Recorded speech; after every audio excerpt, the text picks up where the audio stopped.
I'm the villain of the story. A Werewolf Shifter Romance. Part 3. 37 present time. Vivian. I'm doing my best to make sense of things, I really am. But right now, it feels like my entire reality has twisted on its axis because, as it turns out, it has.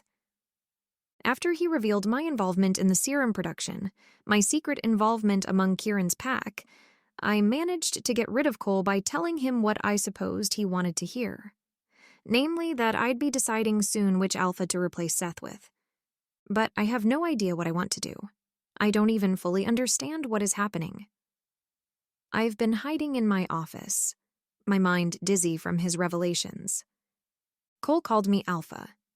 He seemed to imply, no, he outright said, that I'd been the one behind the entire serum project all along. I'd been looking for the brains behind the operations, wondering if Kieran knew more than he was letting on. My suspicions oscillating between him and Cole. But I'd been the villain all along. Alphas are going missing. Entire packs of shifters are in chaos. Seth is dead. All because of me. Well, an alternate version of me, but still. Is this who I am?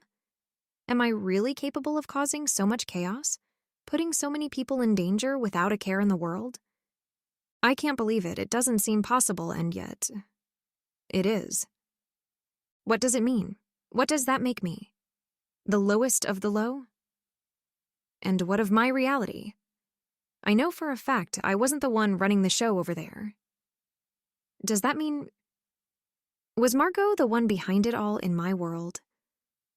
Nothing makes sense anymore. For the first time since making my wish and waking up here, I have no idea what to do. I see no clear path, no strategic route to take. I probably should continue deceiving Cole not only to get as much information from him as possible about the serum network, but also to stay alive. Though, not only would this be beyond risky, there is also the matter of Jake and Kieran, both of whom are actively looking into this entire mess themselves. What am I supposed to tell them? Jake is trusting me more and more, but in truth, he doesn't really know me in this world. If I suddenly revealed my supposed implication behind the serum, there's no telling how he'd react. And that's not even mentioning Harry, who doesn't trust me like Jake does. Then there's Kieran. Kieran doesn't know I'm not the wife he remembers. If I were to tell him everything now, at best, he'd consider me insane. And at worst, an enemy. Not to mention Cole wants him gone. The problem is, if I don't tell any of them what's going on, I can't realistically keep up the double agent charade very long. One of them is bound to figure me out. They're all already on to Cole and will surely want my head when they do. My only hope is to introduce Harry and Emma as soon as possible and get back to my world before this entire mess implodes and someone makes me pay. Between Harry, Jake, Kieran, and Cole, the list of possible Avengers is long. Then again, I'm in a uniquely privileged position, aren't I? If my Harry and Jake were to hear of it, surely they'd encourage me to see this thing through and use it to our advantage. All the information and proof we need are at my fingertips. Passing up the chance to get served every detail we need to take down this network on a silver platter seems foolish. Perhaps if I were to go to Jake right now and tell him the truth? God, I just don't know what to do. My thoughts are circling back and forth, and I can't seem to make a decision. And then the decision makes itself for me. 38. Present time. Jake. I consider going after Vivian as she exits the room, but quickly bury the thought. She doesn't need my help handling a young girl from her pack. I hurriedly put my clothes back on, though my thoughts keep drifting back to what happened between us here. Or, rather, what has been too quickly interrupted. To say I'm not pleased about the sudden interruption would have been an understatement. Being with Vivian is all I'd been thinking about for days. I have eyes, and upon meeting her, I instantly found her beautiful, but it isn't a stretch to assume pretty much everyone does. She's a stunning woman who captures everyone's gaze when she enters the room, exuding a commanding aura that shifters respond to instinctively. When I joined her husband's pack, I hadn't expected to be speaking with her anytime soon. I'd heard about her as I'd looked into Kieran before pretending I wanted to join his pack. I already knew a thing or two about his notorious wife. A beautiful woman, they'd all said. Impressive, too. But cold. Calculatingly so. Mostly, that's what people noted about Vivien, that she was intimidating and cold, which I supposed she was. I'd seen her act around others, always assessing, always thinking ahead. She seemed like a guarded and carefully constructed persona, always in control. So I'd been surprised when that same perfectly crafted woman had shown up claiming she knew me, spouting so much personal information about my life that I'd felt as if someone were reading my non-existent personal diary aloud to me. She'd claimed to know me, and while I had trouble believing it at first, she'd looked at me as though she expected something I had trouble figuring out. Her looks were weighted. And then there was the matter of how she responded to me, how her scent sweetened when I touched her, cloying and thick to the point of being dizzying. She'd instantly grabbed my attention, though I hadn't immediately believed her when Vivien claimed to know me. The very idea was far-fetched, and as Harry had pointed out, she could have very well hired someone to investigate me. But what Harry didn't understand... Shit. Harry. I hurriedly fixed what needed fixing within the office Vivien and I had escaped to before rushing back downstairs. I was supposed to watch over Harry, and I had been gone much longer than initially planned. Harry was going to be furious. To be fair, his life could be in danger. I couldn't exactly blame him for being unimpressed. A small part of me regrets giving in to my instincts and following Vivien out of the club earlier. But how could I not? How could I not when I'd seen how gorgeous she looked in her tight red dress, seen how her stupid husband stood beside her with a hand on her back like it belonged there? How could I not blindly follow her scent, to see if it still thickened as perfectly as it had the night before when she'd stumbled into my bedroom, practically begging me to hold her? She'd smelled insanely good, desire and lust lacing her scent. Surely no one could fake something like that. The way she'd kissed me, the moans, the sweet words, perhaps, those could be faked. But her scent, a wolf's scent, never lied. And Vivien's scent was telling me she didn't just want me. She needed me like air. How sweetly she'd melted under my touch, this cold woman everyone feared. She was nothing like they'd said. Fire and passion were burning just underneath the surface. One I had been desperate to unravel. It had been torture carrying Vivien back to Kieran's room when all I'd wanted was to tuck her against me and hide from the world. I wasn't usually one to fall prey to my instincts. I'd often been told my shifter instincts were rather non-existent, in fact, with how little commands and hierarchy affected me. Even Harry, who was the picture of restraint, admitted to struggling to keep his instincts in check at times. I, however, never lost control. Or rather, I didn't lose control until Vivien Reed. Now, it was all I could do, not to throw the woman over my shoulder and carry her off into the sunset. I wanted her eyes on me, and only me at all times. Craved to let her sweet scent overpower me completely. She'd awakened something primal within me. I'd feel ashamed if there was any room in me left for that. But I'd let my eyes indulge in what my body couldn't have the other night.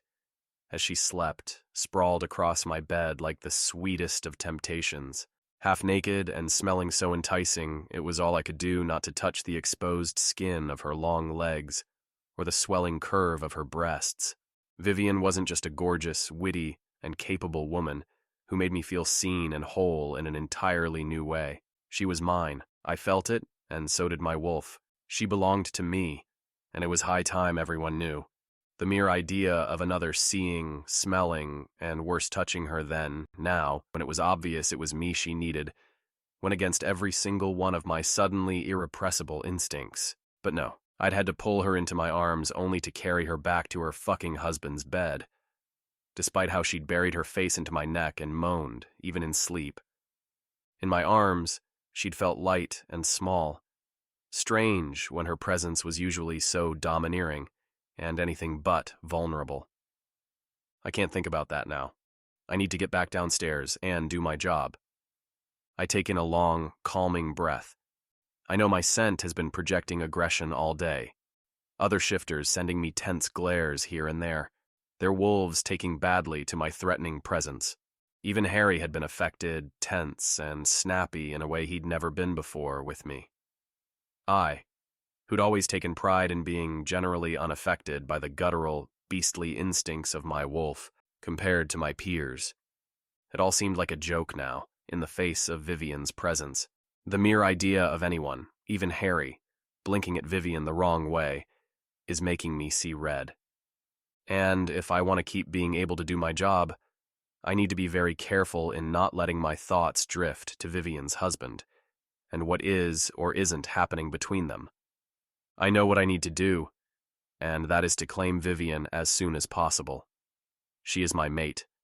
I know it, and only making her mine will quell what is burning within me now. As I step back into the club, I instantly scan the crowd for her and am both disappointed and relieved to see she isn't there. Her husband is, though, in a corner, speaking with some of his men. Now, where the hell is Harry? My eyes snap to where I'd seen him last by the bar, then to the back of the club, where I thought he might be now, then to the front, the back again. But my cousin's nowhere to be seen. Fuck. This is bad. I swiftly dial his number, my heart sinking lower and lower as his calls went to voicemail once, twice, and even on the third try. I leave a message, then a text, then another message. You better have a fucking good excuse for not picking up, I mutter into my phone. I swear, if you're not dead, I'm going to fucking kill you. Don't be dead, though. I'm not an idiot. I was supposed to watch out for him as Harry essentially played bait in a club full of people eager to dose alphas with vampire venom and kidnap them for their blood. And now, Harry, my alpha, is gone. It doesn't take a genius to figure out I've royally fucked up. In these types of situations, there were two ways to handle things. The smooth, collected way, which was usually how Harry chose to solve problems. And then there was the act first, think later type of approach, which, let's be honest, was much more efficient anyway. I quickly make my way to the bar, waving to the bartender in a manner that leaves no room for discussion, and grab him by the throat. Where the fuck is he? Who? The bartender replies, trying to look innocent. His scent tells an entirely different story, though. Don't play dumb with me, I growl. If you don't tell me what you know, you're not getting out of this place in one piece, am I clear? Fuck the consequences, Harry is missing, and finding him is the utmost priority. Not only because if the alchemist and whoever else was behind the serum operation get a hold of his blood, it would be nothing short of catastrophic, but mostly because my cousin is currently in danger. Because of me. There's an audible gulp in the guy's throat before he replies. Look, if anyone knows anything around here, it's Cole, He mutters reluctantly. I take good note of the fact that the kid is mentioning Cole and not Kieran as the supposed brain of the operation. Is he covering for the alpha, or is this legit information? Where's Cole now? I ask, knowing at the very least he hasn't been in his office upstairs. Probably speaking to the boss. The bartender replies, grimacing as my hold tightens. Clearly not. Your alpha's not here and Cole is nowhere to be seen, I threaten. I meant Miss Reeves, The kid replies, sounding choked. the other boss. I let go abruptly, the bartender swaying on his feet in the process and attracting surprised looks from both of us, which I ignore. Vivien is conveniently still missing from the club, as is Cole. It's no stretch to imagine they're currently speaking together. Would Vivien be in the know if something were to happen to Harry? She was supposed to watch over him, with me. And yet she'd consciously driven me away, waving me after her. I shake my head in confusion. Has she been manipulating me this entire time? I can't believe it. Her scent couldn't possibly have been faked, and yet Harry goes conveniently missing while Vivien is keeping me busy elsewhere. And now she is supposedly catching up with shady-ass Cole? Harry had been reluctant to trust Vivien, but I'd insisted I trusted her after she'd spouted all these things about me. After I'd caught her looking at me in a way no one had ever looked at me before. But had I gotten it wrong? If mistakenly trusting Vivien ended up costing Harry his life, there was going to be hell to pay. I needed to find Vivien, now. 39, present time. Vivien.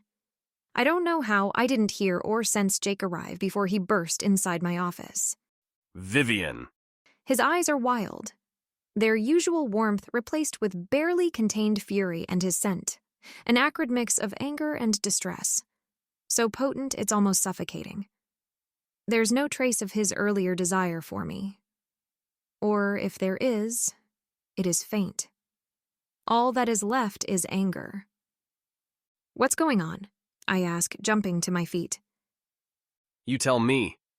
I'm caught by Jake's accusing gaze, as cold as it's ever been. Does that mean he knows?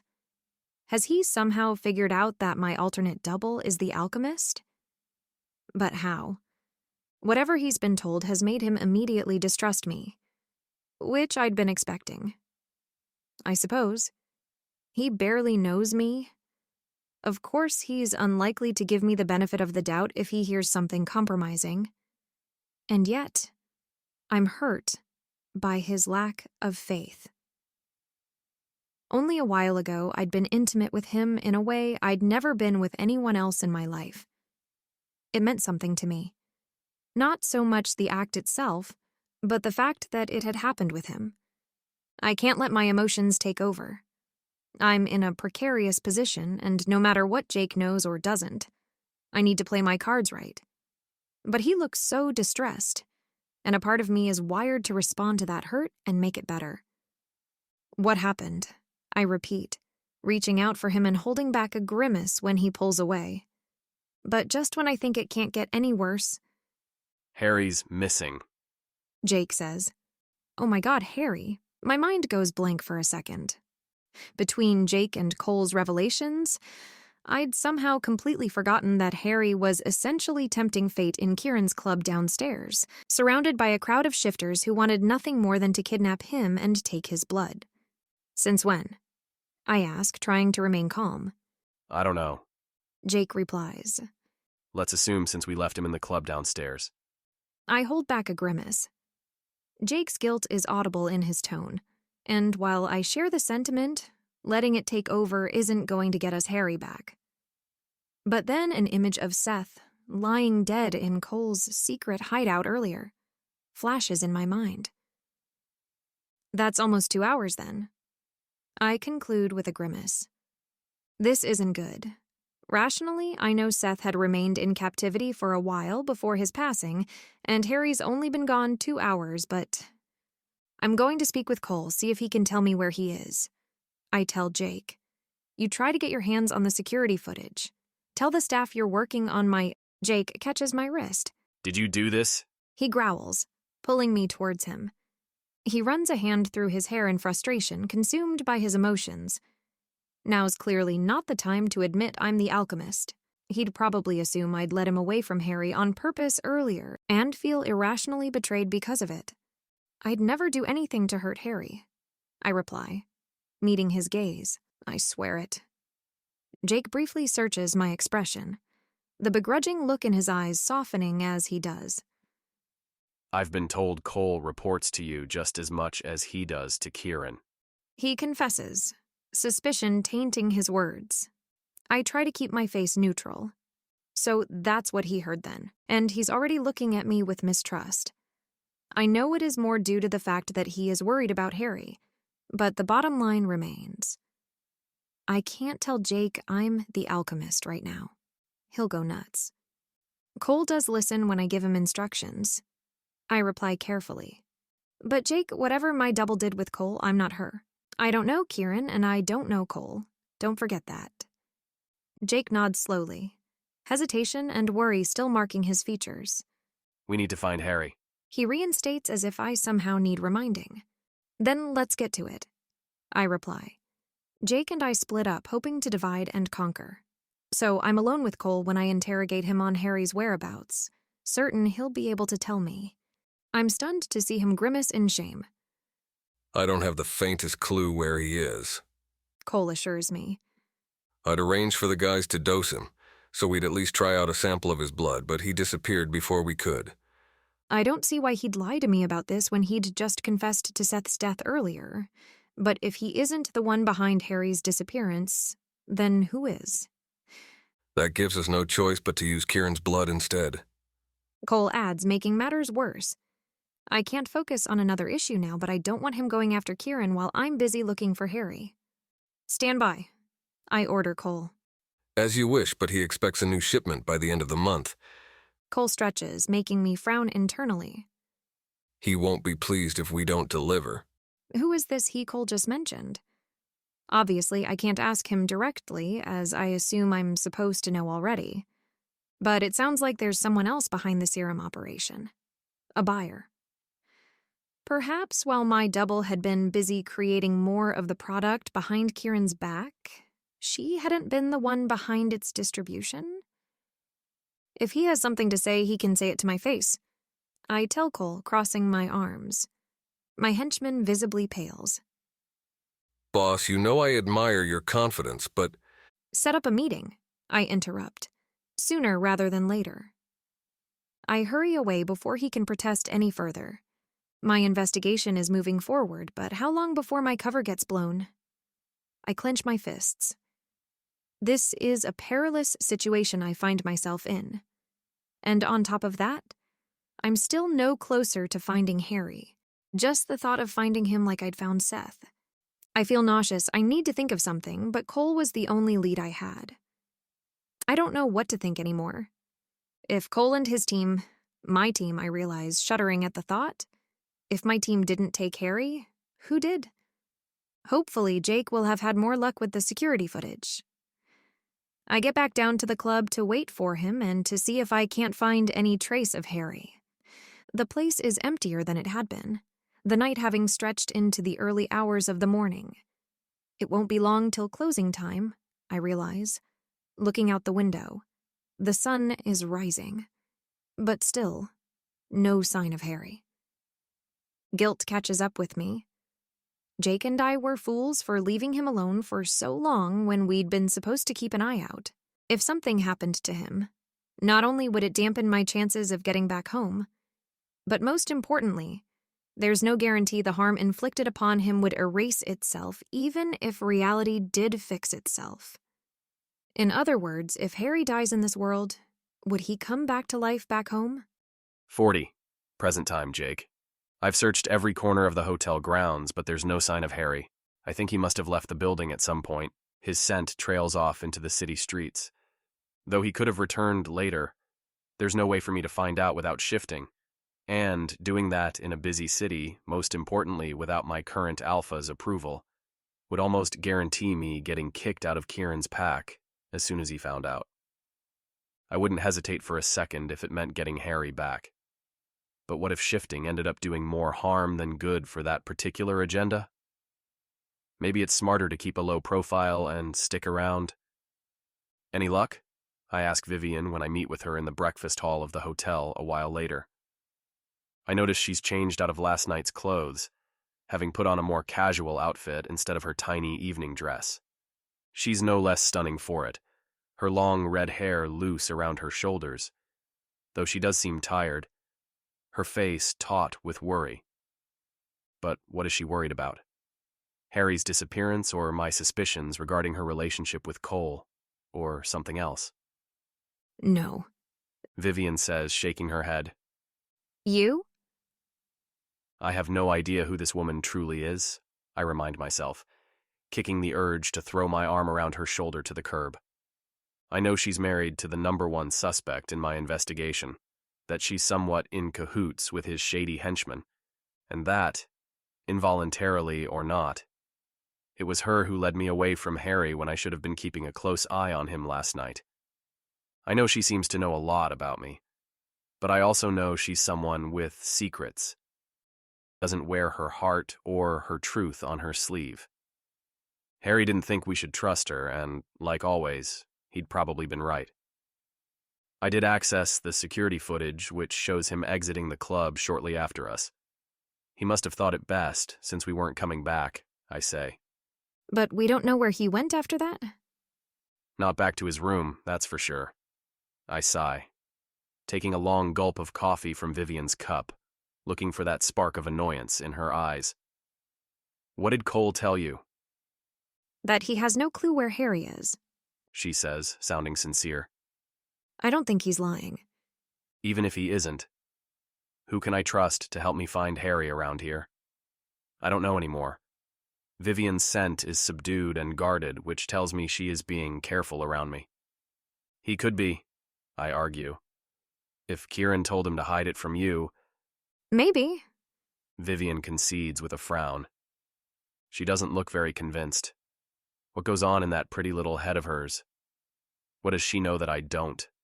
A whole bunch, I bet. None of which really matters in the face of Harry's disappearance. Perhaps he hasn't been taken. Vivien suddenly theorizes. He could be investigating a lead or something. Without a warning text? Unlikely.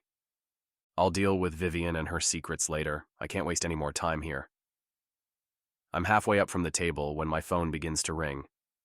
Unfortunately, though, my screen indicates an unknown number, meaning, ultimately, not who I want to hear from. Pick up, you idiot. Could be Harry's kidnappers. Vivien presses. I suppose she has a point. I do pick up, putting the phone to my ear, waiting. That is, until I hear my cousin's voice, short and annoyed. It's me. Relief courses through me for a second, before I remember I've been freaking out for the past hour. Where the fuck are you? I explode, feeling very much like punching something. Do you have any idea? Will you stop yelling? Harry snaps impatiently. I have a migraine. A migraine? Is he kidding me? I think my eyes are going to pop out of their sockets. Only Vivian's startled gaze prevents me from shouting back a whole new bunch of insults. She looks so genuinely hopeful, it makes me feel guilty. Is that Harry? She asks like she's holding her breath. Is he okay? I nod briefly, walking away to speak more privately, and by that, I mean give Harry a piece of my mind. Where were you? I growl once outside in the hotel's garden. You've been gone for hours. I'm on my way back. Harry interrupts. Look, could you do me a favor? Fuck no, I reply. You know what I plan to do? Sleep. Which didn't happen last night because I was running around looking for you. Yes, all right, I get it. I can practically hear Harry rolling his eyes. I'll be here soon. Meet downstairs for breakfast? I hang up without a reply, annoyance still very much driving my thoughts. Vivien was right.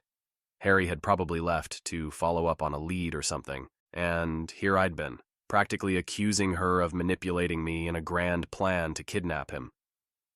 Remembering how I'd grabbed onto her wrist and spoken to her earlier hits hard. Vivian's been nothing but transparent and helpful with our investigation since I've met her. She hadn't deserved it.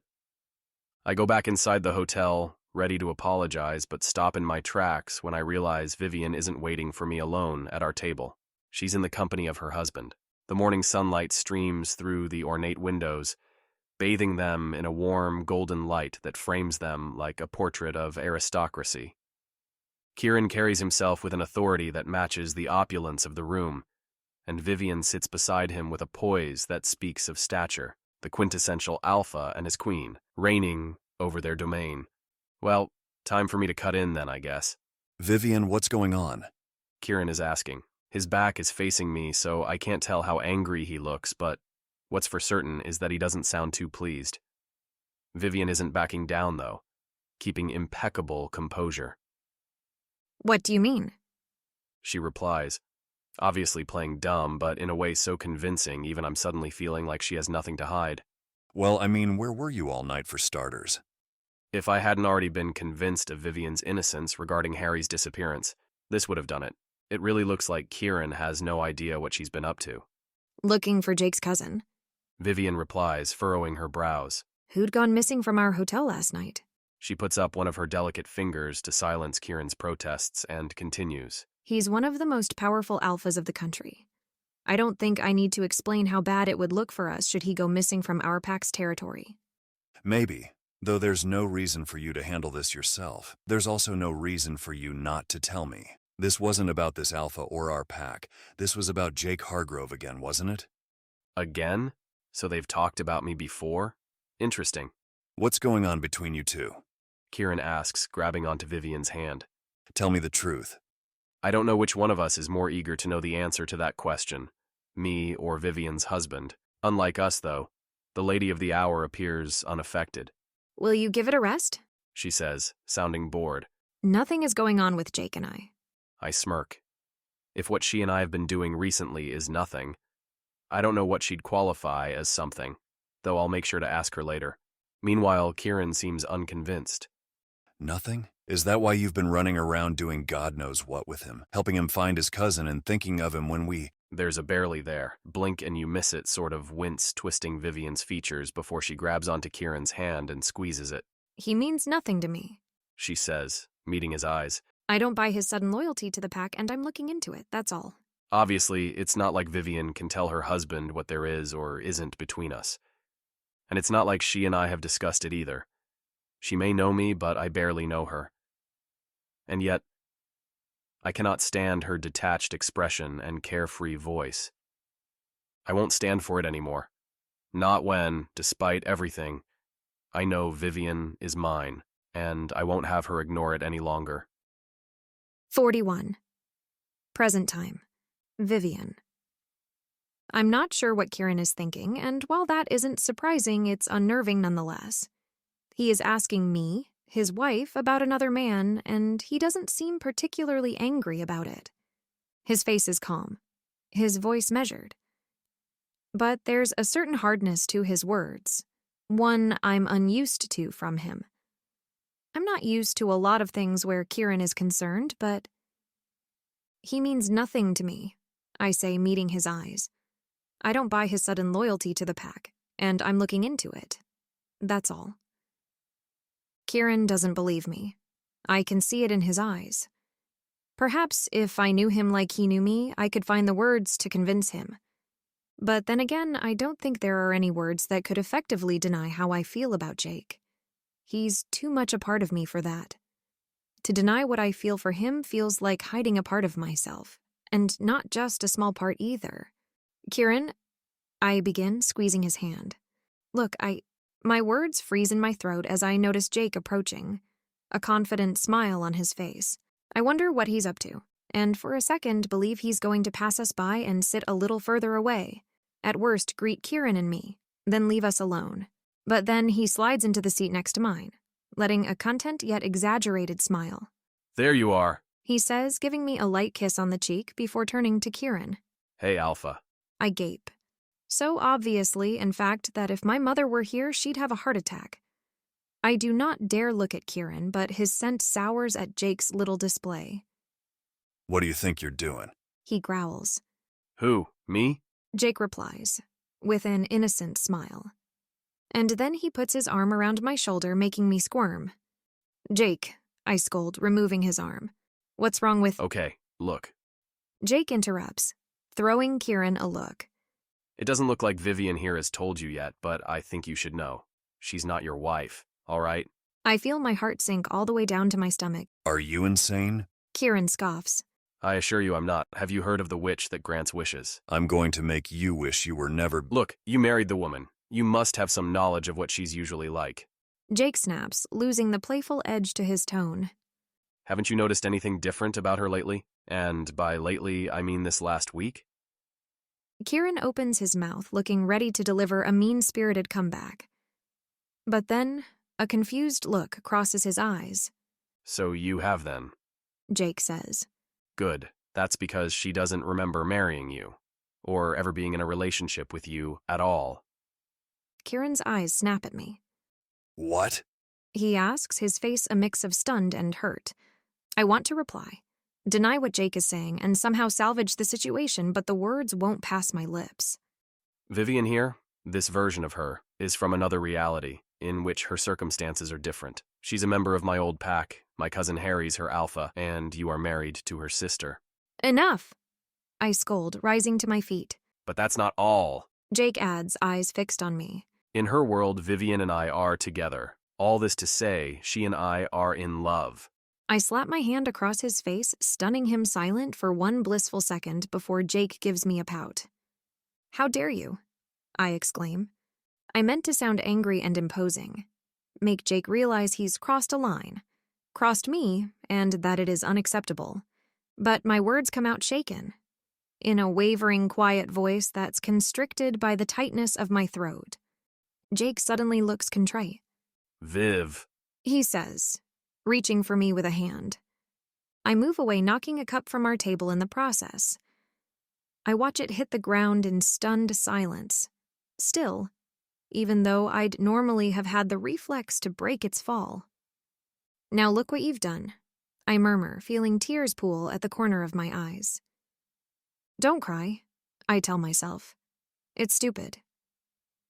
My eyes meet Kieran's, who's looking at me like he has no idea who I am. Which makes sense, I suppose. I'm being ridiculous. But Jake had said, I love you. Isn't that enough? There in the forest in front of our tree, his eyes full of hurt.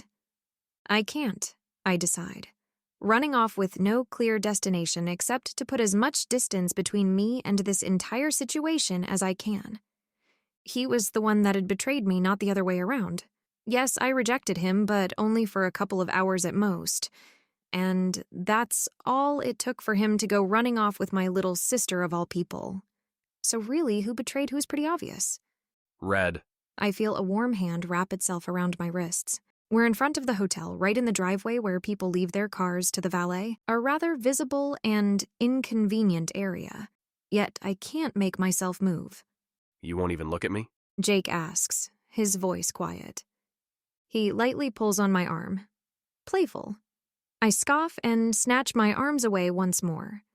I feel angry now. That's good. Better. Why do you even call me that? I ask, meeting his eyes. His face does something complicated. There's sorrow and care, but also frustration and intrigue all at once. Like what? Jake says softly. Red?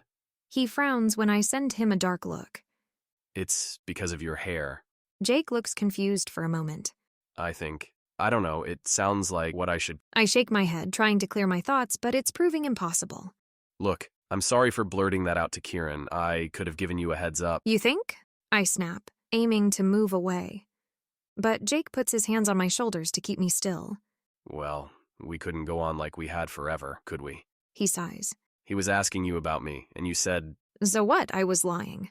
I mutter, refusing to meet his eyes.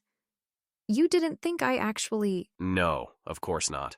Jake interrupts, making me go quiet. I knew you were lying. Then why did you barge in like a petulant child? I'm not some toy to be claimed. Who says you are? I feel Jake's fingers graze my chin, settling against it and pushing it up firmly. His blue eyes are dark and serious, but with a softness that steals my breath away. I can't remember the last time he looked at me like that. You're very important to me. You don't know me. Don't I?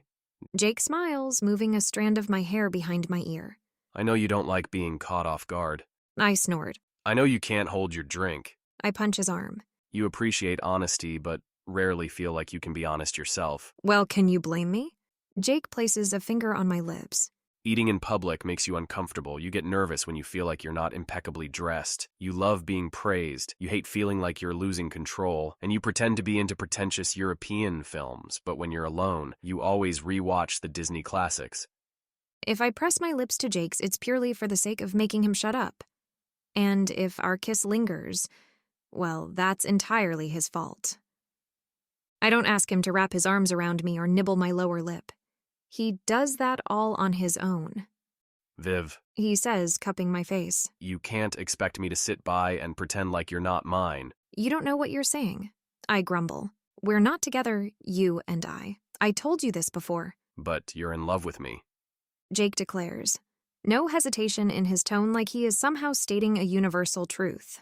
It twists something deep in my chest, opening up a wound too eager to start bleeding right back up. Well, you're not in love with me. I confess, feeling the tears well up again because there it is. The truth. the one that hurts the most and that I live trying to ignore. I've always loved Jake, and I always will, despite how much he's hurt me. But his love for me has died a long time ago. To my surprise, the Jake in front of me begins to laugh. I'd feel offended if there'd been any trace of mockery behind his mirth, but I find none. Bullshit. He tells me, eventually sobering. There isn't a world where I could know you and not be completely in love with you. I open my mouth to protest, but Jake claims it with another soaring kiss, possessive and consuming, like he's trying to brand me. You're mine. He murmurs against my skin. In this world and in all others. A needy whine escapes my parted lips, and then I shut my eyes, having completely forgotten where I am, eager as I am to be kissed again. I vaguely hear the noise of a car pulling beside us, but I couldn't care less. I don't much care either when someone clears their throat rather loudly. I do pull away, though, when I hear a familiar voice observe, right beside me. Well, that escalated quickly. I instantly recognize Harry's voice and don't really need to turn to check, but I do on instinct. He's looking at Jake and me with an unimpressed, bored expression from the back window of a rundown car. What are you doing here? Jake asks lightly because, of course, he doesn't care about Harry finding out about us like this. His cousin rolls his eyes, shutting the door of the car behind him so brutally that the vehicle shakes. I told you I was on my way back. No, I mean, Jake smirks. what are you doing in this piece of junk? Pretty sure it belongs in the dump. He adds, pointing to the rundown metal carcass Harry just exited from. I hadn't noticed, but he does make a fair point. Where the heck did Harry find such a terrible... Hey! Emma's head pops out from behind the vehicle. How dare you insult my baby, you sorry ass. Oh, hi, Ms. Reeves. She freezes in her tracks when her eyes fall on me. Emma? I ask, trying to make sense of what's going on. What happened to your car? It looks like it crashed into something, I add, taking another look at the vehicle's front, which looks like it has seen better days. It has. Emma replies, giving Harry an innocent smile, which he responds to with a dark look. This makes me realize Emma is here, and Harry is also here. They just arrived in the same car. Beside me, Jake is trying to apologize to Emma for disrespecting her car, but I interrupt, heart beating wildly in my chest. Wait, so you two know each other? I ask, pointing between Emma and Harry. The latter grimaces. Barely. He grits out between his teeth, making Emma scowl. You know, you really could show a little more gratitude. She says, snapping him a dark look. For what? Running me over? For not leaving you there? Emma quips, raising her nose in the air. That's literally the least you could do. Harry snaps back. I try to cut in with a question, but neither seems to register my presence whatsoever. Whatever, I'm still waiting for a thank you. Fine. Thank you, Ella. It's Emma! She looks seconds away from strangling him, even more so when Harry grants her a sarcastic smile. You can go now. He says, dismissing Emma with a wave of the hand. She walks off, stomping her feet and cursing under her breath. Right. Harry says, letting out a relieved sigh after she's disappeared. What do you think you're doing? Jake ignores his question, eyes shining with curiosity. Who was that? He asks, pointing after Emma. He mustn't have recognized her from the night before. Just some girl who nearly killed me. Harry says, sounding annoyed. Jake snorts, very much amused because Emma might have crashed her car into Harry. But there is no way this would have ever killed him. More like you obliterated her car. He snorts. How did you even get sneaked up on by a car? Don't ask. Harry sighs, making his cousin laugh. I'd rather not revisit it. I can't really say I share the sentiment. Because what Jake doesn't know is we absolutely need Harry to get back together with Emma to fix this reality and get back home. But it seems in this world, and without their fated bonds, the only thing they have in common is mutual loathing. 42. Present time, Vivien. Kieran is looking at us one by one, his face impassive. So let me get this straight. He says eventually, Vivian is from another reality. Actually, I interrupt. I'm pretty sure we all are. It's just no one remembers it apart from me. Kieran sends me a look. Sorry, go on. I tell him. Vivian remembers a different reality in which, amongst other things, she and I aren't married. Not married at all. Not even close. Jake, I scowl. Kieran ignores us, apparently lost in thought. Can't really blame him. And in this reality, you three are investigating me because you believe I'm the one overthrowing pack dynamics with my serum? I can't believe you told him about that. Jake growls at Harry. You told him about the other reality thing first. The latter replies. The three of us have joined Kieran in his office at his request. He'd been full of questions after hearing about my situation from Jake, and Harry had decided that, given the circumstances, we might as well come clean and tell him the entire truth. Knowing him, he probably thought this would either corner Kieran into slipping up about his crimes, or if there were no more crimes than those he'd already confessed to, then we'd have a new ally to help us with the investigation. Anyway, Kieran interrupts, sounding very tired even though it's barely 10 a.m. my wife isn't my wife, my pack isn't my pack, and you need my help figuring out who's leading the charge. Sounds about right? He looks older and defeated, and I can't help but feel sorry for him. I used to make myself feel better thinking that as soon as we'd go back home, at least he'd get back together with Margot. But now I can't help but wonder what Margot has to do with this entire mess. If I, Kieran's wife, am the alchemist in this life, then does that make Margot the alchemist in mine? The way I'm looking at it, Harry says. you're the one who came up with this entire serum idea to make money in the first place. So really, it's the least you can do. Kieran nods slowly. Like I've told Vivian before, I don't know much more than you already do. You could start by telling us who's making the serum. Jake cuts in. I would, but I can't. Cole takes care of the production for me. He's the one in contact with the manufacturer. You mean the alchemist? I ask, feeling my heartbeat pick up. It takes all of my childhood training to slow it back down while keeping my posture relaxed. Unknown to all three men, I already know who the alchemist is. And now would probably be the ideal time to come clean about that. But earlier when Harry had been taken, Jake had doubted me. Harry still looks like he somewhat doubts me, and Kieran just found out I'm in love with another man. He may be keeping his cool, but his scent is marked with the bitter stain of betrayal. Would any of them still believe my other reality story if I suddenly confessed to being the alchemist? Maybe they would. It's not entirely impossible. However, it isn't a certainty either. And if they were to brand me a suspect and lock me up, continuing this investigation without me, not only would I lose my chance at gathering more intel, like notably who this boss Cole mentioned is, but most importantly, it could prevent me from going home altogether. Because in order to do so, I have to get Harry and Emma back together.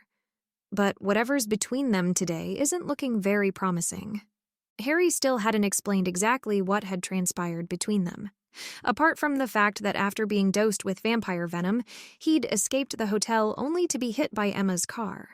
But whenever the subject did come up, his face turned into an annoyed scowl. If I'm not there to push these two along, and their fated bond isn't either, the likelihood of them getting back together is close to none. I can't leave it up to chance. I have to ensure this reality gets fixed.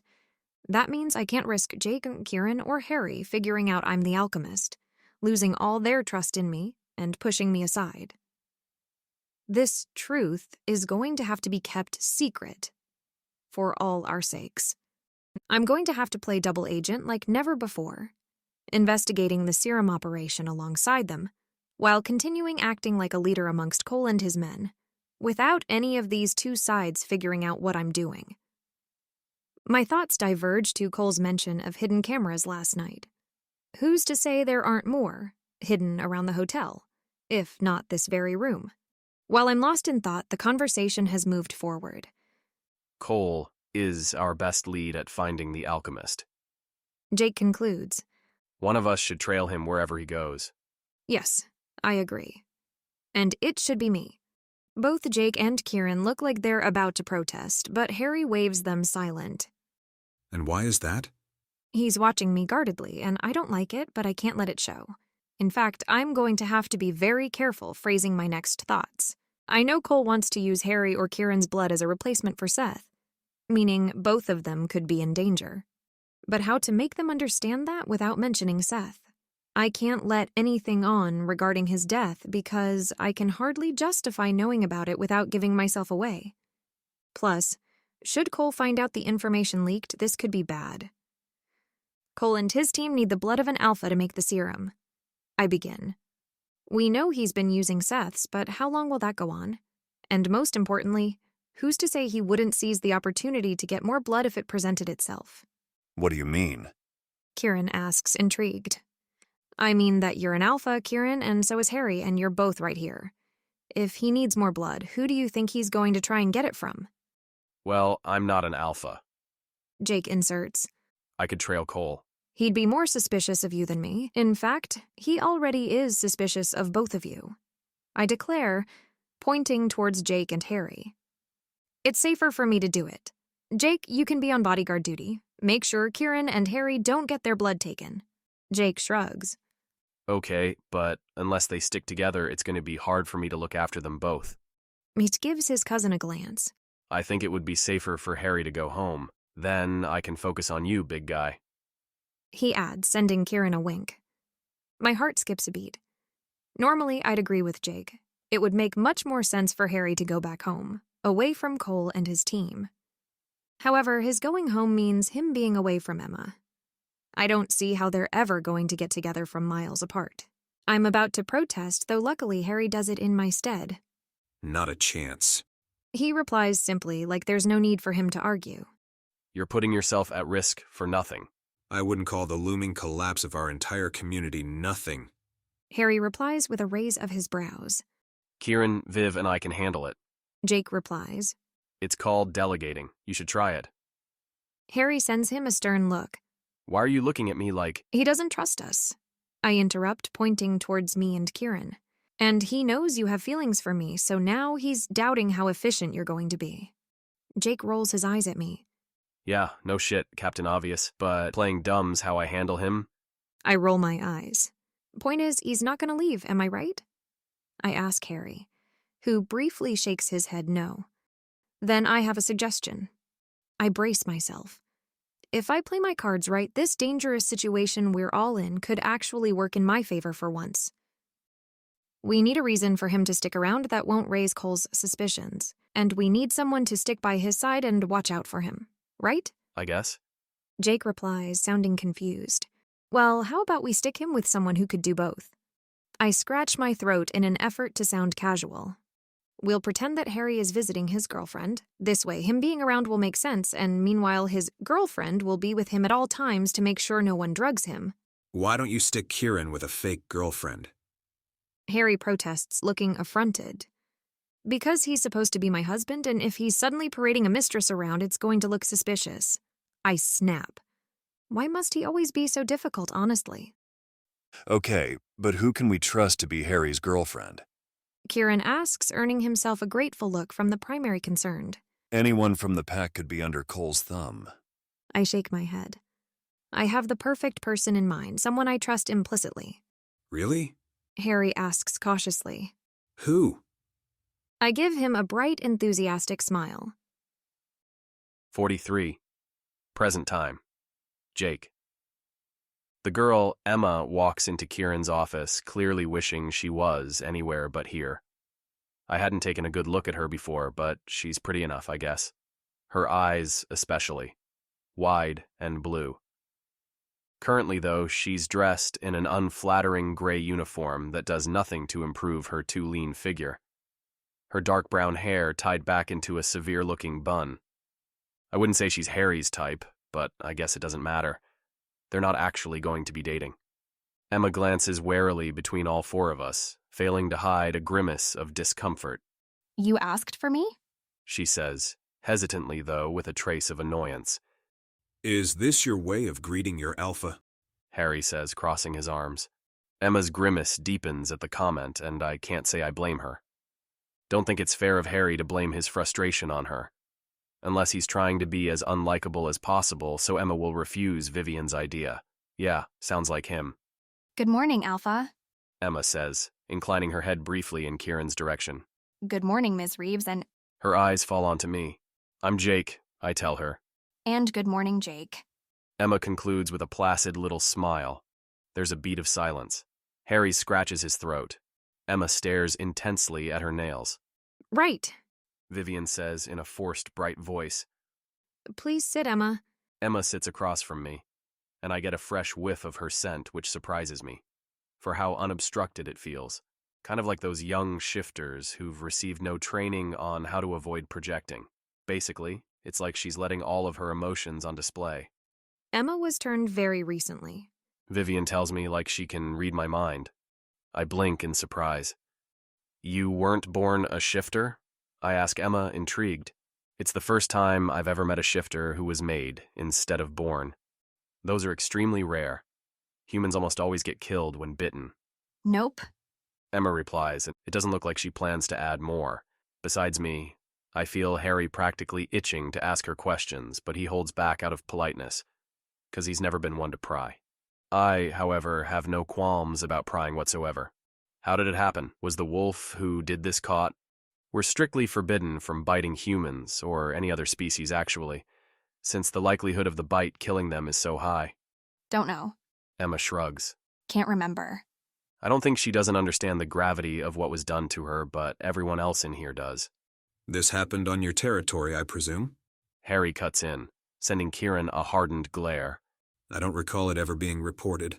We don't know that it happened on my turf. Kieran replies. Cole was the one who found Emma, and to his request, I took her in. Cole? Harry squares his jaw. The guy we're looking into? That Cole? His scent turns sour and aggressive as he stares Kieran down. Excuse me. Emma interrupts. Not that this hasn't been great and all, but what am I doing here exactly? 'Cause I need to get back to my shift. Vivien, who's been oddly quiet this whole time, sending both Harry and Emma despairing looks I can't make sense of, cuts in. Emma, if you're willing, we'd like... She scratches her throat discreetly. I'd like to give you an assignment. Oh, you want me to clean your floor? No, of course not. Vivien is quick to rebuke. Her expression is strange. For a brief second, before she has the chance to conceal it, an emotion looking very much like guilt flashes across her face. What does she feel guilty about? And now that I think about it, how does she even know this Emma? She's not supposed to remember anybody from Kieran's pack. Yet, Vivien seemed sincerely convinced that we could all trust Emma with our investigation. Why is that? She's a simple cleaning lady, clearly not a high-ranking wolf, and she's been recently turned, meaning she mustn't be very skilled. All of us here are looking into something and we need your help. My help? Emma looks more and more confused. Even she doesn't seem to know why Vivien would ask for her help. Yes? Vivien hesitates briefly before pursuing. Namely, we're looking into Cole. Vivien! Harry cuts in, warningly. Emma visibly tenses at the booming sound of his voice, a nervous energy twitching her posture. Harry briefly glances at her, frowns, then relaxes his shoulders before pursuing in a much more neutral tone. I don't think it's safe for you to share this with her. I can keep a secret. Emma pouts. He meant it wouldn't be safe for you. I explain because I know Harry won't, and he's just going to come across as a jerk. We can't ask for her help and not tell her the truth. Vivien objects. That would be even more dangerous. Harry scowls but doesn't add anything else. If I help, will Cole get in trouble? Emma asks, hesitantly. She looks concerned. Maybe she likes Cole? Kieran did just say he was the one who found her and brought her to the pack. Yes. Kieran replies, darkly. Cole has betrayed and endangered the lives of all shifters around the country. He's going to be in big trouble. Emma beams. Great. She says. Then count me in. Vivien lets out a small sigh of relief, which has me intrigued all over again. But for a price. Emma adds. You don't even know what we're going to ask you to do. Harry says, grimly. 'Cause he does know and he doesn't like it. Which is why I haven't named my price, but at least double my salary. There are lives at stake here, and you're making this about money. Spoken like someone who's clearly always had some. Guys, Vivien interrupts nervously before turning to Emma. we think Cole, amongst others here, is manufacturing drugs right here under all our noses. We call it the serum, Kieran adds. and it can enhance any shifter's strength. Really? Emma replies, sounding excited at the prospect. It's addictive and dangerous, don't take it. Harry says, making her roll her eyes. Wasn't gonna. Anyway, Vivien says with a sigh. this serum is made from the blood of an alpha. So the plan is to use both Kieran and Harry as bait. Emma sends Harry a startled glance as Vivien continues. While I investigate Cole myself. Okay. Emma frowns. Then what do you need me to do? Well, Vivien looks like she's bracing herself. I feel sorry for her, so I interrupt. We need you to pose as Harry's fake girlfriend, so he has an excuse to remain here without raising suspicions. And to warn us if anyone tries to take his blood. Kieran cuts in. basically, we need you to stick to Harry's side at all times. Emma's jaw drops in horror. 44. 5 days later. Vivian. The gala is a breathtaking affair, set in one of Kieran's older hotels that marries opulence with architectural grandeur. I weave through the throng of elegantly dressed shifters around the reception room, bathed in the warm glow of crystal chandeliers. My eyes scan the crowd for Cole, the uneasy flutter in my stomach growing with each passing moment he remains unseen. The guests are a blur of shimmering fabrics and low murmuring voices, their laughter mingling with the soft strains of a string quartet nestled in the corner of the room. I'm currently on Kieran's arm, his hand resting lightly on the small of my back, a performative touch that he can't help but lean into, the weight of our complicated relationship pressing, and yet, perhaps a little exciting too. I shiver in anticipation. The fabric of my dress whispers along my skin with every subtle movement, its shimmering material designed to catch both light and eyes. Given all the looks I'm receiving, it's working. The attention sends a pleasant thrill down my spine, though with it does come a certain dose of guilt. I should be focusing on Cole. I haven't seen him in days, and our investigation is at a standstill.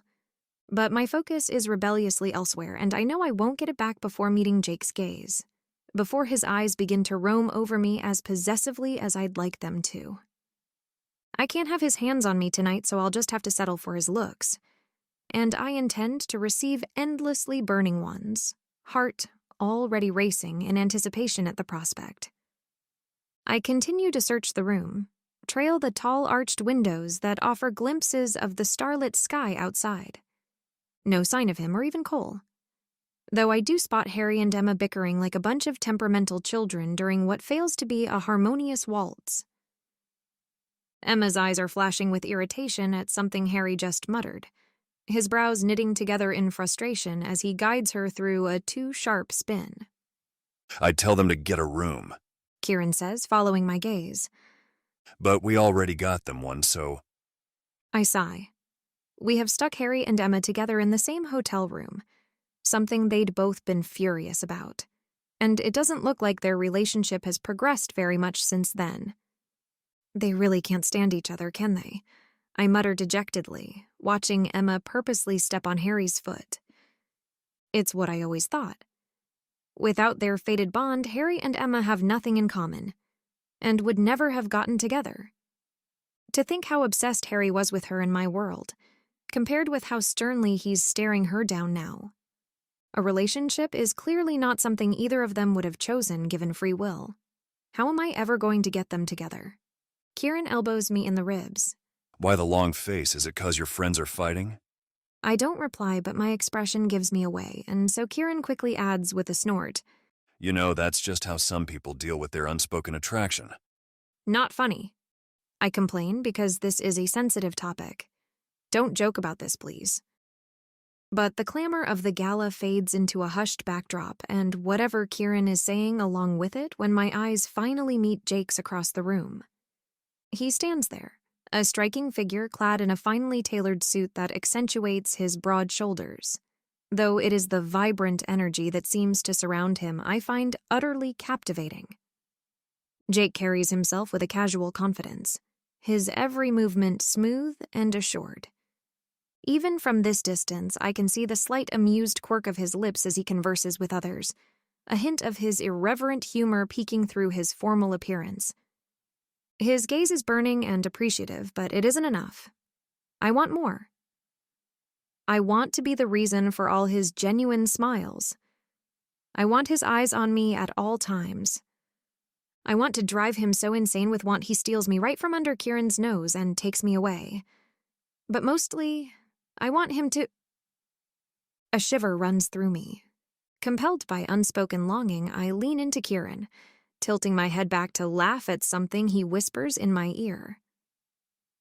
Kieran briefly frowns at my little display before he spots Jake. Then he tightens his grip just a fraction more, a smirk playing on his lips as he indulges in my game. Maybe this is a form of vengeance? All I know is his fingers trace a path up my arm, subtle but deliberate. A show for those watching, for Jake, whose gaze grows dark, burning into me from across the room. I catch my breath, my body betraying a response I can't entirely control. The warmth of Kieran's touch, the silent storm in Jake's striking blue eyes seem to sear through the cool facade I struggle to maintain.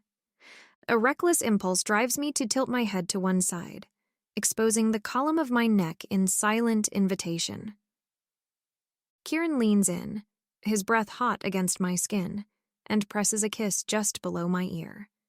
The contact sends a shiver down my spine, drawing a discreet but genuine gasp from my lips. Jake's eyes never waver, and the intensity of his gaze is like a physical touch. The air between us crackles with unspoken challenge. Warmth blooms within me, burning and visceral, spreading from the pit of my stomach to the tips of my fingers. Sorry to interrupt. A voice says from my right. Reluctantly, I tear my eyes away from Jake to stare at Cole's impassive expression. I know I've been looking for the man, but right now I'd like nothing more than to get him out of my sight. Can't he see I kind of have my hands full right now? Read the room, Cole. May I have a word, Ms. Reeves? He asks impassively. Nothing for you to be concerned about, Alpha. It's about the catering. Cole adds towards Kieran. The catering? Why would he need me to discuss the catering? How is that any of my concern? I'm going to need to tell him to be more subtle. If he isn't careful, he's soon going to make me look suspicious right along with him. Of course, I reply, my voice steadier than I feel. I fall into step beside Cole as he leads the way from the bright, bustling reception area into a more secluded part of the hotel. The transition is gradual yet stark. The lively chatter and clinking of glasses fade into a hushed silence as we approach a narrow, dark staircase tucked away behind a discreetly marked door. The air grows cooler as we descend, the dim lighting casting elongated shadows that flicker against the cold stone walls. At the bottom of the stairs, Cole pushes open a heavy wooden door, revealing an enormous wine storage room. The space is vast and dimly lit, rows upon rows of dusty wine bottles lining the ancient racks that stretch far into the shadowy depths. Nero won't meet with you until you provide him with a plan to replace Seth. Cole then declares without beating around the bush. I blink. After all that has just taken place, my mind feels completely elsewhere, body still thrumming with unabashed want, so far away from where it should be, meaning focused on our investigation. But Cole just gave me a name. Nero. He's the person we're ultimately looking for. The one buying and distributing the serum amongst rogues or ill-intentioned pack members. Those and desperate weaker wolves with something to prove. Like Clara. You mean he wants to know who I'm planning to use between my husband and Harry? Cole gives me a brief nod. Tell him I'd like to discuss it with him, I reply. He's the boss. Shouldn't he take part in the strategizing? Look, I don't think it's happening before we show him a little good faith. But if you really insist on speaking with Nero without moving forward first. Cole hesitates before pursuing.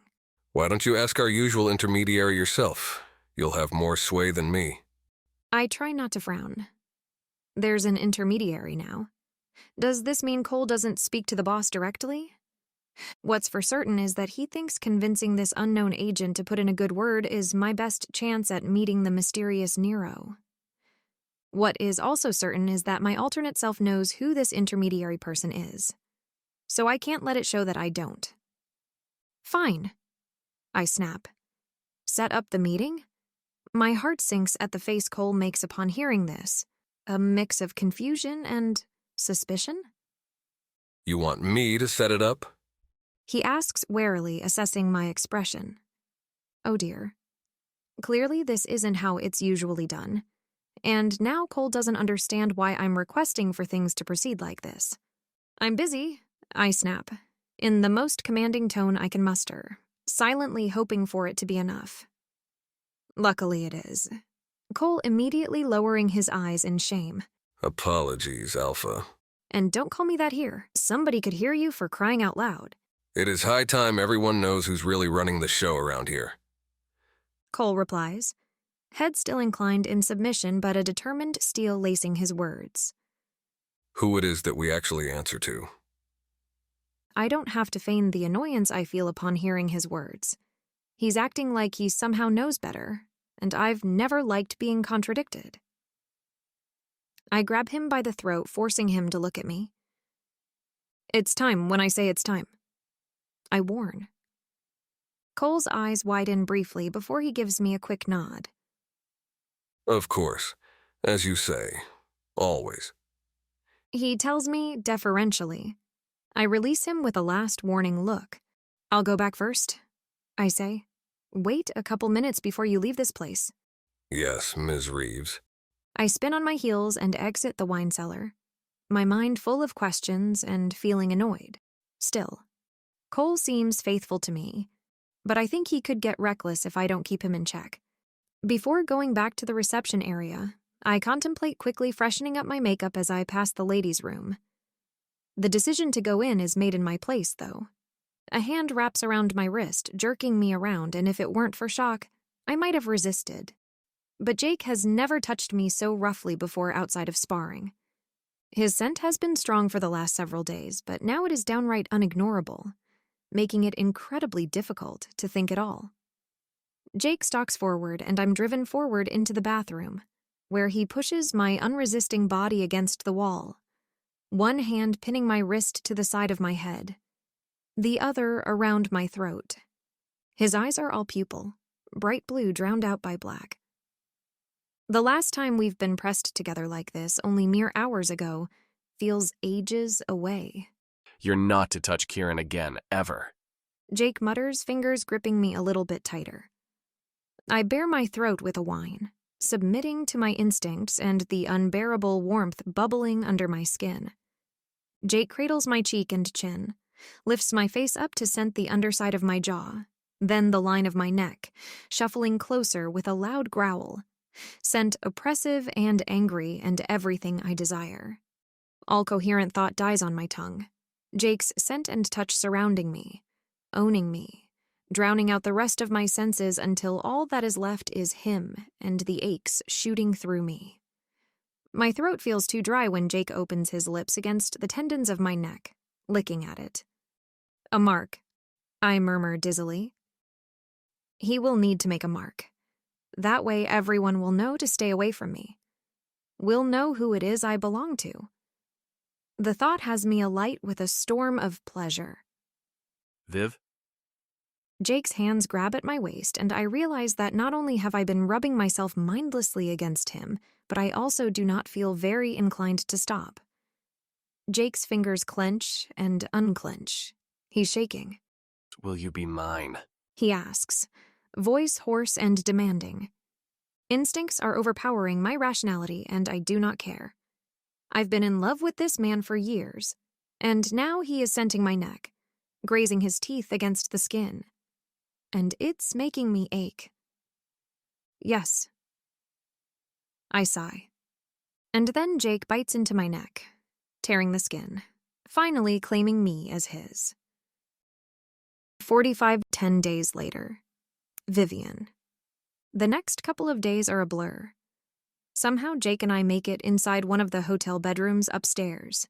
Seen or unseen, I can't be sure, and I can't be made to care. We're mated now, a bond having snapped into place between us the moment I'd bitten Jake in turn, claiming him right back. I was his, and he was mine. It had been a spur-of-the-moment decision that, for me at least, had been a lifetime coming. Foolish, if not downright insane, but that I couldn't bring myself to regret in the slightest, caught up in a whirlwind of emotions as I was. I wasn't prepared for the onslaught of feelings that would come with this development. Sure, I'd heard about mating bonds growing up, had been prepared to enter one as all shifters were. And I remember how Harry and Emma had been, amongst other pairs. I knew a mental connection would open between our minds, giving me insights into Jake's thoughts and feelings, and he to mine, which would only grow in time. I knew my body would thrive to be near his, with his, like never before. And yet, I knew nothing at all, for now that it was happening, I was blown away by the intensity of what was blooming between us. I needed his hands on me at all times, couldn't bear the thought of being even inches apart, knowing he felt just the same.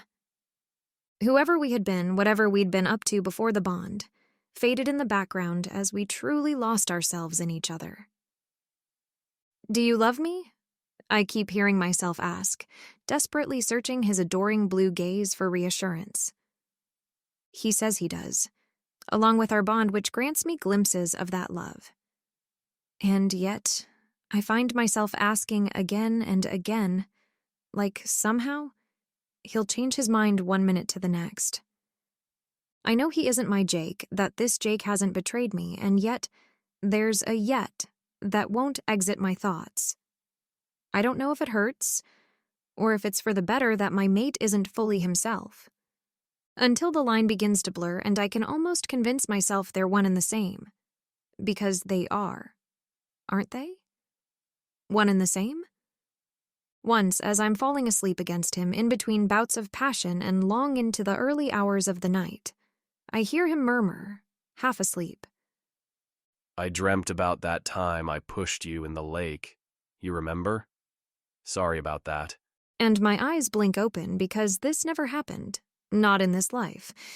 It's not a memory we share. But when I point that out to him, heartbeat wild against my ribcage, he's already fallen back asleep. Eventually, the bond begins to settle and our ability to think independently returns. With it comes a certain amount of anguish. How are we going to hide this from the world? Can we even hide it? Certainly not from the people closest to us. Notably Kieran, who cannot have missed the fact that I've been locked up in a room with another man. Then there's Cole, who must be wondering what the heck is going on. And Harry... Oh God. Harry is going to be furious. He doesn't approve of me, not in this life where he doesn't know me. However, I know him and just how protective he can be. Let me deal with him. Jake says, exiting the shower, exuding his usual calm and optimistic confidence. He's never going to approve? I moan, pacing around the room. What if... Jake steps in, lightly gripping my shoulders. It will be fine, okay? I promise. He assures me, placing a light kiss on my forehead. He's actually been away back home this past week to be safe since we've been too busy to help with the whole investigation. Can you believe it? Harry being reasonable? 'Cause I can't. That is surprising, and I do feel better knowing Harry hasn't been risking our lives while Jake and I were unavailable to help.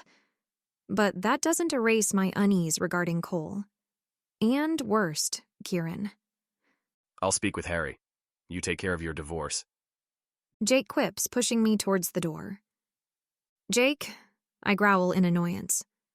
I don't think now's the time to request... Jake's scent turns a little sour. Viv, you get yourself that divorce or I'm doing it for you. He snaps, shutting our bedroom door behind me, leaving no room for discussion. I guess I do need to speak with Kieran, and there's no hiding the fact that whatever relationship there'd been between us cannot go on. But I'm at a loss on the best course of action. There's what I want, which is Jake, and what Jake wants. But there are also Kieran's feelings to take into account and, most importantly, the investigation. I settle into the back of the car driving me home, the soft hum of the engine blending with the rhythmic patter of the rain against the windows. As we pull away from the curb, the city lights blur into streaks of color, mirroring my inner turmoil.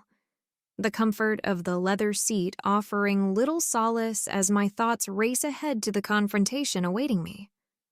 Time stretches, feeling interminable as I rehearse the words that need to be spoken. endlessly fidgeting with my hair in the rearview mirror like armor. The silence of the car ride has me tapping an anxious rhythm on my knee with my fingers.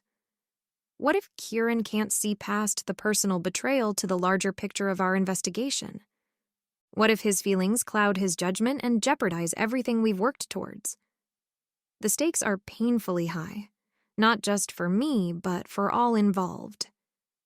As the car sweeps through the gates of the estate, the imposing facade of Kieran's hotel looms ahead, its windows aglow with warm light that seems at odds with the cold dread settling in my stomach. I step out of the car and the chill in the air bites at my skin, a stark reminder of the uncomfortable conversation that awaits. Walking through the grand entrance, the opulence of the lobby does little to ease the tightness in my chest. The marble floors, the sweeping staircases, the plush carpets, all whisper of a life that will soon be altered beyond recognition. As I make my way to the private quarters we share, the uncertainty of Kieran's reaction hangs over me like a dark cloud. I pause outside his office door, my resolve to speak my truth doing little to calm the fluttering in my heart. After knocking gently on Kieran's office door, I find him sitting behind his grand oak desk, going through papers. The weeks apart have etched lines of worry and fatigue into his face.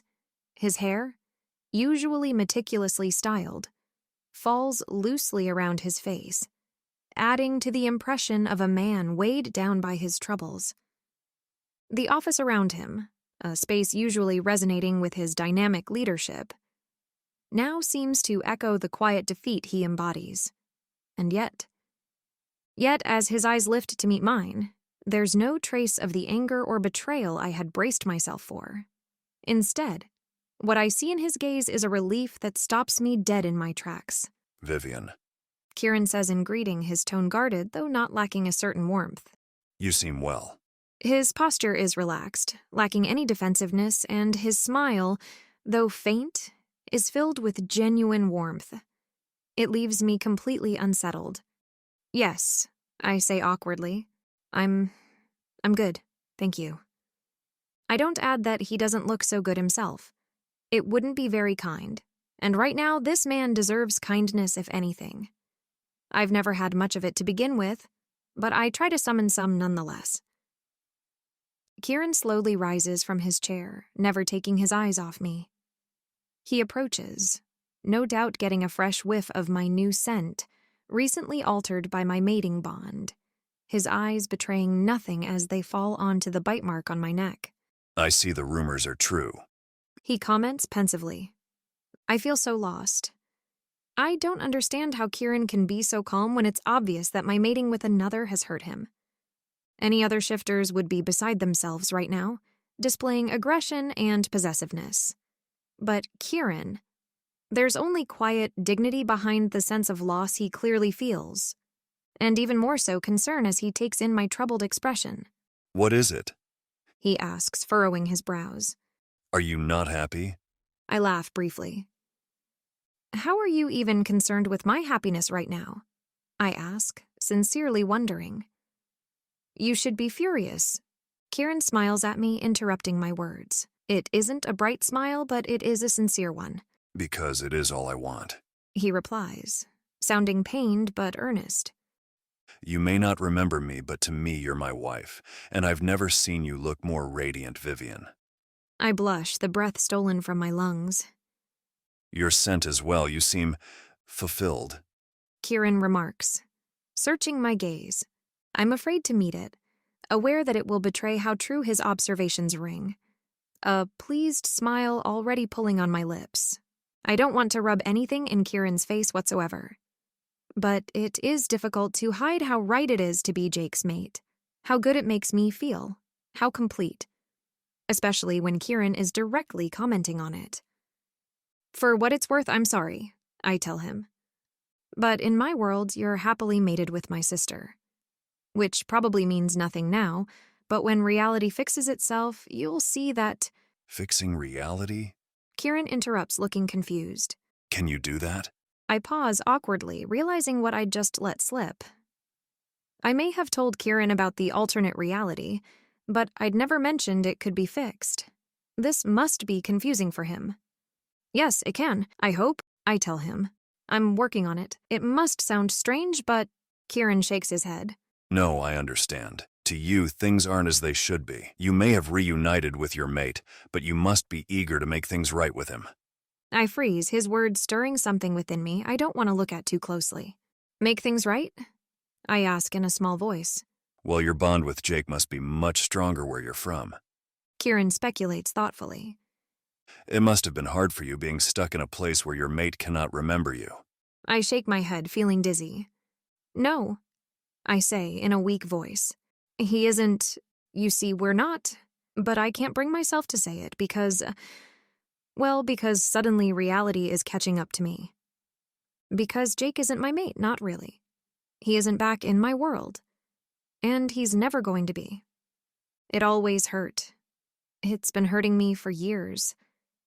But now, knowing what it's like being bonded to him, knowing what I'll be losing and never getting back. Are you okay? You've gone pale. I'm fine. I manage, despite the burning, choking sensation constricting my throat. This is my fault, really. I've been such a fool. I've let myself be swept away by circumstance and sweet lies made to look all too real in this world. And soon, I'll be left to face the consequences and... I should go. I tell Kieran with a curt nod. Thank you. Thank you for your understanding. I'm halfway out of the office when I hear him call after me.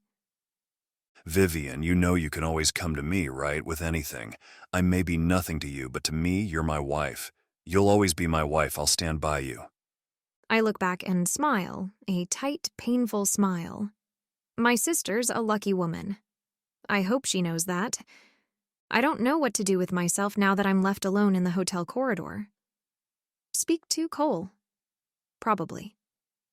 Meet with the intermediary. Find Nero. Stop more serum from being made. Move things along.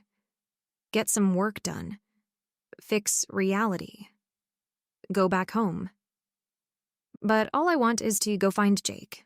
Lose myself in the elusive comfort of his arms while I still can. I've been so happy, so blindly happy. It's all ruined now. The prospect of losing it all. Ms. Reeves? The hotel clerk and the young shifter who'd been so awkward around me a while back is walking in my direction. Your mother's here. He tells me. She's been here practically every day this week looking for you. Would you like to meet with her now? I really don't. I have more than 100 problems, and for once, my mother isn't one of them. But she's my mother, and a part of me has been ingrained not to deny her. Besides, I'm sure it won't take long. Might as well deal with whatever it is she wants now and be done with it. Sure. I nod. Is she in my office? The young clerk nods, escorting me politely, despite me knowing perfectly well where my office is. Just as he'd said, Genevieve is waiting for me there, though I hadn't anticipated how overwhelming her presence would be. Her scent is so sour with anger. It's nearly painful for me to step closer. She can't hurt me anymore, I know that. But she has. And my wolf remembers. I remember. And I automatically flinch in response when her furious gaze descends upon me. Sit down. She snaps, crossing her arms. My body obeys the command instinctively, wired to appease her. How could you? My mother seethes once I'm seated, and she can tower over me as she pleases. What were you thinking mating with that worthless man? It feels like I've been slapped, and suddenly I'm 10 again. 15. 20. Lost, just like I'd been when she still commanded every aspect of my life, invading my feelings and thoughts and manipulating them to her will. This wasn't the plan. My mother growls. We had a good thing going here. Why do you always insist on making everything harder for yourself? Did you forget who his cousin is? I frown because I don't see what Harry has to do with this. Was she also hoping I'd get with him in this life? Why would she? Meanwhile, upon my silence, Genevieve sighs. You should have waited until we'd gotten rid of Kieran as discussed. She comments. It would have been cleaner this way. No one would have batted an eye. Now how is it going to look if we start using his blood? My jaw drops. I can't help it. It just does. Did she just imply that? And yet I don't see how to avoid it. My mother, no, this stranger says, thankfully lost in thought. We need him out of the way, but we can't lose this pack. Our entire operation depends on it. Our entire operation? So this whole time she... Oh, and by the way, Cole tells me you wish to speak with Nero. Genevieve meets my eyes. Care to tell me what this is about? I shake my head. Of course my mother is in on it, I realize. Of course she is. If anything, it must have been her idea. Is that why she always wanted me to marry an alpha? To use me to take over his pack and... Vivien. Genevieve asks. All this time, all those years of pressuring me, controlling me, making me feel as if, somehow, I owed her complete and utter obedience because I was my father's daughter, and my father had left. It had felt like I'd somehow betrayed my mother myself. But in this life, Dad is still around. And still, somehow, that hadn't been enough. It was never enough. It was never about Dad. I want out. I grind out between my teeth. Or what? Genevieve looks speechless, if only for a moment. A part of me rejoices over the fact, but it's a small part. The rest of me doesn't feel much at all. You heard me. I murmur in a flat tone. You can't be serious. Genevieve scoffs. There is no out. This entire operation relies on you. I jump to my feet. I don't care. I'm done. I want no part of this anymore. Her harsh, cruel smile grazes my mother's lips. You can't mean that, Vivien. I know you. I know what you want. I shake my head and run out of the room, not willing to hear her any longer. I want her out of my life. For good. But Genevieve's voice calls me back, just like it always had before. The truth is that there is no escape from her. You will get your act together, she tells me. I'm not above telling Nero about your mate, and if you think for 1 second he won't use him to pressure you into obedience, then you're a fool. I freeze before spinning on my heels furiously. You stay away from Jake, I exclaim, heart clenching so painfully it's like it is breaking. I would never let harm come to your mate, Genevieve replies, giving me a chilling smile. Provided you do as you're told, that is. Are we clear? 46. Present time, Jake. Jake, Harry says with a tired sigh. you're an idiot. I roll my eyes, purposely goading him into expressing his frustration further. Because with Harry, it's the only way forward. Yeah, I quip. What else is new? What were you thinking? Mating with a married woman? Harry jumps to his feet in aggravation. A woman who not only is a suspect in the drug ring we've been looking into. Vivien isn't a suspect. I growl because Harry can berate me all he wants, but I won't tolerate him bad-mouthing my mate. And who, forgive me to tell you, doesn't seem entirely right in the head. Harry adds, ignoring my outburst. Oh, come on. I snap because his attitude is slowly getting on my nerves. The only reason why you don't want to believe her is because she told you about the fated bond thing and it disturbed you. No, it didn't. Harry replies, lying through his teeth. I don't believe her because her story is crazy. How else would she know us so well? I argue. Research? Private investigation? I roll my eyes. I understand how Vivian's story might sound, but he doesn't see what I see. Or more accurately, what I feel when looking at Vivien. The first time I'd ever met her gaze had felt like finding something long gone, like being seen completely in a way I'd never experienced before. And while I'd convinced myself I was simply being blinded by her beauty, that whatever she claimed to know about me couldn't be real, I'd soon come to realize there was simply no way she could fake the connection between us. She loves me, I tell Harry. We're mates now. I can feel what she feels, and she really loves me. Harry pinches the bridge of his nose tiredly. Well, you couldn't have known that before mating with her. He argues for the sake of arguing because he's a stubborn bastard. I do now. It's real, Harry. Everything she told us, it's all real. Harry briefly tenses, avoiding my gaze. Also, I add, for what it's worth, I love her. And what's going to happen when she fixes our reality like she claims she's going to do? Will we even remember this? Good point. I was hoping to discuss this with him. About that, Viv claims she and I missed our chance in her world. So what I'm thinking is, how about we just let things be? Harry sends me an incredulous look. Let things be? He repeats cautiously. Yeah, as they are now. Things are pretty good, right? Save for the entire impending chaos part with the serum, but that's also happening in the other reality, so who cares? Harry doesn't reply immediately, seemingly lost in thought. His thoughts mustn't be very pleasant, seeing the grim line of his mouth. Why does he always have to be so gloomy? Is this about your fated mate again? I ask. 'Cause, you could just have Viv tell you all about her so you can find her. Harry blinks, before briefly shaking his head. I don't know, He says with a sigh. We'll see, maybe when all of this is over. Yeah, he's got other things to worry about right now, I guess, that's fair. Sure, I tell him. Gotta save everyone first and all that. But you are allowed to eventually get a life, right? Harry lets out a brief laugh, but he looks troubled again. I'm not so sure it's entirely about me and my mating bond anymore. Are you okay? I ask because if I don't, nobody will. Harry takes a beat to answer. What do you want to do? He says, ignoring my question. You and Vivian are mates now, yet she's supposed to be with Kieran, and both of them are right in the middle of a delicate situation, to say the least. He doesn't need to say more. I see where he's getting at, and it's exactly where I've been meaning this conversation to go. I can't let Vivian stay here right in the middle of Kieran's mess, all right? She's my mate, I just can't. I get it, you want to take her away. For a while, I concede.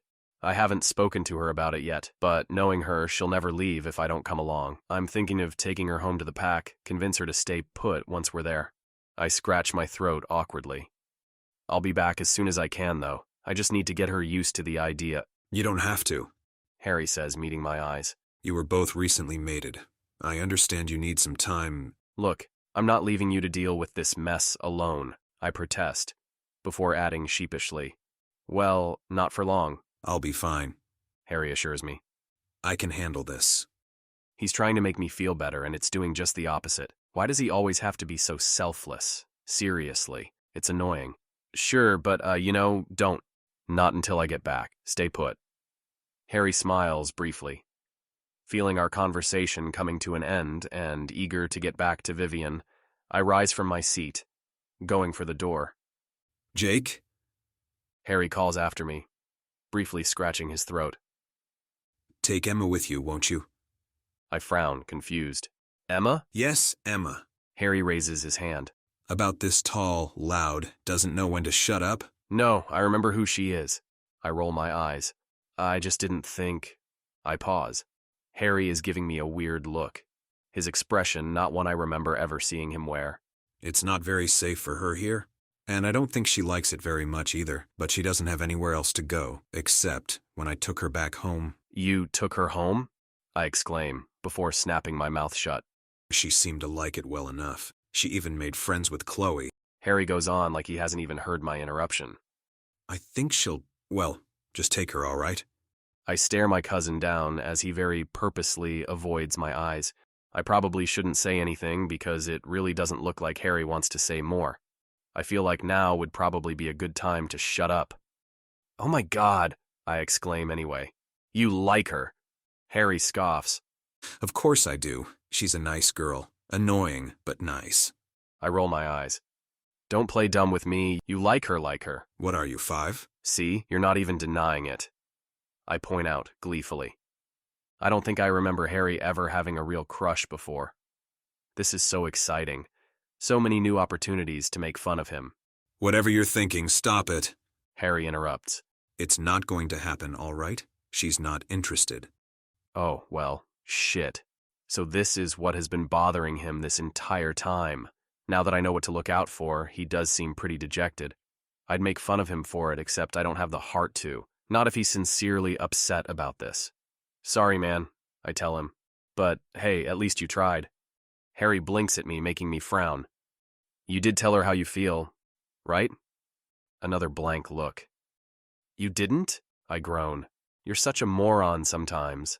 There's no point. I know she... No, you don't. You're not a mind reader. You don't know shit. Ask her out, and when she says no, we'll get a drink. How's that? Harry smirks. Fine. And make it romantic. Get her flowers or something, I advise, receiving an unimpressed look for my efforts. Didn't you mate with Vivian in a bathroom stall? Shut up.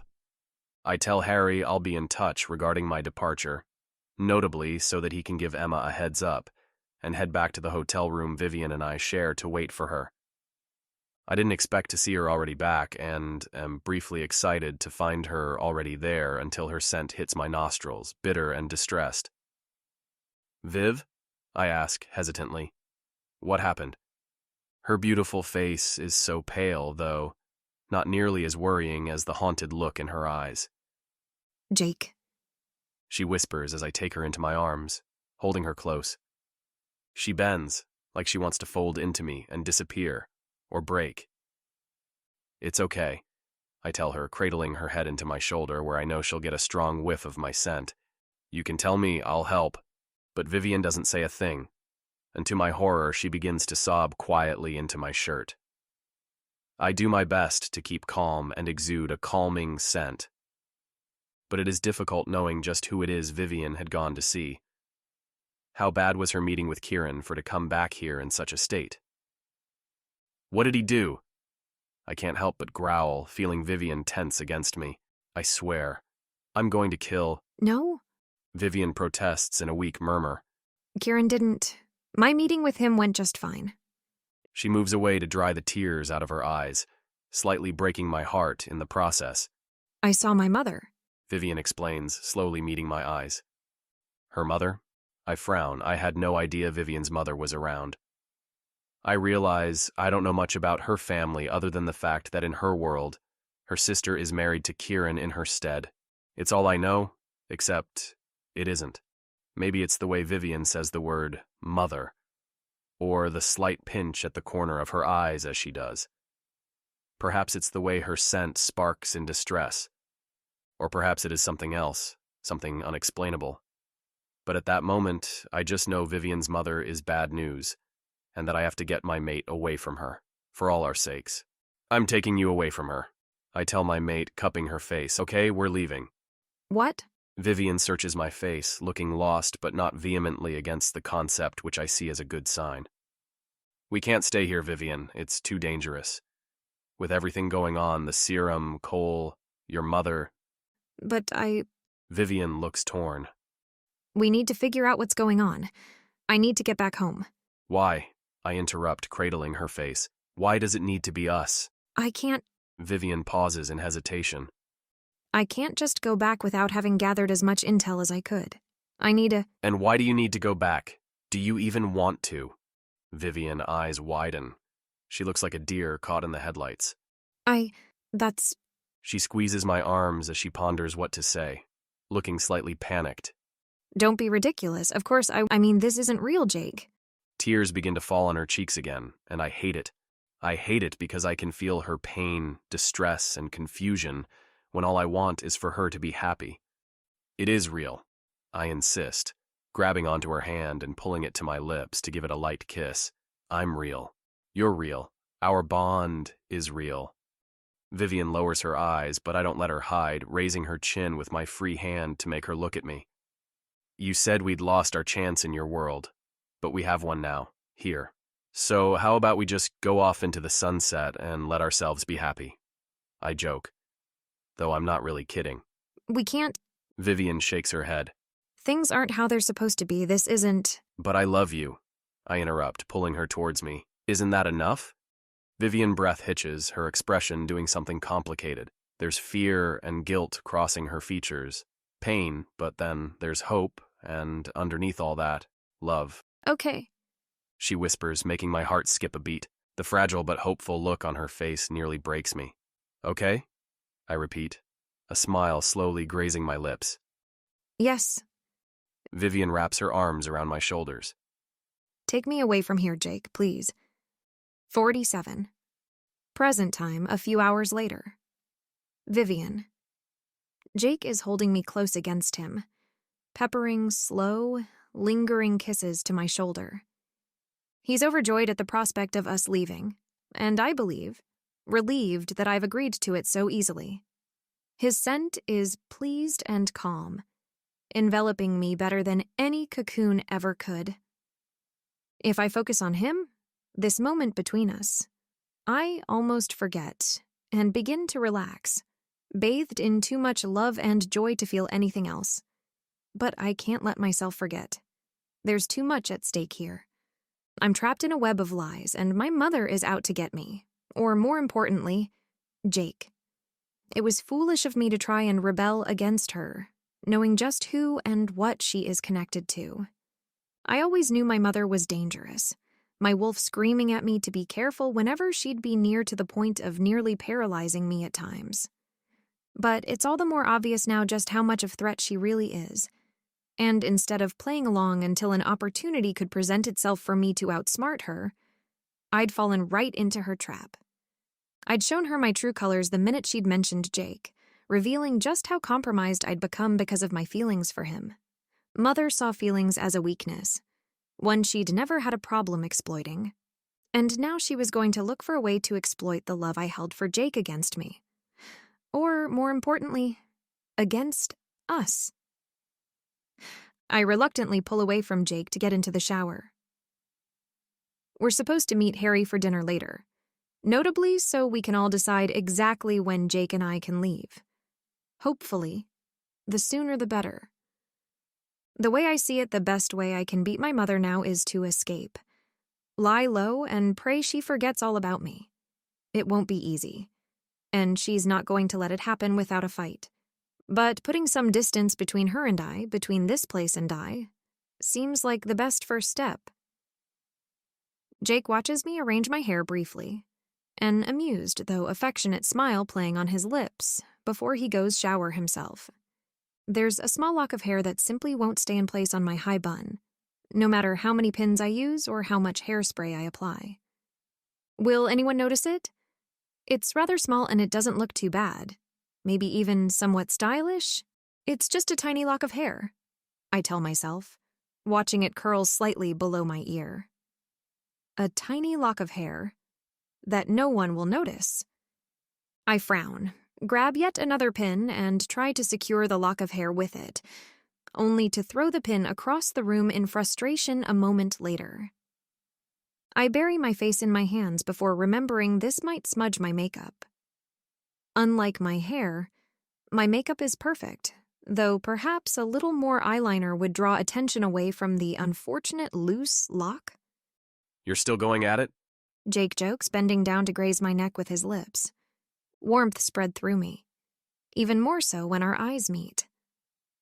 I can't lose him, I tell myself for what feels like the 100th time now. But nothing rings more true than that at the moment. I can't lose him. Not again. Not when life, or, well, my wish, whatever it was, has given us another chance.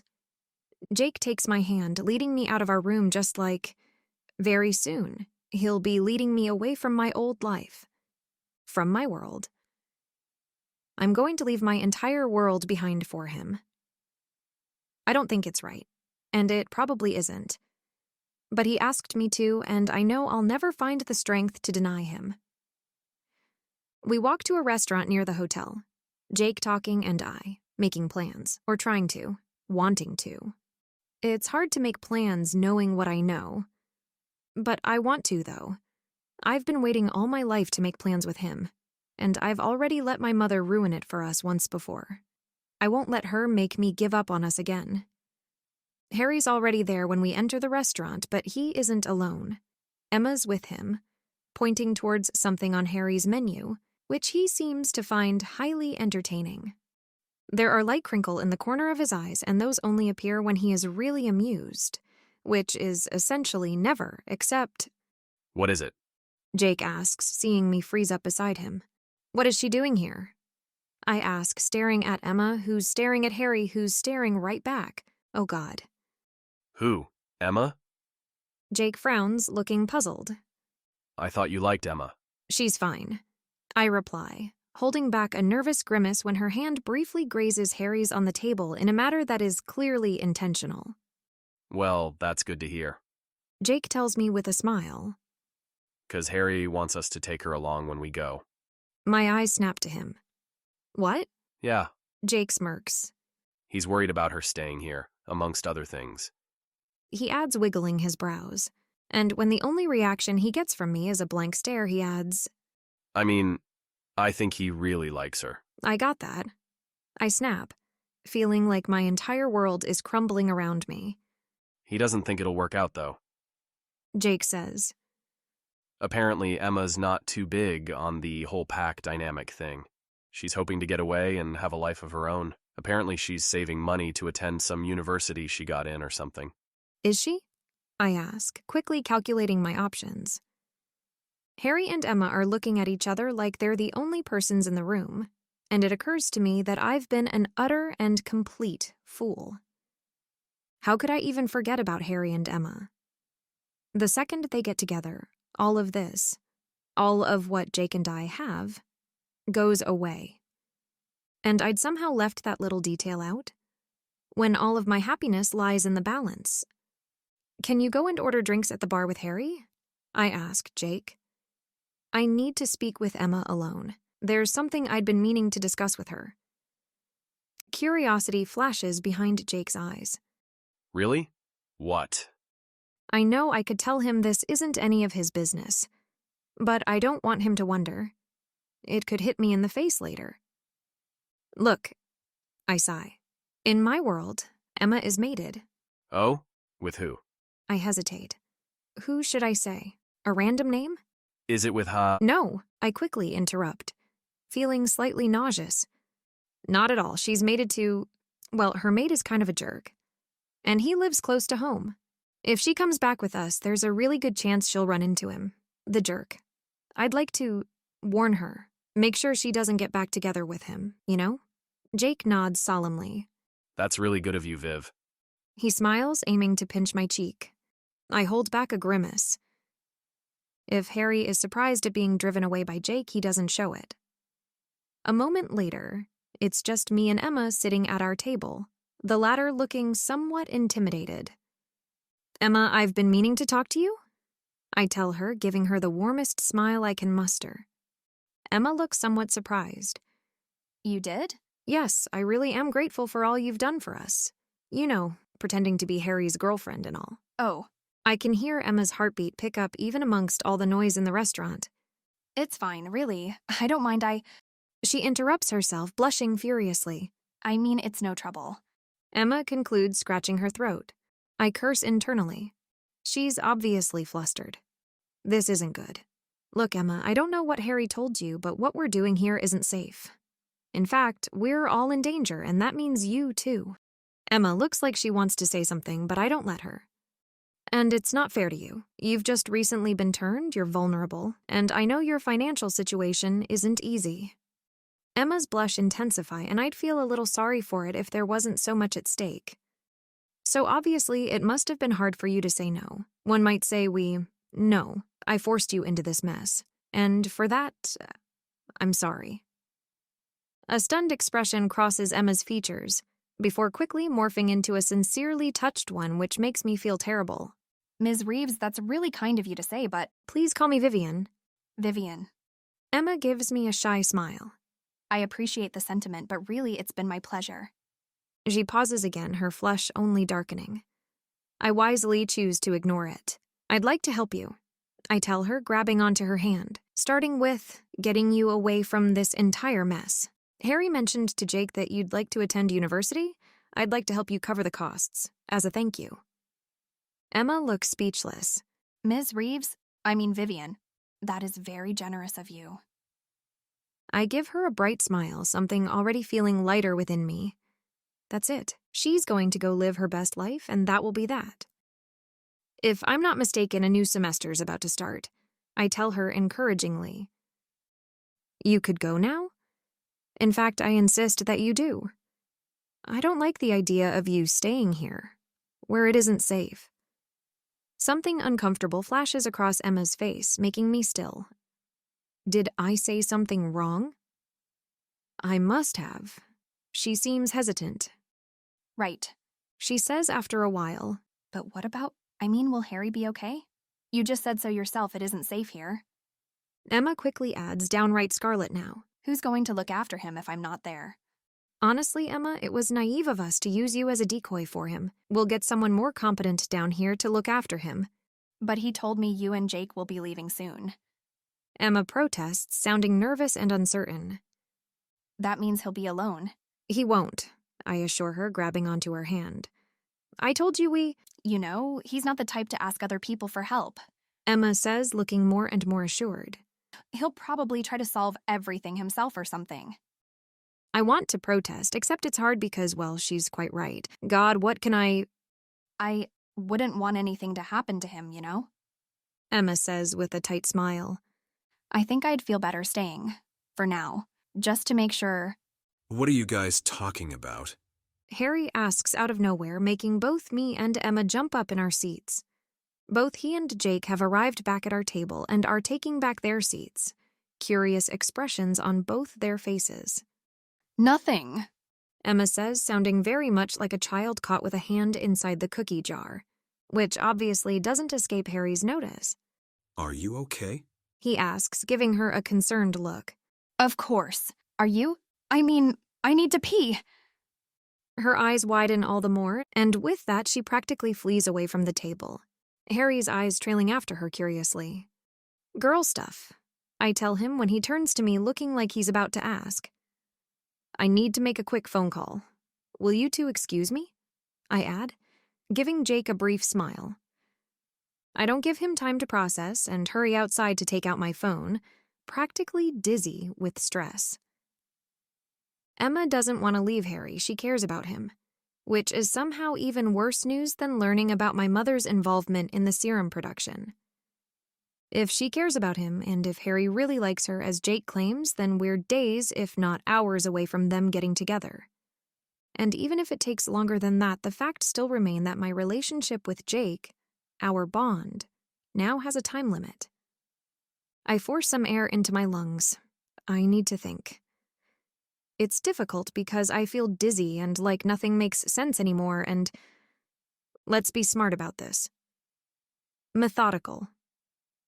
Harry and Emma must be driven apart at all costs. If they get together, I lose Jake. Harry won't leave this place before he's stopped all serum from being made ever again. I don't see how to convince him otherwise. Meanwhile, Emma won't leave Harry because she... I freeze. She won't leave because she's worried about him. I can work with that. An idea begins to form in my mind.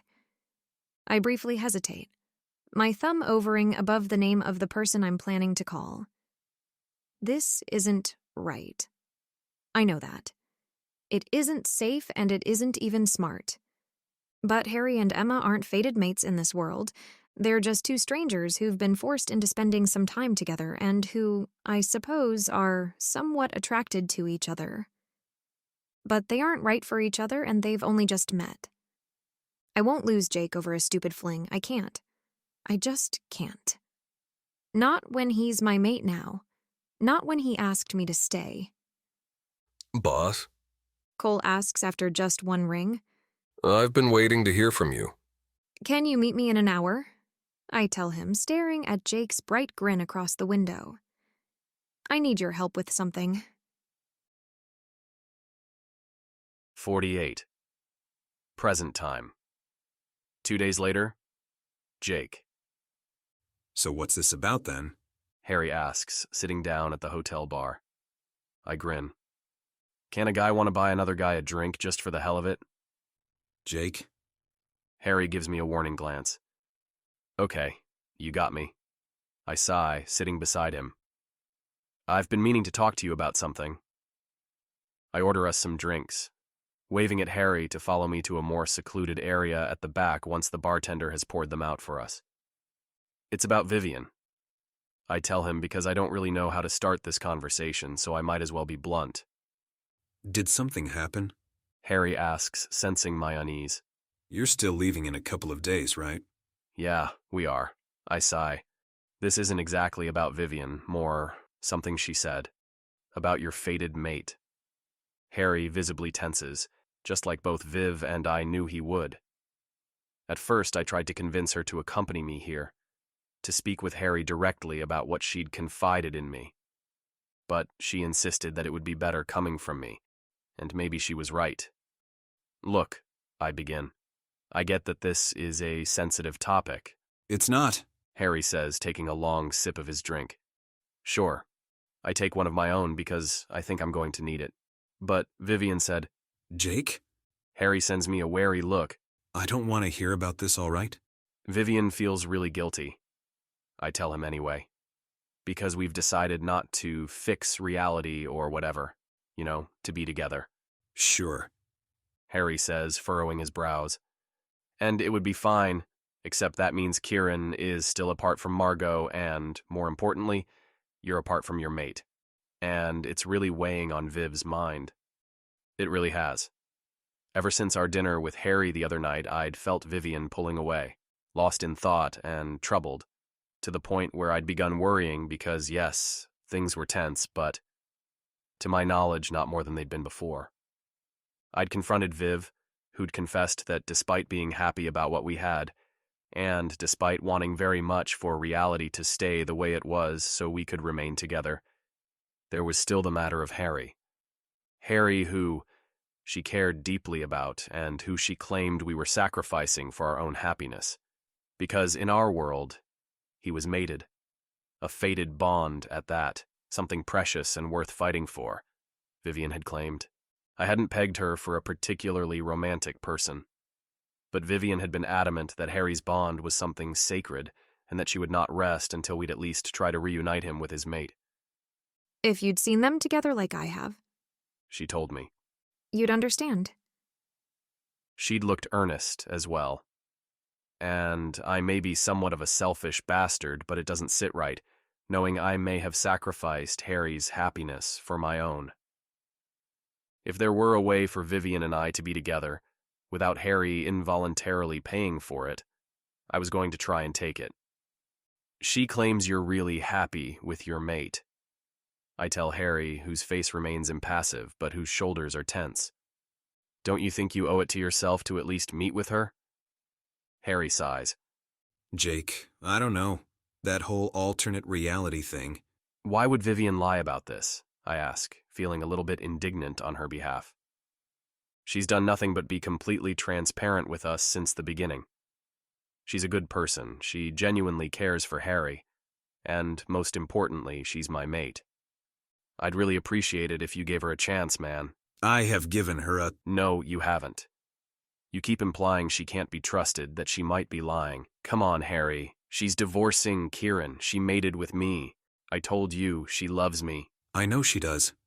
Harry interrupts, looking somewhat contrite. Then why do you keep doubting her like that? I sigh, downing the rest of my drink. A tense silence settles between us. I'm going to get another. You want one? I eventually offer to break it. Sure. When I return a moment later, Harry looks resolved. You're right. I guess I've been rather wary of Vivian, but she's your mate and you trust her, and I trust you so. I hand him his drink with a roll of the eyes. Look, I get that her story's a lot to take, but come on. We know vampires and witches and we can turn into wolves. Is it really so far-fetched that she's made a wish that somehow changed all our fates? Harry gives me a blank look. Yeah, okay. It does sound far-fetched, but the point is our entire lives have been crazy, so... Cheers. I clink our glasses together, making Harry smirk.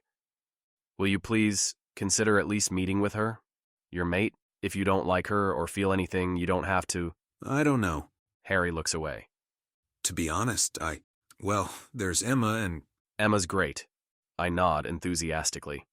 I mean, I guess I don't really know her, but I'm sure she's great. Everything's great around here, so I don't see why Emma wouldn't be great too.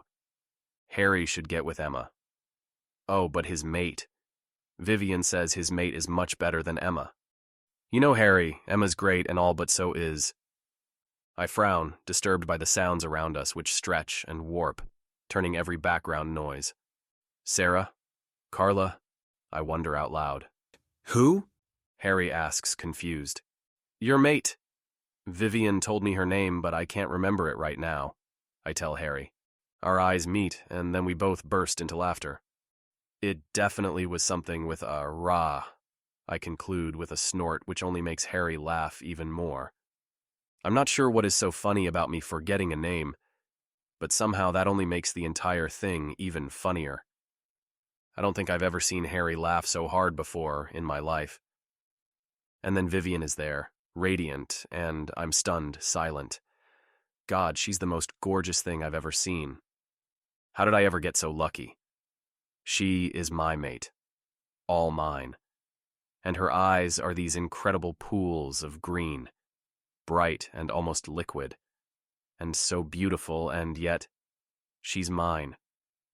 Jake? Viv says something, but her voice floats over to me like it's riding on a breeze. She is wearing a cascading green dress, and the room tilts a little when I try to focus on her. Beside me, I see Harry vaguely waving at her. I guess he trusts her now, which is fantastic news. Viv. I stretch out my arms to her, hoping to grab onto her arm. Come here. She approaches with an amused smile. And you say I can't handle my alcohol? She observes. I think she might be making fun of me, but she just smells so wonderful. I have to pull her onto my lap and bury my nose in her hair. Jake! She protests, sounding surprised. I love it when she's surprised. Even her surprise is perfection. Fuck, I love her. Her green emerald eyes bore into mine. She seems worried now, which is strange in a moment like this, but Vivian pulls away from me, looking troubled, and begins to type something on her phone. Then she places it against her ear. Come on, Kieran. She mutters to herself. Pick up. Kieran? Why would she be calling Kieran? I don't like this.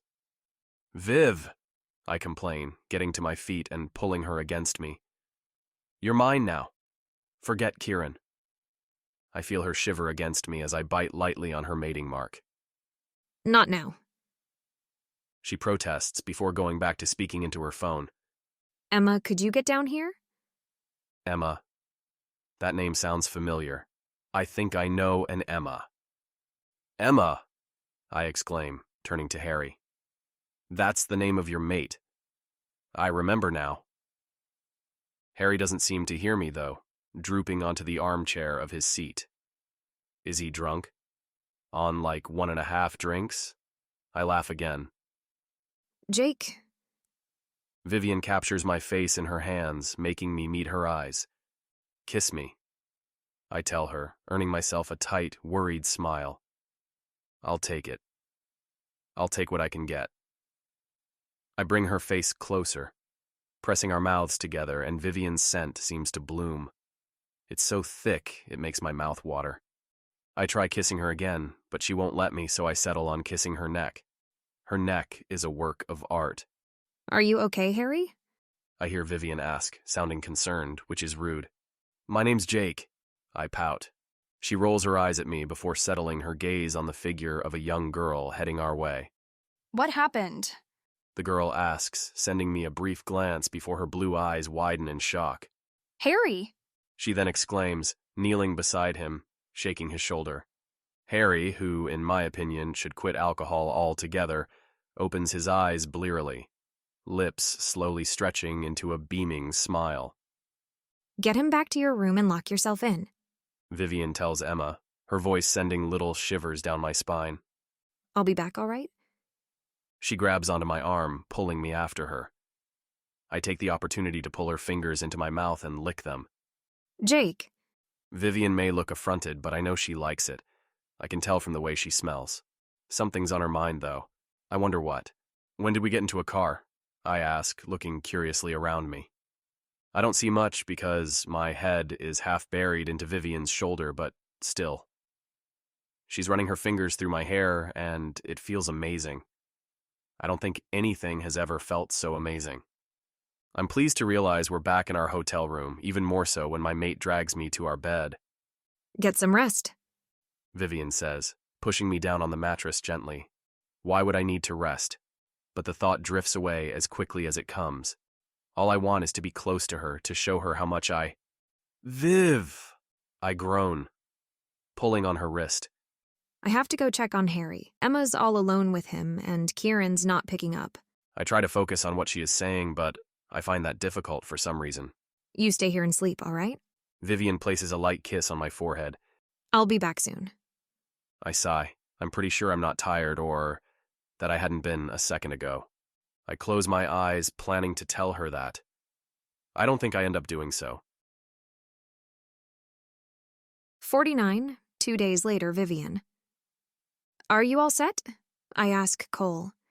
We're convening in my office back at Kieran's main hotel in the early hours of the morning. I avoid looking at his face like it'll make it better somehow. More acceptable, being here making dubious plans with him. It doesn't. This is really me, doing this now, with him. Plotting, betraying. Ever since I discovered what my alter ego had been up to in this life, what it seemed she'd been capable of, I'd compartmentalized. She was an entirely different person, one I could never become no matter how different our circumstances must have been. But now finally getting a glimpse of Cole smirking dangerously, it truly hits me that she and I are one and the same. A terrible person. All set. Cole replies. Emma's letting her little alpha boyfriend know we'll be leaving as we speak. I nod, half wishing for this conversation to be over, buried and part of a past long gone. But it can't be. Not yet. Remember, no harm should come to her, I warn Cole. I've hired mercenaries to come and rescue her from you by tomorrow. They'll take her out of the country. Cole grins at me. I'll make sure she never wants to set foot here ever again. Cole, I snap. He sobers up, meeting my gaze with a more solemn one. I really appreciate you coming up with this entire plan to save my ass, boss. He tells me. I nod curtly, but he doesn't take it as the sign it is to shut up. I mean, I had no idea Hargrove and his alpha cousin were planning to arrest me any day now. Yes, they think you're the big leader behind the entire thing. I repeat, even though I've told him this lie before. He enjoys hearing it. It makes him feel important. And I need him pleased and obedient. But using Emma so I don't just escape but actually go free and unharmed? Brilliant. You're an evil genius, boss. Anyone ever told you that? I don't reply immediately. You're sure she's going to be able to pull it off? I ask eventually. Emma is meant to convince Harry that she and Cole are in love, and that, despite Cole's involvement in the entire serum operation, he's willing to leave it all behind for a future with her. Essentially, she is currently asking Harry to let her and Cole drive off into the sunset. It's the only thing I could think of to get rid of Emma, without Harry eventually wanting to go after her. He'll believe her to be taken and belonging to another. And it'll probably sting a little, but Harry hasn't known Emma long. He'll get over it quickly, I'm sure. Meanwhile, Emma won't return to Harry because... You should have seen her face when I threatened to kill him right under her nose if she didn't convince him to let us leave. Cole snickers before his expression turns mean. Serves her right for thinking herself important enough to hang with alphas. That girl should be kept in her place. I clench my fists under my desk, nails digging deep into my palms while my face stays impassive.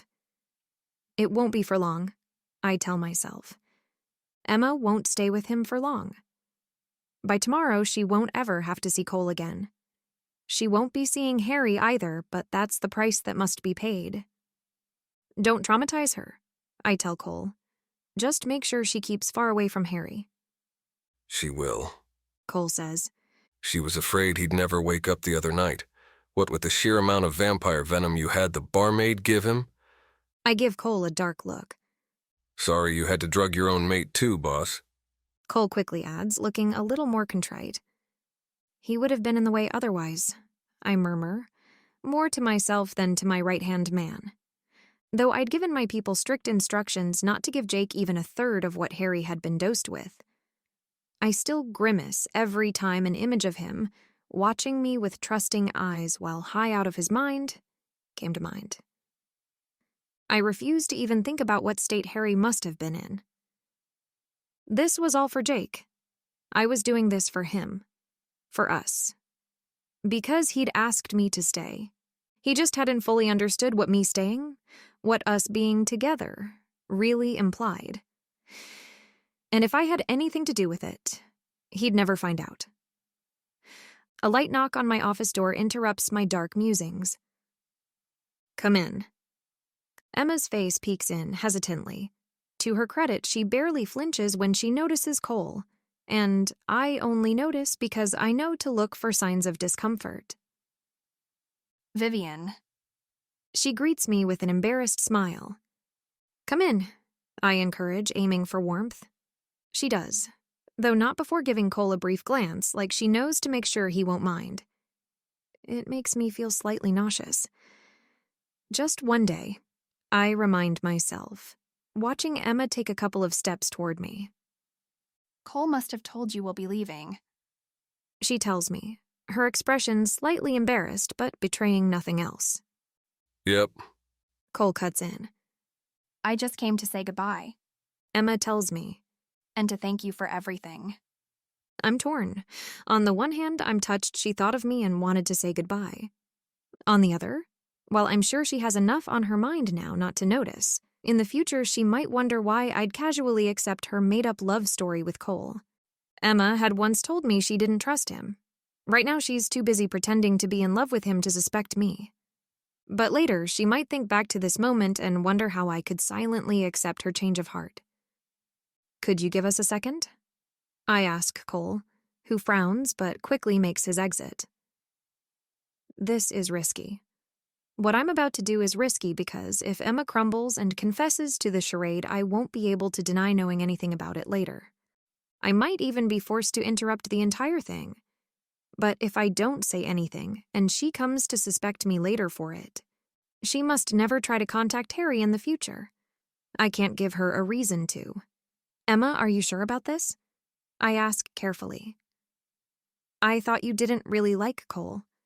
And now you're planning on running away with him. Emma blushes, but to my amazement, she meets my gaze evenly. He thought it was safer for me to hide our relationship, given the nature of his job. I nod slowly. It must have been hard for you and Cole these last few days, with you having to pretend to date Harry and all. There's a slight twitch in the corner of Emma's lips when I say Harry's name. That's all she gives away. No, don't worry about it. She tells me like her concern is somehow for me. I told Cole the truth. He understood. She's a deceptively good liar, I realize for the first time in my life. I had no idea about that back in my old reality. You can still stop this, a little voice tells me, sounding suspiciously like Jake. It's not too late. Except now I'm thinking about Jake, and that is precisely what reminds me how much too late it actually is to give up now. And I won't give him up now. Never again. Are you sure this is what you want? I ask. There's a brief flicker of hesitation in Emma's eyes, and I feel my heart sink at the sight. If she confesses the truth, if she dares ask for my help, can I really muster up the courage to deny her? I'm sure.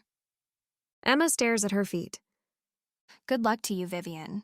I hope you and your mate are very happy together. The sheer sincerity lacing her words makes me feel like I've just been slapped, and my reply comes out weaker than intended. A brief, meaningless thanks in return. I watch Emma disappear from my office, my life, hopefully forever. It will be to her benefit. Though I plan on ensuring her future from afar, a very happy life for her. Just not one she'll ever be sharing with Harry. That would be asking for too much. And I've never been very generous to begin with. 50. Present time. Jake. Vivien and I are packing our bags, though it mostly feels as if we're packing our troubles away. With each item tucked away, there's one less thing to be concerned about. We're heading back to my pack today, and soon all our troubles will be behind us. Somewhat, mostly. I just need some time alone with my mate without worrying about some drug lord coming in to get us. Is that really too much to ask? The pull to be near her is intense, a physical ache when we're apart. It's a new sensation for me, this deep, almost visceral need for proximity. But every time I look at her, every time I think of our future, I just know I've made the right choice. Soon, Vivien will be settling her divorce with Kieran, and while our mating was sudden, a whirlwind of emotion and necessity, the thought of finally being able to ask for her hand in marriage to celebrate our union openly in front of family and the pack fills me with a sense of rightness. Though I'd feel better leaving, knowing Harry would be safe. And it doesn't feel like he's going to be, with his mood having been going from bad to worse, enraged one moment and utterly dejected the next, ever since Emma's departure. If I didn't know any better, I push these thoughts to the back of my mind as I zip up my bag, choosing instead to focus on the immediate joy of our new beginning. The journey ahead is filled with promise, and as I glance at Vivien, her smile catching mine, I know that no matter what the future holds, we will face it together. And that's all that truly matters. I'm not saying we should kidnap him, I tell Viv. Just like, not give him a choice and knock him out if he doesn't come willingly. That's kidnapping. She observes dubiously. I sigh. Together doesn't mean agreeing on everything, I guess. Viv, look, we can't leave him here alone when he's hurting like this, I argue. He's a level-headed, grown man and our alpha. Viv replies sternly. He can look after himself. I pout. But you should have seen how sad he looked earlier, I protest. I'm worried he's going to do something stupid if we don't take his mind off that girl. Vivian's scent does something strange, sharpening in fear as if stimulated by something terribly shocking, though there's nothing of the sort. Only me and my words. Viv? I ask, furrowing my brow. She blinks and meets my gaze, her face calm and scent subdued. Vivien is incredibly talented at controlling her scent, I realize. Not so much for the first time, but in a new way. What's the matter? I ask anyway before I can help myself. Her green eyes bore into mine, almost pleading. I don't understand what it is she's pleading for. Understanding, perhaps. If you think we should bring Harry home with us, then I'm with you. She gives me a little smile. Though good luck making him agree. I'll go give it a try now. I groan, already dreading the entire conversation. I'd realized belatedly that Harry had been much more pleasant with Emma around. It's a shame about her and Cole. We really should introduce him to his fated mate soon, I tell Vivien. That'll make him forget Emma in no time. Viv suppresses a cough like she's swallowed something sour. Are you okay? I ask, rubbing a hand on her shoulder. She flinches briefly. It's barely even a flinch, but I feel it. I feel it and wonder. I'm still wondering when I've exited our bedroom, heading downstairs to get a car after Harry's failed to pick up his phone a couple of times. He is still staying at Kieran's main hotel, while Viv and I have stuck to the one where we'd been mated the night of the gala instead. I'm still wondering when I'm riding the elevator to Harry's room, freshly arrived in Kieran's pride and joy, and I'm accosted by a doe-eyed blonde who fidgets for 10 seconds while staring at me before she dares ask, Sorry to bother you, but you're that Alpha's cousin, yes? The one who's been dating Emma? I have no idea who this girl is, but something feels off and I don't like it. That's probably why my next words aren't particularly polite. What do you want? I ask. The girl shifts on her feet, her scent betraying her unease. I think she'd rather be anywhere but here, stuck in an elevator with me. Emma's missing. She says anyway, making me snort. She isn't missing. She's off riding into the sunset with her secret lover. Harry? The girl asks, eyes widening in surprise. What? No, Cole. I explain because she might be worried about Emma, but this girl obviously must not have been as close to her as she thought. Emma hadn't even bothered saying goodbye or telling her the truth about. Cole? The blonde scent sours sickeningly. What are you talking about? The elevator door opens, but neither of us pays it any mind. The little blonde isn't a very impressive shifter, but the genuineness of her horror is. Emma and Cole have been dating in secret, I explain, feeling like a dumb, berated child for reasons I can't pinpoint. Maybe the way this girl is looking at me, No, they haven't. she says with utmost certainty. Most certainly not. She sounds so sure. I don't like how sure she sounds. It's making me doubt myself, and I'm not prone to self-doubt very often. I can assure you? My poor attempt at an explanation gets interrupted. Listen to me. Emma would never go anywhere with Cole unless he was threatening her with something. And she certainly wouldn't date him. Ever. You seem awfully sure of yourself for someone whose friend didn't even bother saying goodbye. Probably because Emma knew I'd never believe her if she told me she was in a relationship with Cole. Not in a million years. And before I can ask for more details, the girl grabs onto my arm, squeezing it tightly. Cole was the one who turned Emma. He lost control and attacked her after she refused to go home with him one night. He was about to dump Emma's body when she started shifting. And he's brought her here to make sure she never tells anybody about it in the future. So trust me when I tell you, if Emma's gone anywhere with this guy, it is 100% against her will. 51.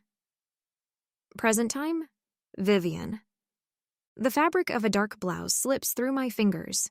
It falls just right, yet nothing about this feels right, and I hastily try on another outfit, tugging at the hem, my reflection staring back with a frown.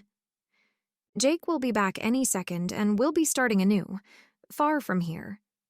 From my mother and her schemes, from the shadows of my old life, one in which love had felt impossible.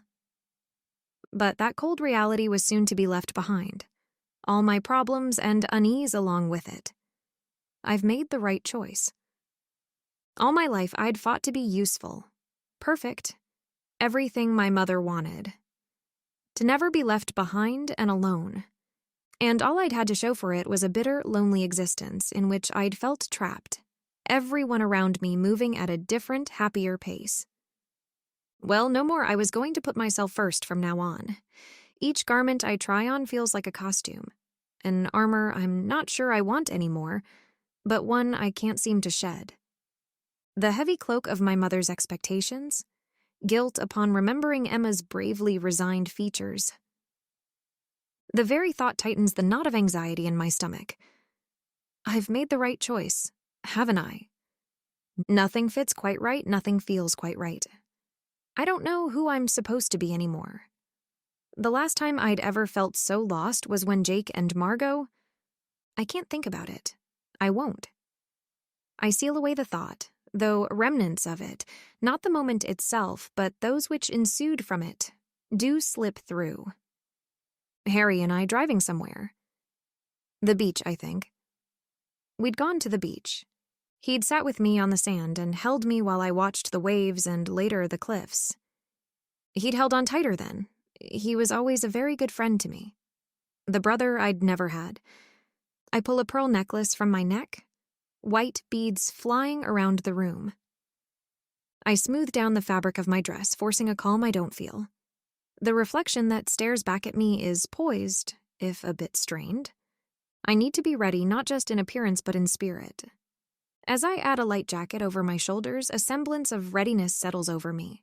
Then, the shrill tone of a phone ringing makes my heart sink. Why is Jake calling? There could be plenty of reasons, but perhaps because of the bond, I know it isn't good. Emma's been kidnapped. Jake tells me hurriedly. There's a whole bunch of curses which would like nothing more than to escape my lips, but I refuse to let them. What do you mean kidnapped? I ask instead.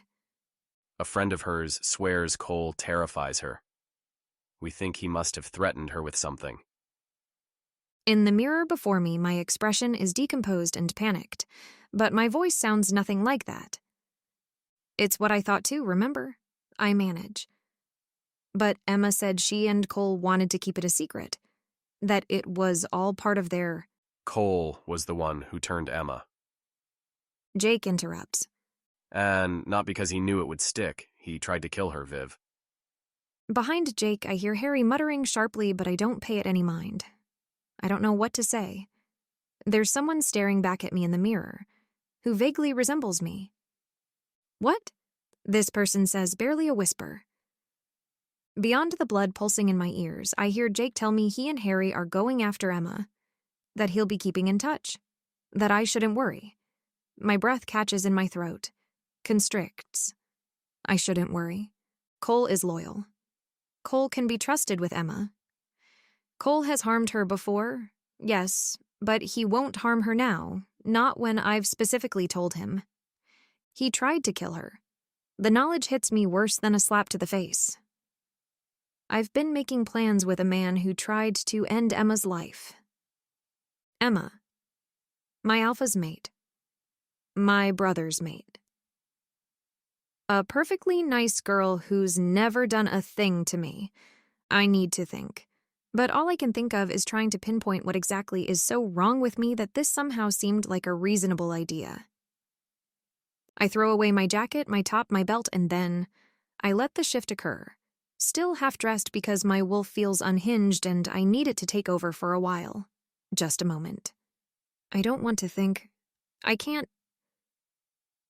But as soon as my wolf stands in my place, I feel my consciousness push back, like a loud choking sound across the night. And then I switch back because only the pain can keep it at bay. Sometimes pain is useful, my mother said. Shifting, she'd taught me, was a way to reset, to realign.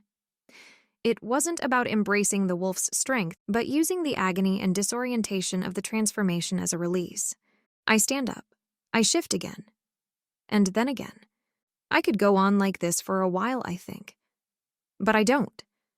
Panting and dizzy, I grab the first articles of clothing I can find and rush out of my room. I know where Emma is, hopefully.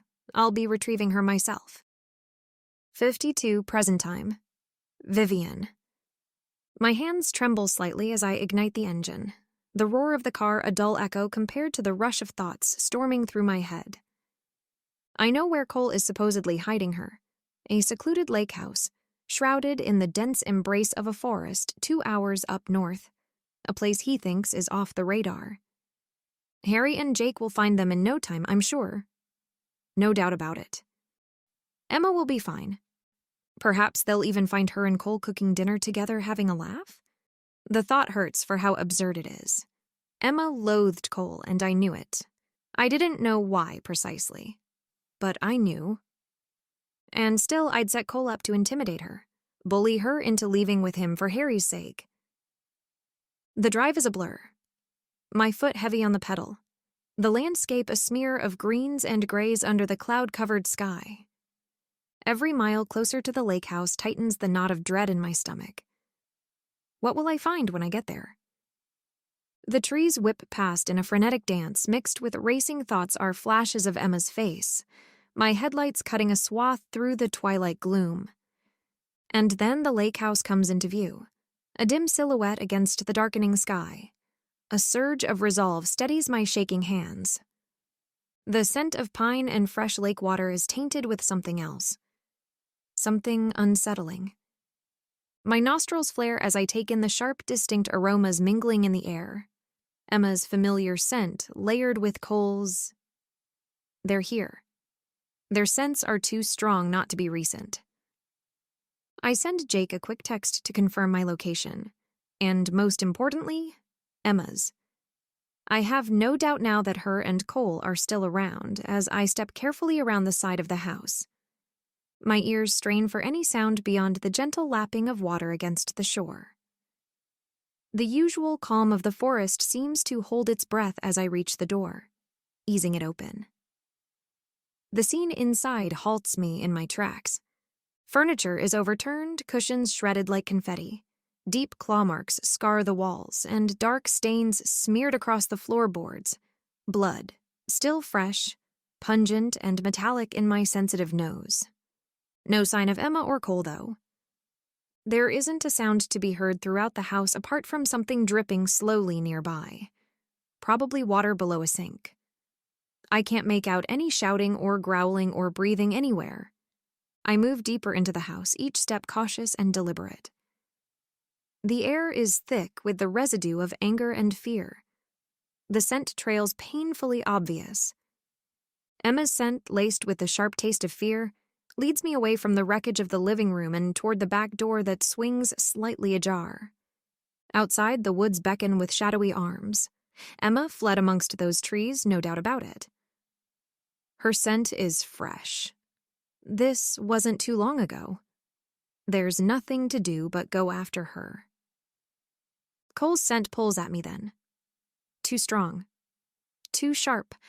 Laced with an unnatural acridity. Chemicals mingle with the musk of his wolf form, and while it sets off alarm bells in my head, I don't have the luxury to listen or even think. The woods are dense here, the moonlight struggling to pierce the canopy. My heart hammers against my ribcage, a steady drum of dread as the trail twists through the underbrush. Then, up ahead, a slight movement behind a bush, pale skin against the dark soil. Relief floods me when I see Emma scrambling to her feet, her face pale but determined. She quickly brings her finger to her mouth in an effort to quiet my interrogations. "What's happened?" I ask anyway, kneeling beside her. She's not wearing any clothes, which tells me what I already knew, that she'd turned to run away from the house faster. Cole took some of the serum. Emma whispers, grabbing onto my arm. I quickly pull her to her feet, scanning our surroundings. This isn't good. That last time I'd fought a shifter enhanced by the serum, Clara had been a struggle, and there hadn't even been someone to protect nearby. Cole was a much stronger wolf, and from what I heard, a skilled fighter. So if he'd taken something on top of that, it would be foolish to assume getting the better of him was a given. That said, Cole considers me his alpha, and he may be skilled, but so am I. If push comes to shove, I can take him. I tell Emma, dragging her along by the hand. Serum or not. I feel her tug back and pull to grasp my attention. I heard him talked about an improved version. She tells me, fear lacing her words. Improved? Does that mean Cole had used new blood to perfect the formula? He used Harry's. Emma confesses. I freeze, spinning around to get a glimpse of her shame-ridden face. This is bad. Beyond bad, really. It's nothing short of catastrophic. How? I ask, trying to keep my tone even. It's no use scaring Emma more than she already is. Cole took some of his blood the other night. She replies. Emma doesn't have to add which one. I immediately know she means when Harry'd been drugged. By my design. I'm sorry. Emma whispers, squeezing my hand. I tried to stop him. I wince. Guess what goes around comes around. I thought I could trust Cole and had forbidden him to steal Harry's blood. But he'd gone rogue, it seems. Don't apologize, Emma. It's not your fault. It's 100% mine, though. Now's probably not the best time to let Emma know that. I can't lose her trust while I need to get her to safety. Especially not when Cole has apparently consumed some of his improved serum, based off Harry's blood. I purposely avoid thinking too hard on what that implies, because the mere thought of Cole harnessing even a fraction of Harry's abilities. The woods around us seem to close in, the shadows more menacing as if echoing my escalating dread. The cold humidity of the air seems to sip into my skin. Shouldn't we shift? Emma suggests. We could run away faster. I shake my head.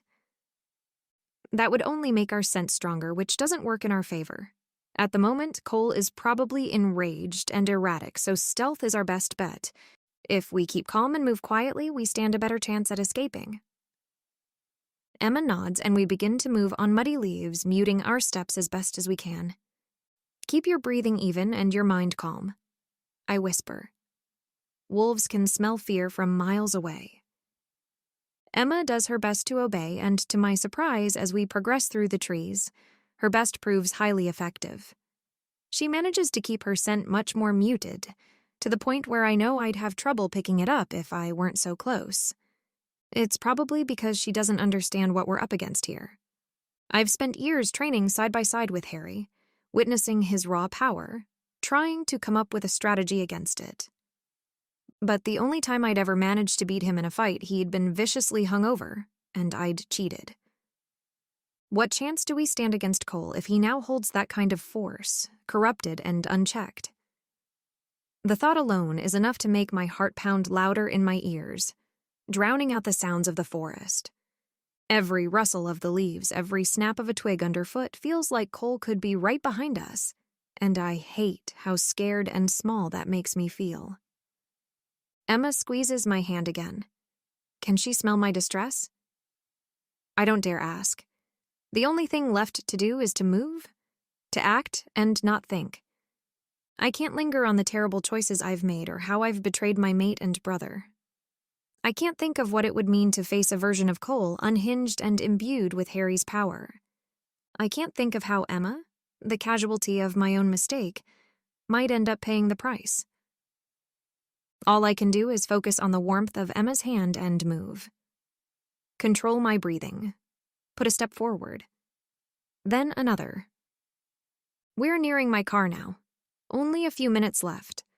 Foolish hope cloys at my chest, and then a low menacing growl rolls through the trees. My heart plummets to my stomach.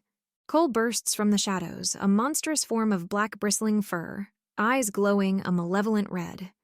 He is huge, grotesque, a misshapen nightmare come to life, but mostly the embodiment of all my worst decisions. Run, Emma. The words rip from my throat. There's the rush of snapping bones and stretching sinews heightening as my form collapses with Cole's charging one. The impact is thunderous. Claws slash, teeth flash. I dodge and weave, fueled by a fierce need to protect.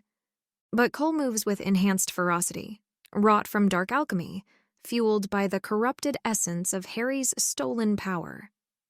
I feel my energy waning against his relentless assault. Only through pure, unadulterated focus do I even stand a chance against this unnatural monstrosity. But just like my strength, my focus wanes and shakes, faltering. Don't I deserve this? Isn't the pain of teeth in my leg, the burning sensation clenching my muscles, punishment for my sins? Cole takes advantage. The next thing I know, I'm pinned down, his jaws clamping down on my leg, a vice of pain anchoring me to the ground. I gasp, the world narrowing to the point of his teeth. He's going to rip me apart limb by limb, the need to kill overpowering his every instinct. And then Emma smashes Cole's head with a sharp rock. For a quick second, I'm in awe.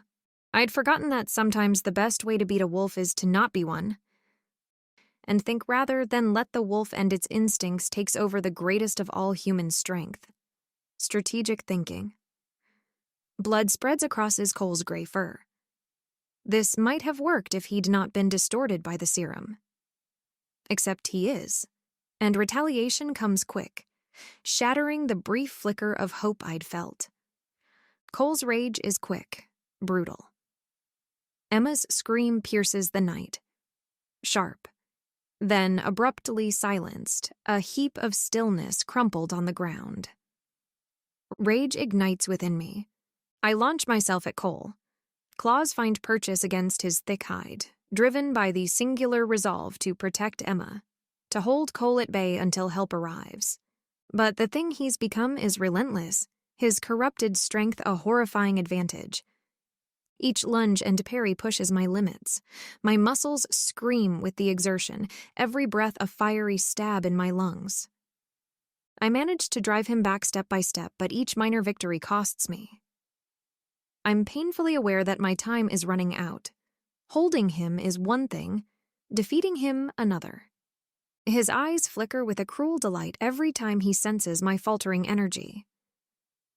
My heart pounds as I dance dangerously close to the edge of my endurance, steering Cole's lethal attention away from Emma's still form. I have to hold on. For her. Cole is strong. But pain means nothing to me, and fear has fueled me my entire life. It won't get the better of me now.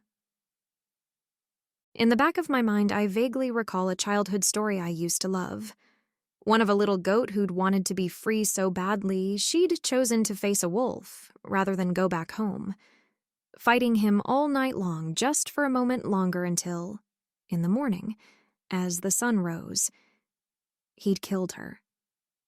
I used to think I was the wolf, an invincible being who cared about the kill rather than the sunrise. It feels different now when I see it pierce in purple hues from beyond the trees, just as Cole's massive form overpowers me again. His jaws snap inches from my face, his breath foul and hot with the scent of the dark serum coursing through him. I brace for the killing blow as a ray of sun hits my face. Through the light comes a blur of gray and white fury that hurtles into Cole with the force of a living battering ram. The impact throws him off me, and tumbling into a violent tangle of snapping teeth and claws. Jake's here, I realize. Finally.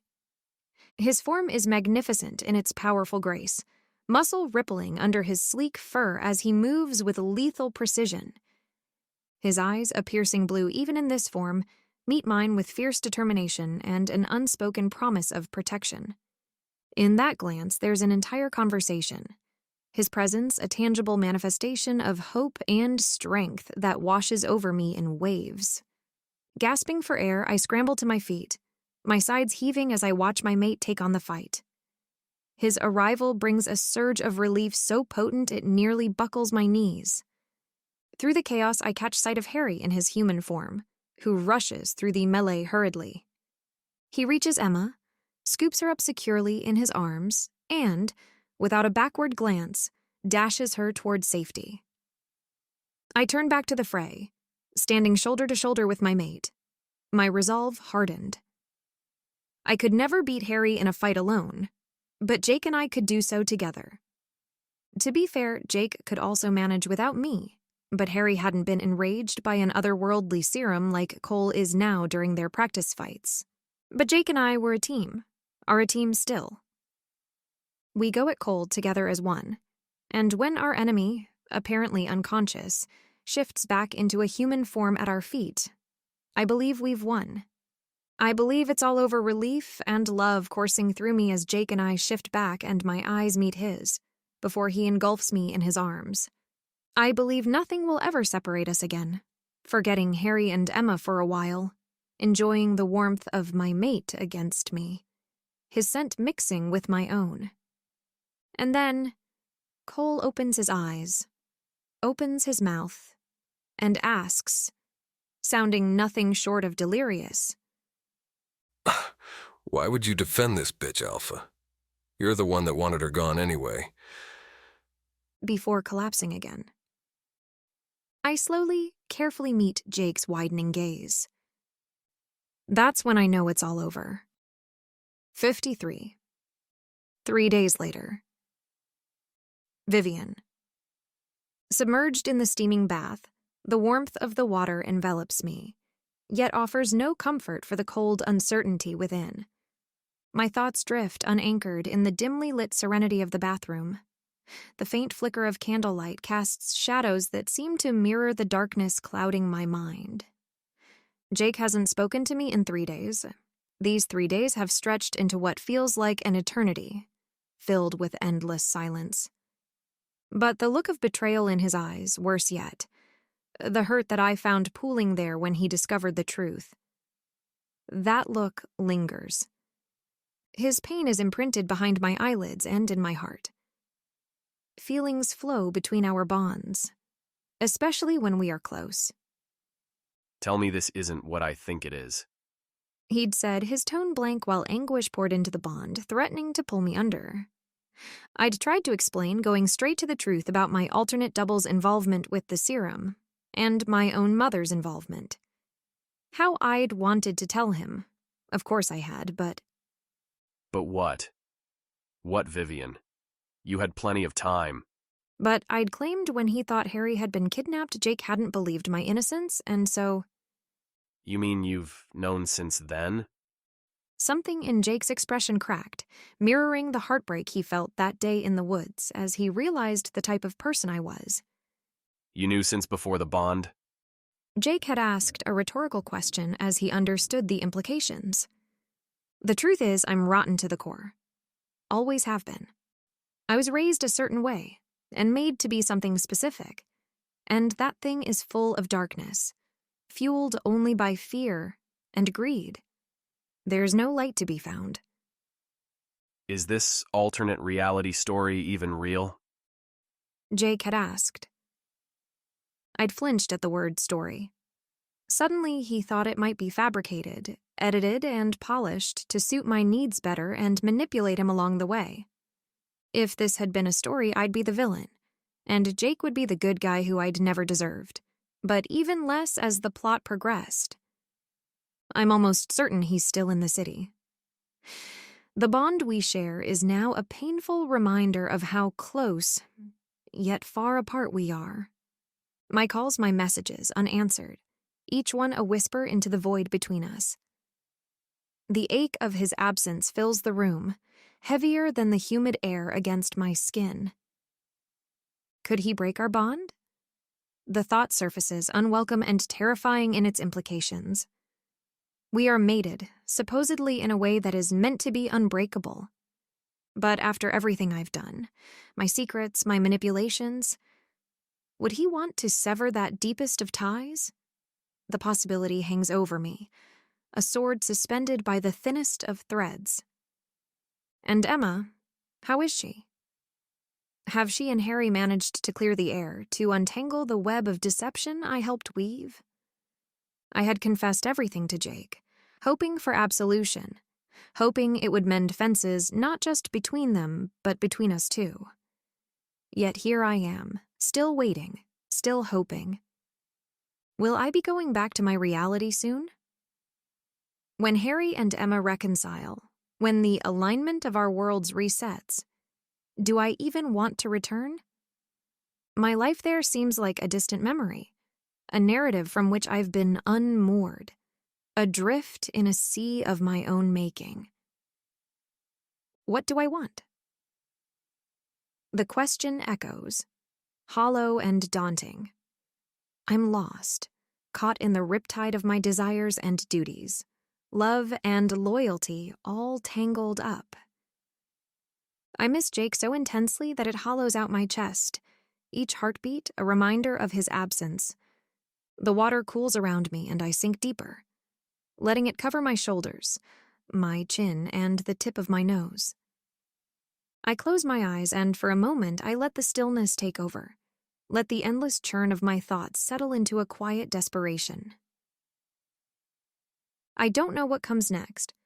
I don't know if the future holds reconciliation or solitude, return or exile. All I know is the pain of missing him, the fear of losing him, the uncertainty of what I've become, and what I might yet have to be. I get out of the bath to put on something for the night when a knock on my door pulls me from my thoughts. "Kieran?" I ask, surprised to see my husband standing at my door. I think I found something interesting. He exclaims, waving a stack of papers in my face before catching a glimpse of it and frowning. Is something wrong? What happened? Nothing. I force out through my teeth. Kieran gives me a dubious glare. I know you remember. I can tell you're upset. He says, crossing his arms. I'm not sure what breaks me down at that moment. Maybe it's Kieran's concerned gaze or the fact that I don't care anymore what he thinks of me. Maybe it has just been a long time coming since the moment Jake stepped away. But the tears begin to fall. And when they do, it feels like they'll never stop. I vaguely feel Kieran pulling me inside my bedroom, making me sit down on the bed. But that is background noise. Nothing I feel strong enough to focus on. I'm not even sure what I'm crying about. Jake leaving me again? The guilt I feel towards Emma and Harry. Kieran showing me kindness that belongs to Margot. My mother's behavior. My father's indifference. Perhaps it's all of it and a good dose of shame and self-pity, if I'm being honest. It takes a while and a whole lot of sniffling, but eventually I begin to explain it all to Kieran, who sits there patiently, listening. You were planning on continuing living in this world with this version of Jake, but had to ensure Harry and Emma wouldn't get together. He makes me confirm at some point because that is quite a complex bit of information. The witch told me the magic behind fated bonds would essentially reboot itself should they get together, canceling whatever wish I'd made and bringing us all back home. I confirm. I have to interrupt myself to hold back a strong sob which has me trembling all over. But they're fated mates in your world? Kieran repeats, a certain level of uncertainty on his face that makes me flinch. I nod. I don't know how to explain that to me. Fated bonds were a curse. Something to endure, rather than appreciate. I had convinced myself Harry and Emma would have been better apart, long before they ever stood in the way of my happiness. But I was wrong, obviously. I tell Kieran in a small voice. I ignored all the signs that they liked each other even without the bond, even when they were staring me right in the face, even when it had nothing to do with Jake and me. I tell Kieran about my father leaving. It had been a while since I had talked to anyone about it. The only other people I'd ever confided in besides Margot were Harry and, of course, Jake, but I hadn't discussed my father in a long time. Well, no one can blame you for having a thing against fated bonds after that. He comments. That doesn't excuse what I did. No, it does not, but admitting to your fears is the first step in confronting them, which I think we both agree you should do. When have you gotten so wise? I ask, briefly pushing at his shoulder with my own. I've always been wise, you just don't remember it. You had the serum created to make money. I remind him, making him snort. Never said I was wise about everything. He gives me a sideway glance. I'm not proud of what I did, and neither should you be. But everybody makes mistakes, Viv. I roll my eyes. Jake will never forgive me. Perhaps not, but only you can work on forgiving yourself, and that is more important than Jake's forgiveness, believe me. I ponder on that for a little bit. I suppose he's right. Intellectually, I know he's right. But it's hard to let myself feel it, to believe it to be true within the confines of my heart. I rub my eyelids, which after all this crying feel like they're burning. I feel drained, suddenly. Perhaps I should let you rest. Kieran tells me with a yawn of his own. It's not even that late, but I don't think about protesting. The idea of lying down and closing my eyes feels like a necessity at this point. You said you'd figured something out, though. I ask Kieran, words coming out slowly. He blinks at me for a moment, looking confused. My eyes shut on their own accord. Before I lose consciousness, I'm vaguely aware of the heavy thump of a body hitting the ground. Kieran's? I don't have the strength to check. 54. Present time. Vivien. The first thing I realize when I regain consciousness is that I'm not in the hotel room I fell asleep in. So for a brief moment, I wonder if perhaps reality has reset itself. But then, I find my hands tied behind my back, and Kieran's bound, unconscious form is tied next to mine. My eyes adjust to the dim lighting, taking in a space slick with moisture that seems to close in, like it's been engineered to disorient and confuse. A cave hollowed out and expanded into some sort of underground bunker. The constant drip of water somewhere to my left sounds like it's simultaneously far away and just over my shoulder. I think we must be under a water reservoir or something. Each breath seems heavy and laden with the earthy scent of mold, an oppressive, tangible presence that fills my nostrils. Kieran stirs beside me. His movements are sluggish as he, too, comes to terms with our grim situation. I turn my head as much as my restraints allow, trying to get a better look at him, to assess his condition. His face is drawn, shadows pooling under his closed eyes, his usual composure unraveled by the drugs or whatever method was used to bring us here. We're trapped, bound, and at the mercy of whoever has orchestrated this capture. I mutter to Kieran, hoping to stir him into full consciousness. However, we don't have to wait for very long to figure out just who brought us here. From the deeper shadows of the cavernous room, a figure emerges. Tall, imposing. Genevieve steps into the scant light, the embodiment of every nightmare I've ever had about her. Memories flood back the countless nights she came to my room, her figure a dark silhouette against my bedroom door. On the nights I didn't sense her arrival, she would startle me awake, her disappointment sharp as knives, my following punishment far more painful than that. The dread of those nights still lingers. The way I would lie awake, heart pounding, jumping at every slight noise, waiting in vain for her footsteps on nights she didn't appear. Genevieve stops a few feet away, her eyes assessing us with a cold, calculating gaze. Her aura is thick with power, the air around her almost crackling with the force of her will. She had wanted to marry into alpha status, but the truth was, she should have been one herself. Her ambitions had shaped her, and now they were shaping this grim tableau. "Mother," I say, my voice steady despite the rapid beating of my heart. "I take it you're the reason we're here?" My question hangs in the damp air, the weight of our shared history making the silence that follows feel oppressive. Genevieve smiles, but there's no warmth in it. Actually, you're the reason you're here, Vivien. She mutters, rolling her eyes. Kids these days always blaming their parents for everything. You're a grown woman. You make your own choices. I growl at her words.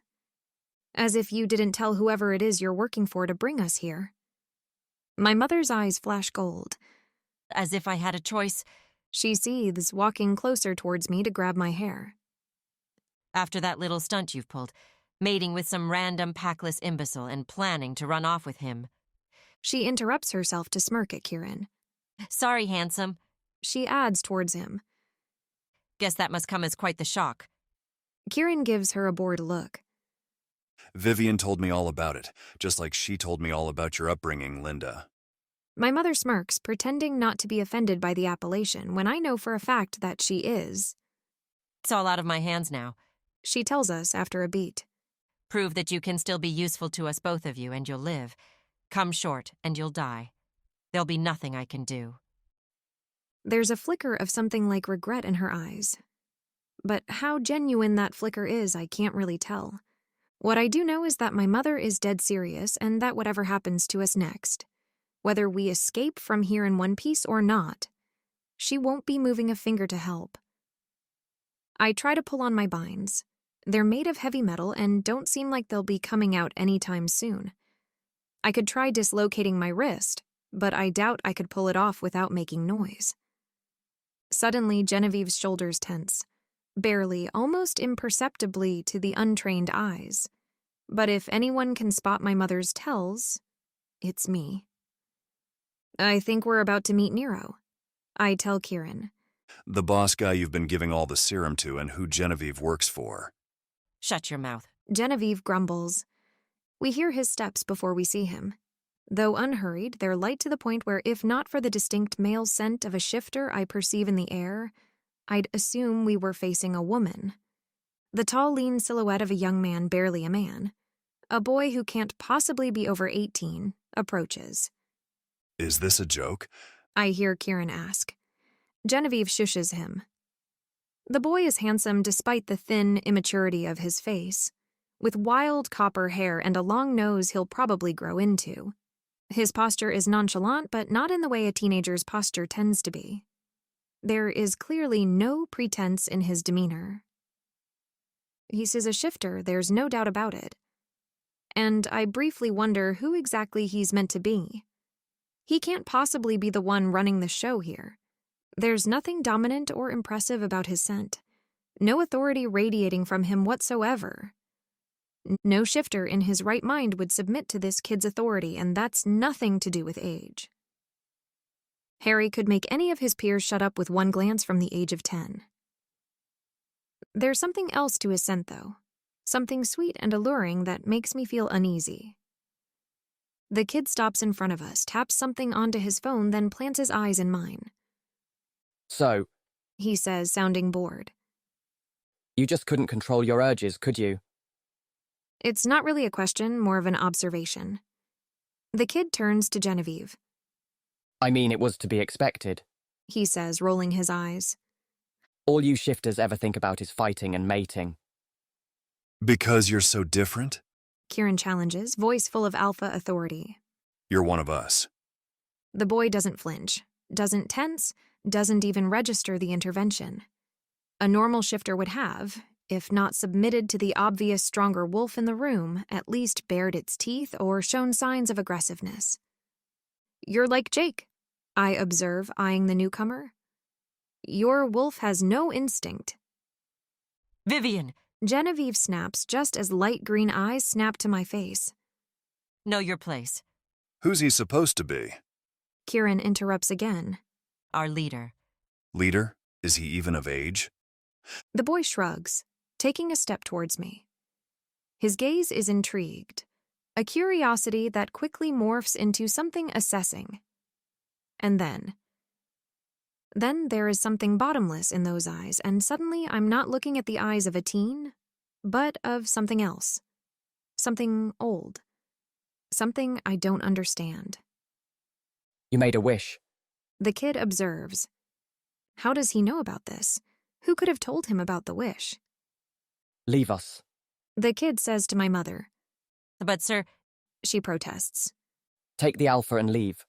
He's of no consequence. He doesn't wait for the reply before snapping his gaze back to me. All the while, I've been wondering how he may have learned about the wish. How much does he know about me? I've felt reality twist itself to your will.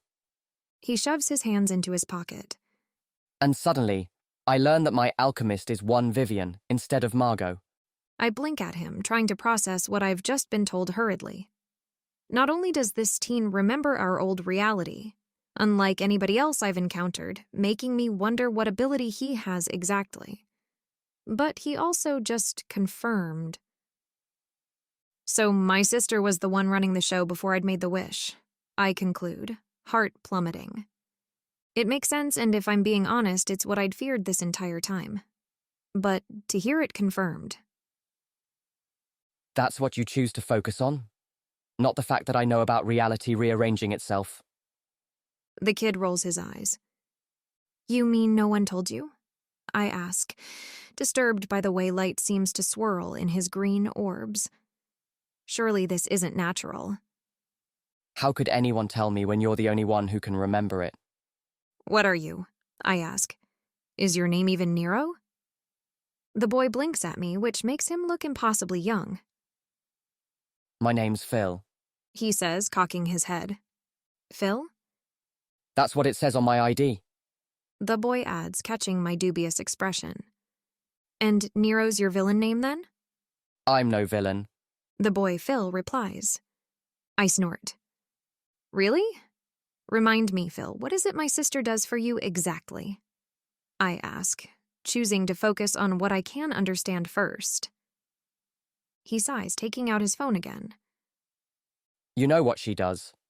She doses any alpha who sets foot into one of Kieran's establishments with vampire venom, steals samples of their blood, and turns that into an enhancement drug. Which she then delivers to you so you can sell it to random shifters who want to replace their alphas? Phil smirks, walking a little further off. More or less. He says. I tense, watching him move, already imagining him coming back with some type of drug. Or perhaps a torture device. But he just grabs himself a Coke Zero and pulls up a chair to sit in front of me. Why are you staring at me like this? I ask, uncomfortable. Phil shrugs, taking a sip of his drink. I thought you'd be more interesting. He says. But you're just as greedy as the rest of them, aren't you? I'm not sure what he means by that. His face gives nothing away. He is somewhat chatty, but apart from making him talk to buy myself some time and gather more information, I'm not sure what to do, so... Why not use the serum yourself? You're not an alpha, I can tell. Phil laughs. It's a very boyish laugh that makes his boyish face look even younger still. Alphas don't last. Their authority and influence, built blindly on strength, are bound to decline. And most importantly, alphas don't get along with other alphas. It's a rather reductive way of looking at things. Is it? Your mother would have made a great alpha, and yet, here she is, working for me, a dumb kid, 'cause she's a woman. So, ultimately, not nearly as strong as a man. Some packs have women alphas, I argue. Phil waves his hand. Inconsequential numbers. And at the end of the day, these women alphas don't get along either. So you just want everyone to get along? You're the big peacemaker? I need everybody to get along. Phil gives me a crooked smile. But I never said I wanted peace. I'm about to ask him another question when everything happens all at once. Something, someone, drops from above onto Phil, tumbling with him to the ground.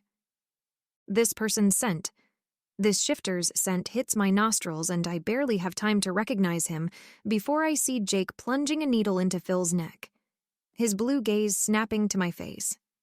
I thought these eyes would never look at me again, not without mistrust or anger. Yet here he is, looking relieved to see me, and it's like, with this one look, I can breathe again, live and not merely exist. Hey, Viv. He says simply. You look terrible. A small stupefied laugh escapes my lips. Did you just dose me with vampire venom? Phil asks, sounding incredulous. Sure did. Jake pulls on his arm, twisting it behind his back to immobilize Phil. In that instant, a wave of relief so profound washes over me that it nearly buckles my knees.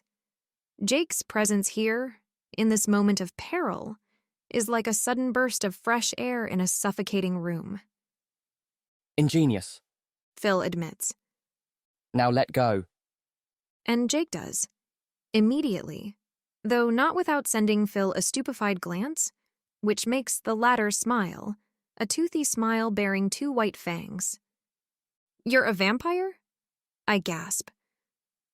That's why his smell felt slightly nauseating. All vampires have a flowery scent underlined with notes of decay. I should have known. But Phil had also been a shifter. A hybrid?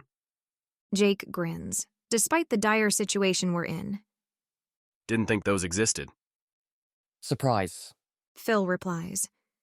And then his hand moves so swiftly, hitting Jake's chest in what I think is a punch.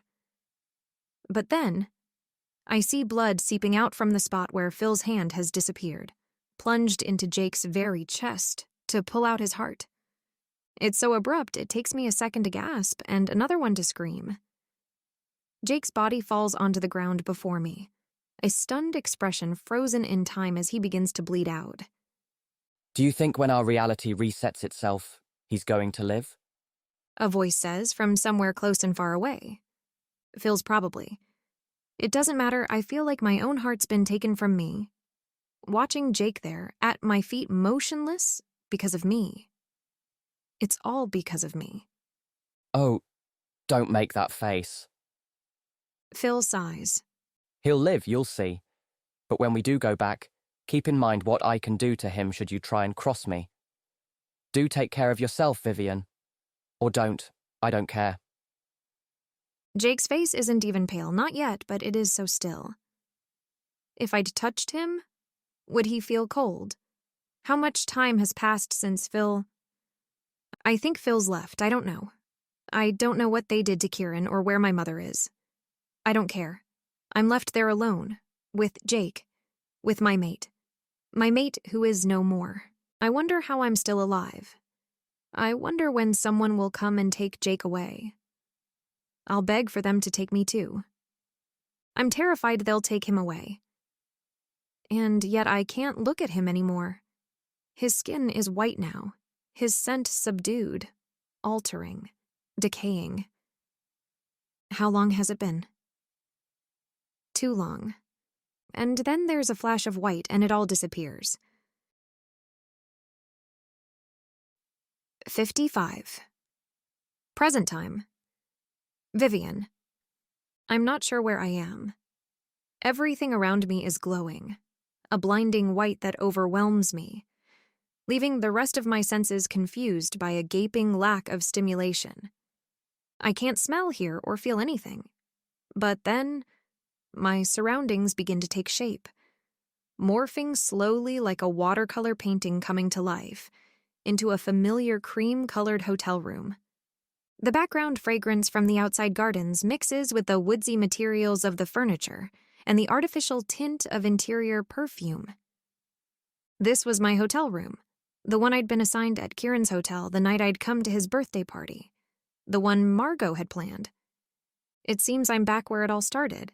Reality is resetting itself. Somebody is lying in my bed, I realize, approaching to hover beside it. A woman who I'm stunned to realize is none other than myself. I'm staring at myself, my double, lying in bed with a dazed expression on her face, looking at the ceiling as if it's the most interesting thing in the world. Get some rest. Someone says. Jake's here, beside my double's bed, alive and well. I reach out for him, but my fingers don't seem to reach him. Instead, they go straight through him as though he were air. What's going on? Will you stay? My double asks him, blindly reaching for the hem of his jacket. I better not. Jake replies, sounding conflicted. The sight of it tugs at my heart. And then my double opens her eyes, grabs his jacket more tightly, and pulls him towards her, crashing her mouth onto his. I gape at the scene. I had no recollection of it. Jake stills, briefly returning the kiss, his hands hovering over my double's body as if he doesn't dare lower them onto her skin. Until, suddenly, he does, but only to abruptly pull her away. There is a pained expression on his face. Stop. He says, pushing my double onto the bed. We can't. Why not? My double slurs, confirming what I thought, which is that I'd probably been drugged, most likely by Margot after we'd discovered Seth's body. Jake looks away, muttering something even I can't make out perfectly. It sounds like, hell if I know. But it could be other words entirely. He abruptly stands up and flees the room without looking back at my double, who stares after him with a broken-hearted expression despite her obvious high. Care to make a wish now, Vivian Woods? The witch appears beside my double's bed, earning herself a confused look. You don't look very well. She observes in a bored tone. I don't think she cares very much how I'm feeling.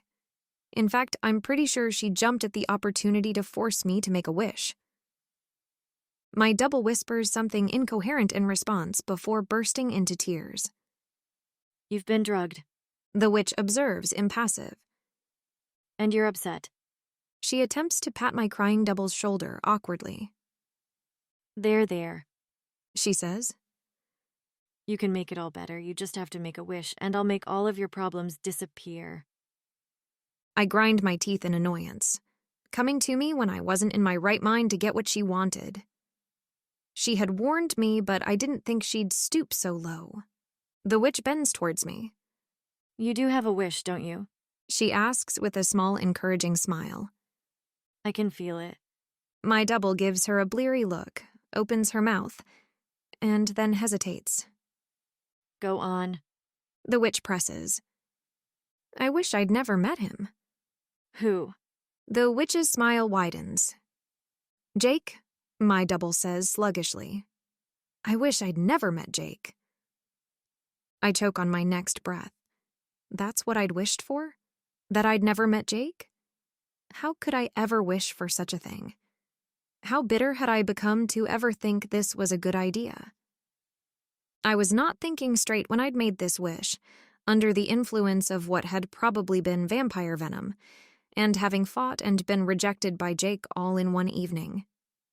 But still, I don't see how I could have ever thought he was anything but the best thing to ever happen to me. Without him, I'd become my mother's perfect pawn. The villain she'd made me out to be. And at the end of the day, it would have been my choice. I'd have chosen to make terrible choices. Choices I'd never made because of Jake and the rest of the pack. I know that now. The witch grabs onto my double's hand. One more time, adding my name. she says. Repeat after me. Iris, I wish I'd never met Jake.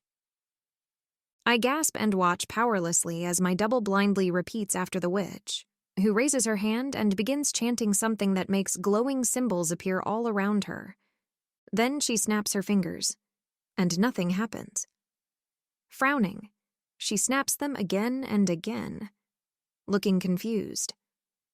I snort, and to my surprise, the witch startles, her gaze snapping to me and widening in surprise. Not my double. Me. That's unusual. She comments, taking in my presence. You can see me? I ask, my heartbeat picking up nervously. Obviously.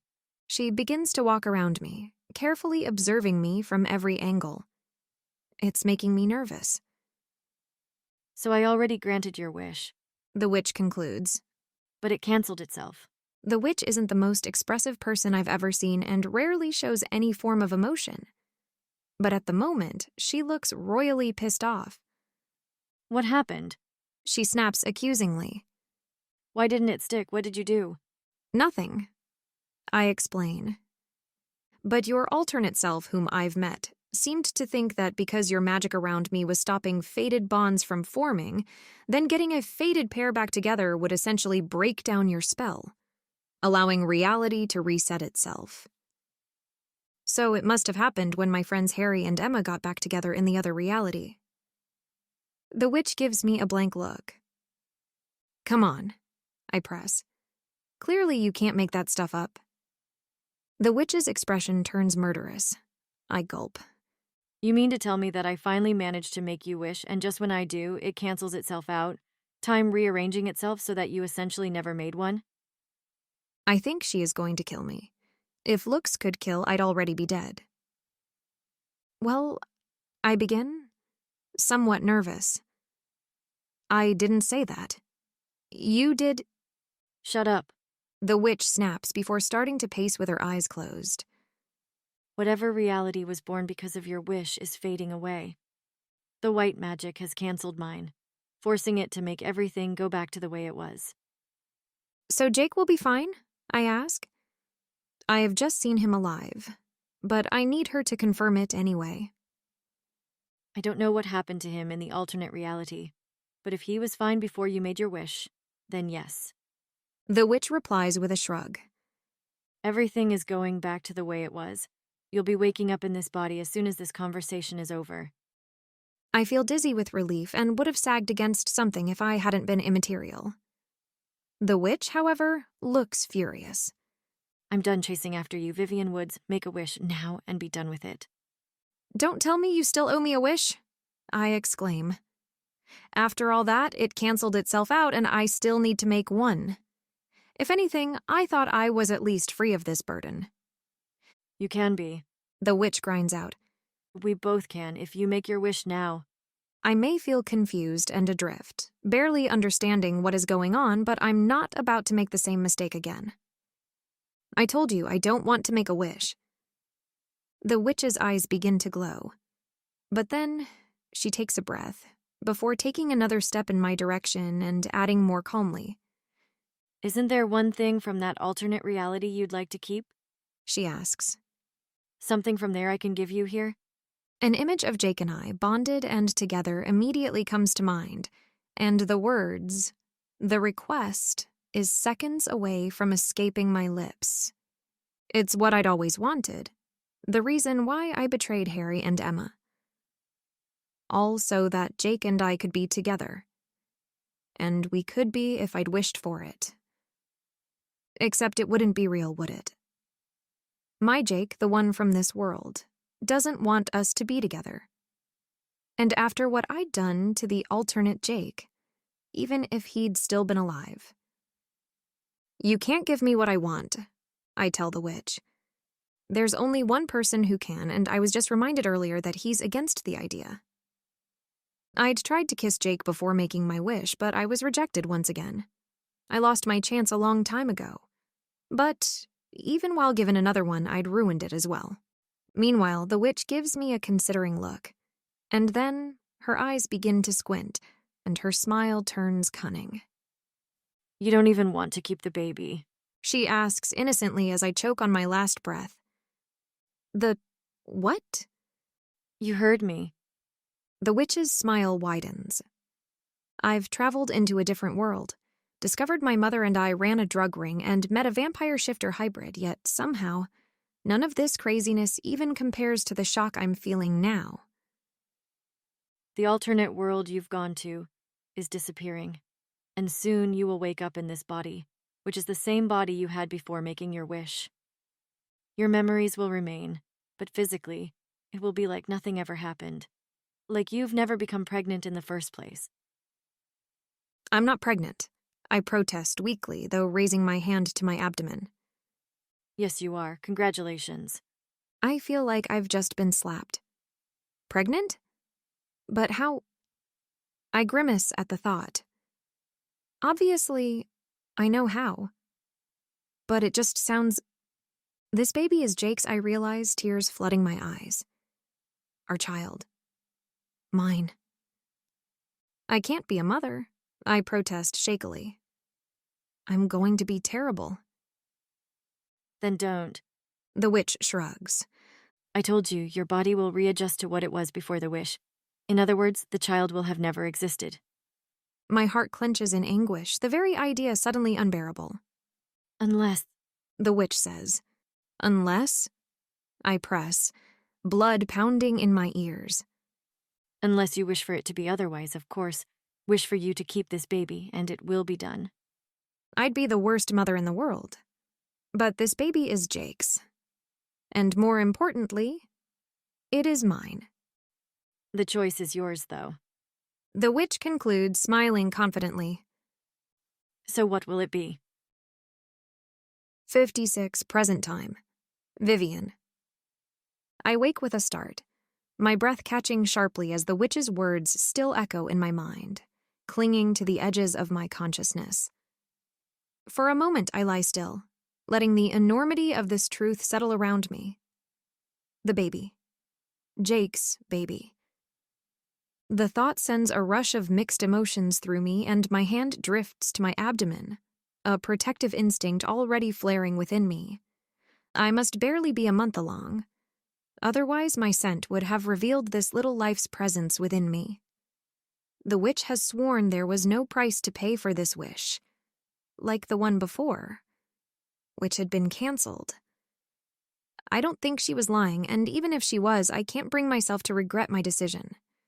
This baby is mine, and I am going to protect it with everything I have.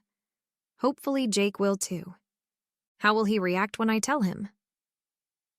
He deserves to know that he's the father, even though the memories of his alternate self might not align with this reality. The thought of explaining it to him, of seeing his reaction, sends a flutter of nervousness through me. That is until a sharp pang of fear cuts through the haze of my thoughts. And suddenly, all I can think about is Jake, lying motionless in front of me, white as death. He'd died. He'd been dead. The vividness of that memory propels me out of bed. I need to see him, to confirm he's alive and here, safe in our world. For the first time in years, I rush out of my hotel room without checking my reflection first, feet barely touching the carpet as I speed down the hallway. I track his scent, that familiar, comforting blend of earth and pine that's uniquely Jake, which I had noticed earlier in my room. My heart pounds as I dart through the hotel, weaving through startled guests who shoot me curious, concerned looks. I don't care how I must look to them, disheveled, frantic, a woman driven by a primal need to find the man she loves. All that matters is confirming that Jake is here, that he is real and alive, not a ghost from a reality where I lost him. My breaths come in quick, sharp gasps as I follow the lingering traces of his scent, each step fueled by a blend of hope and lingering fear, driving me onward until I can see him with my own eyes and hold onto him, making sure that this reality is not as cruel as the last. His scent lingers behind a door amongst many others in the long corridor, so banal any passerby would wonder why I'm standing in front of it, close to tears, fist frozen in midair. I'm terrified to knock. What if he is gone? What if I never get to see him again or touch him again? Yes, I'd just seen him before speaking with the witch, but that was before my wish had finished canceling itself out. That was before I'd made my second wish as well. Jake could have very well disappeared in the meantime, and I could very well find him as cold and gone as he'd been in the alternate reality. The door opens abruptly, revealing Jake's wary expression. Red? He asks casually, though I can tell it's feigned. You're feeling better. I throw my arms around his shoulders to bury my nose in his neck, breathing in a long whiff of his scent. His body feels warm against mine, and I can hear his heart beating. Oh, thank God, I whisper, tears welling in my eyes. Guess you're still drunk then. I hear Jake say, though, he makes no effort to pull me off. Yet. I do it myself reluctantly, because while I could very well hold on to him for the next couple of hours and still feel terrified of losing him again, we don't have the luxury of time. First of all, I was never drunk. I'd been dosed with vampire venom. I explain, removing myself from his arms to catch Jake's eyes widening in surprise. What? How do you... By who? He asks. Margot, most likely. I point inside his room. Can I come in? I don't wait for his reply and push past him inside his bedroom. Margot? Jake exclaims, trailing after me.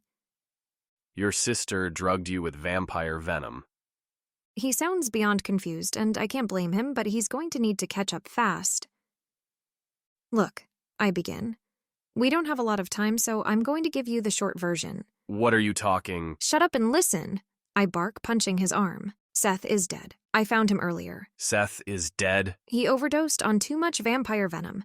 They were using his blood to create the serum. The what? That's what the enhancement drug is called. Stop interrupting me. I scold. Kieran initially created this serum to rig the fights he bets on, as you'd guessed. But an undercover team has been working behind his back to manufacture larger quantities of the product and sell it to a shady buyer called Nero. Did you figure this out while you were high? Jake cuts in. Because it sounds to me like... I didn't make this up. Look, I made a wish. To the witch. And for the last couple of weeks, I've been living in a different reality in which I'm married to Kieran. Jake's face turns into an unimpressed grimace. Oh, so you had a nice trip in which all your wildest dreams came true then. Ow! He gives me a dark look, rubbing the shoulder I've just punched again. God, I'd forgotten how contradictory he likes to be. It's like he's always interpreting everything I say as if it's meant to hurt him.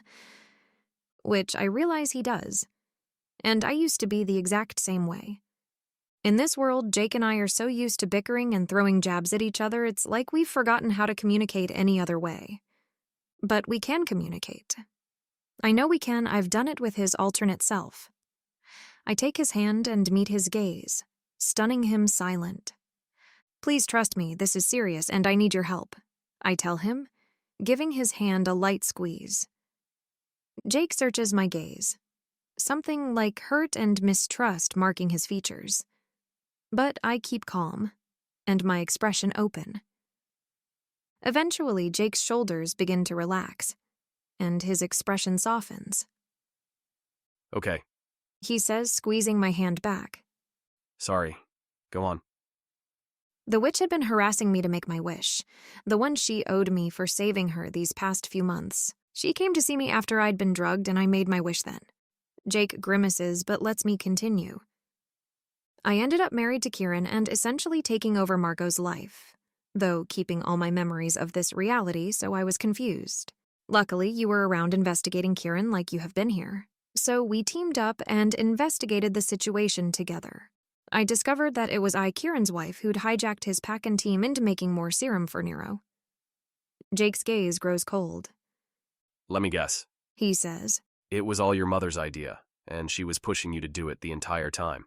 Well, yes, I admit, confused as to how he could possibly know that. How did you? Jake rolls his eyes. Because of course she did. Your mother's evil. He mutters angrily. So what you're saying is that in this world, Margot, who's Kieran's wife instead of you, must be working with your mother to make the serum. Yes, I exclaim, happy to see him follow along. But that's not all.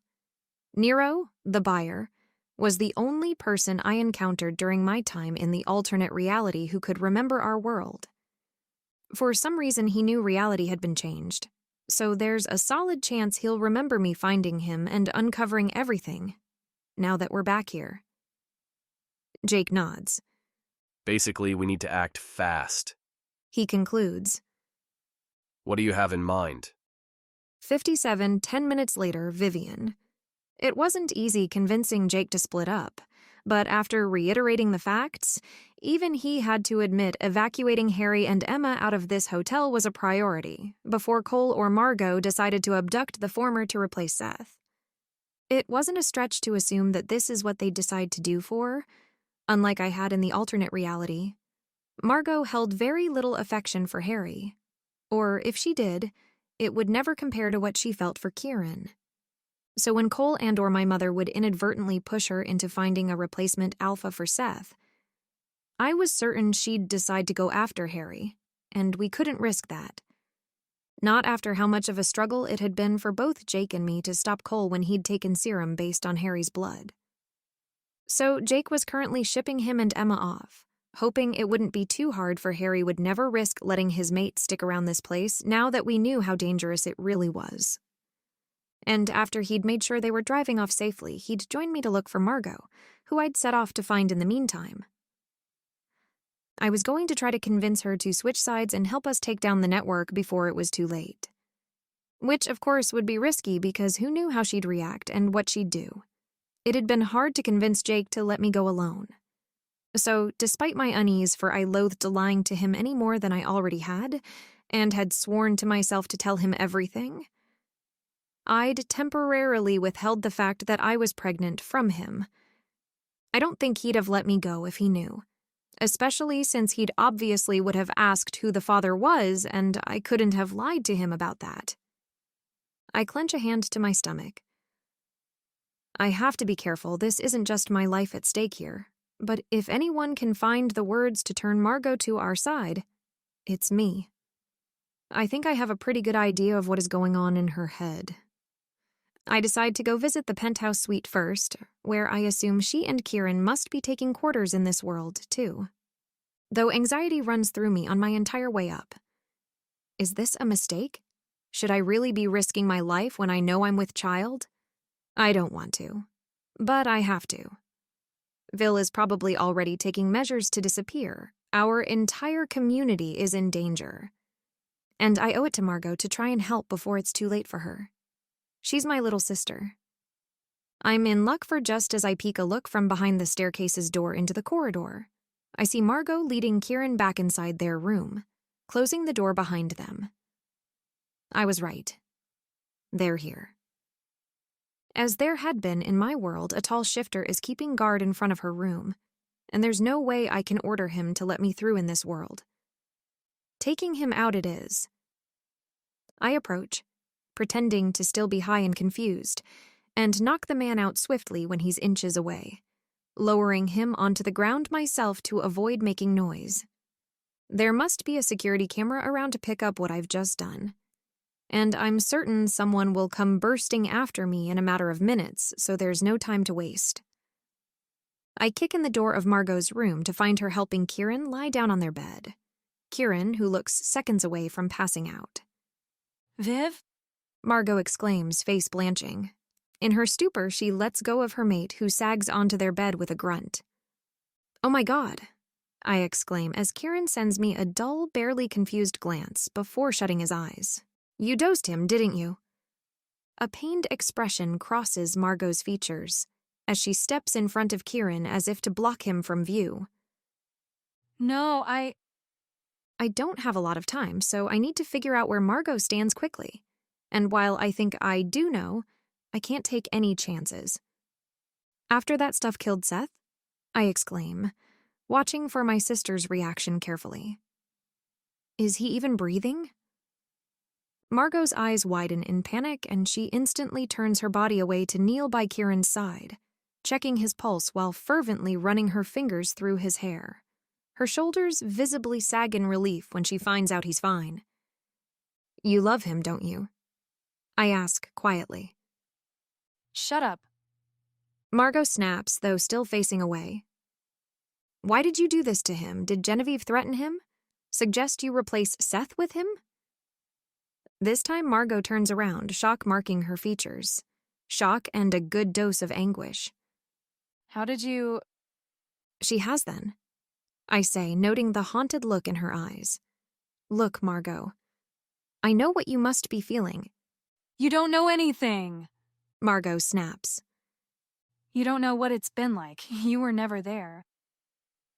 "Because you wouldn't let me," I protest.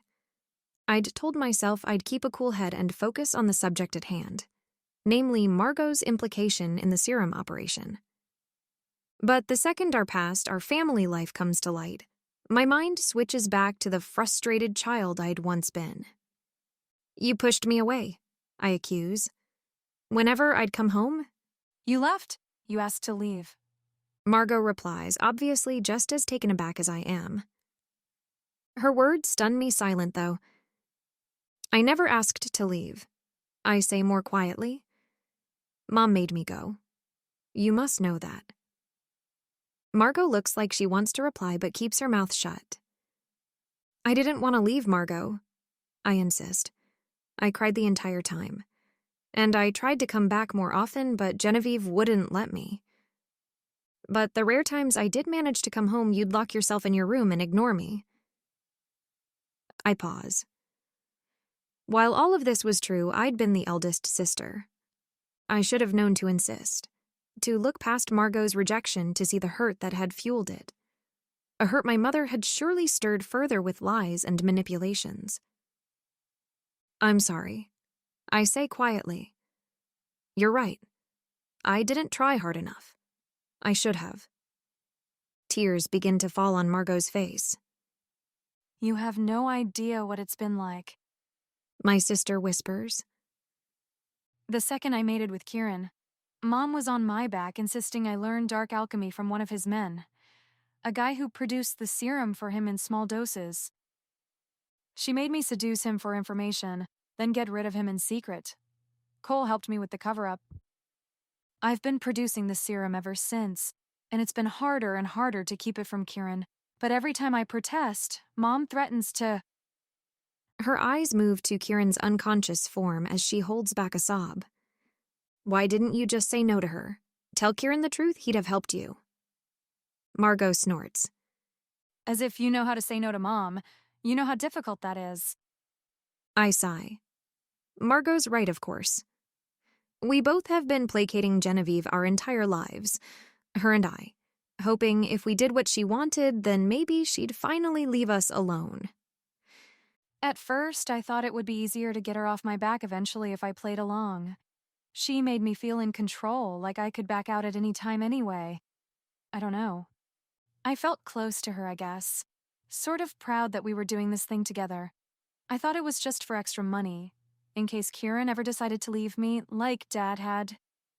I grimace at that. Guess Margot and I are plagued with the same fear. Which makes sense, we've had the same upbringing. But it hurts to see my demons mirrored on my sister's face. Then, when I realized this serum thing was bigger than us, that we were distributing to some guy whose agenda clearly meant trouble. You mean Nero? I interrupt.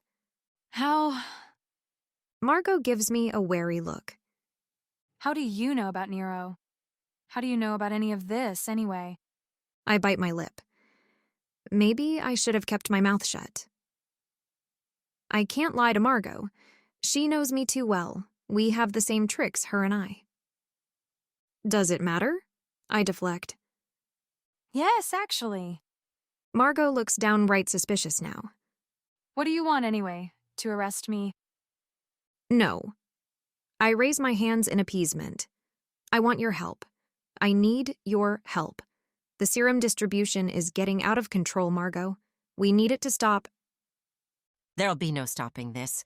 A voice interrupts. I don't even need to look over my shoulder to know my mother has walked into the room.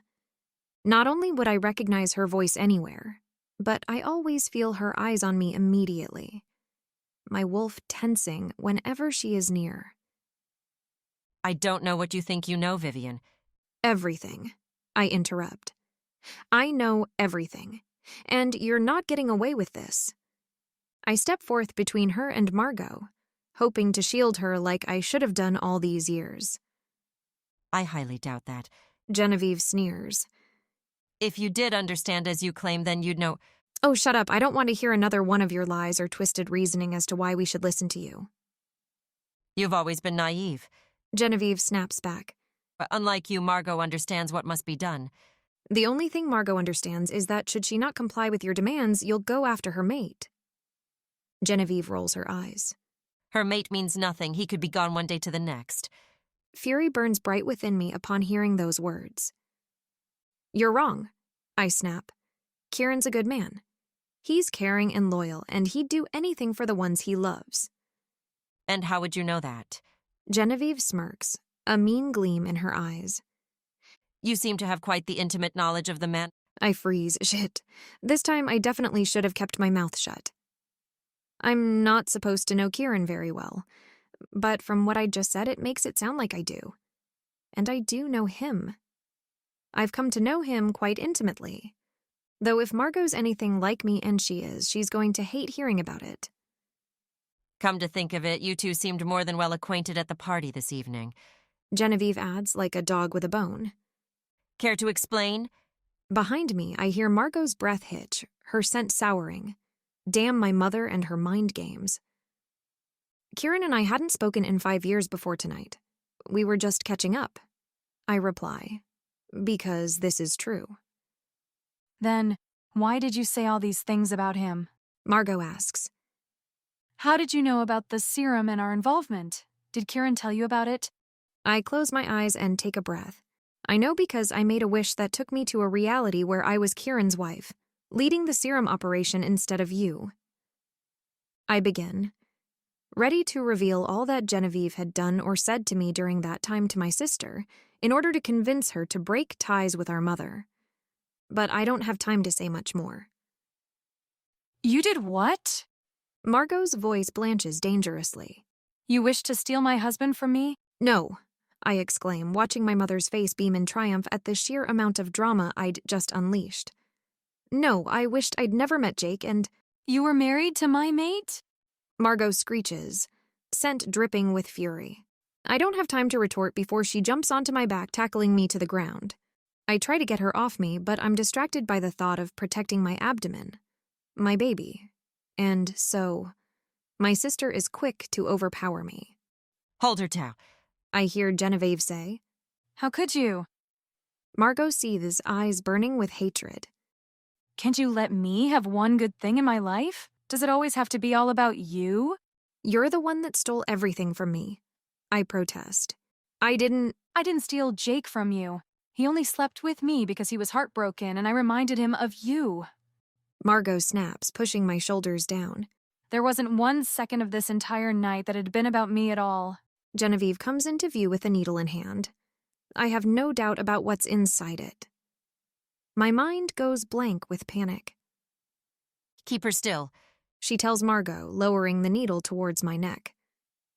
Don't, I protest, rolling my head to the side. Surely this isn't good for the baby. What if it kills it? Stop thrashing.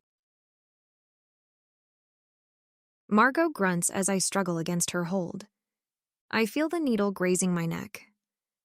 I'm pregnant, I exclaim. Don't, you'll hurt the baby. Margot's eyes go wide in shock. I seize the opportunity to throw her off me and onto Genevieve. She's lying. My mother protests, quickly sitting back up. She sends me such a hateful glance I freeze in place for a second. There isn't an ounce of love left in her gaze. Not that there's ever been much to begin with. She's a manipulator, you know this, Genevieve says to Margot. She never cared about this family. She was always selfish. I tell her I'm pregnant with her grandchild, no less, and that's all she has to say. She's practically burning with fury, driven wild with it at the mere idea of losing all the power she used our family to gain. I'm done letting her win. I'm stopping her if it's the last thing I do. She tried to kill me in the alternate world. I tell Margot, who's still looking at me with wide, shocked eyes that begin to brim with tears. I told her I wanted out, and she kidnapped me and Kieran, threatened us to continue doing her bidding or die. She never loved us, Margot. She never loved Dad either. Shut up. My mother screams. You shut up. All our lives you pretended to care that he left us, made us feel as though it was our burden to bear. But even if he'd stayed, you'd still have been a bitter, power-hungry, poor excuse of a mother. You only care about yourself. I turn to my sister. You know it's true, Margot. Tears stream down my sister's pale face. Her gaze goes back and forth between my mother and me, hesitant. Are you really pregnant? She asks in a small voice. I meet her green, torn gaze. It reminds me of mine. A tentative smile grazes Margot's lips. And then, with a scream, Genevieve throws herself at me, shifting in midair, claws and teeth bared as she topples me to the ground. Are you insane? Margot screams. You'll hurt her baby. She doesn't give a shit about the baby. I grunt before shifting in turn. If there's one good thing my mother ever taught me, it's how to shift in mere seconds. It's the one thing I'll hold on to from her if I survive this. Everything else can burn along with her. She goes for the neck. Wolves know to go for the neck. I'm a wolf too. I bite and claw just as angrily as she does. I'm done with her. But then I meet her gaze. It is shining a bright, dangerous red. She took the serum. Margot shouts uselessly. I jump, parrying an attack. Then another. My mother's out to kill me. And I'm not even surprised. My only regret is that I'd never cut her out of my life sooner. That I hadn't protected Margot from her influence as I should have. Maybe if I had, she'd have stood with me now. My mother shoves me down, going for a killing blow. I keep my eyes wide open as she does. I want her to read all the hatred I hold for her as she ends my life. And then Margot's wolf throws herself into the brawl, teeth sinking into my mother's neck, making her howl. I bite at the other side and we rip out her head together. 58. A month later, Vivian. Margot is sitting beside me when the healer gives out her diagnosis. She and Kieran have been visiting often this past month, working hard with our pack to dismantle the serum network. Margot's involvement has been invaluable, notably in getting Cole and a lot of other contributors to talk.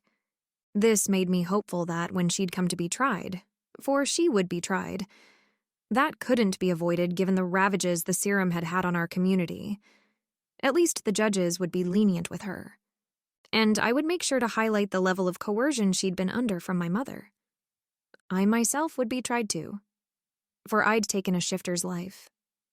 Though, with camera footage, Margot's testimony, and all the proof against Genevieve's crimes, it almost guaranteed I would get off easy as I'd obviously acted in self-defense, notably to protect my baby. So all this to say, things were looking pretty good. There was currently no more serum being distributed that we knew of, which was a victory in itself, and everyone could now breathe a little easier. Just like I'd suspected, Phil hadn't been caught and was currently still at large, with no one having a clue where to start looking for the teen. But at least we knew who to look out for, and while the kid hadn't been caught, we'd seriously damaged his network and influence. We'd find him. It was only a matter of time. I should have been happy with this entire development, and I would have been, probably, if it weren't for the fact that for the past month, my health has been steadily declining. I hadn't noticed it at first.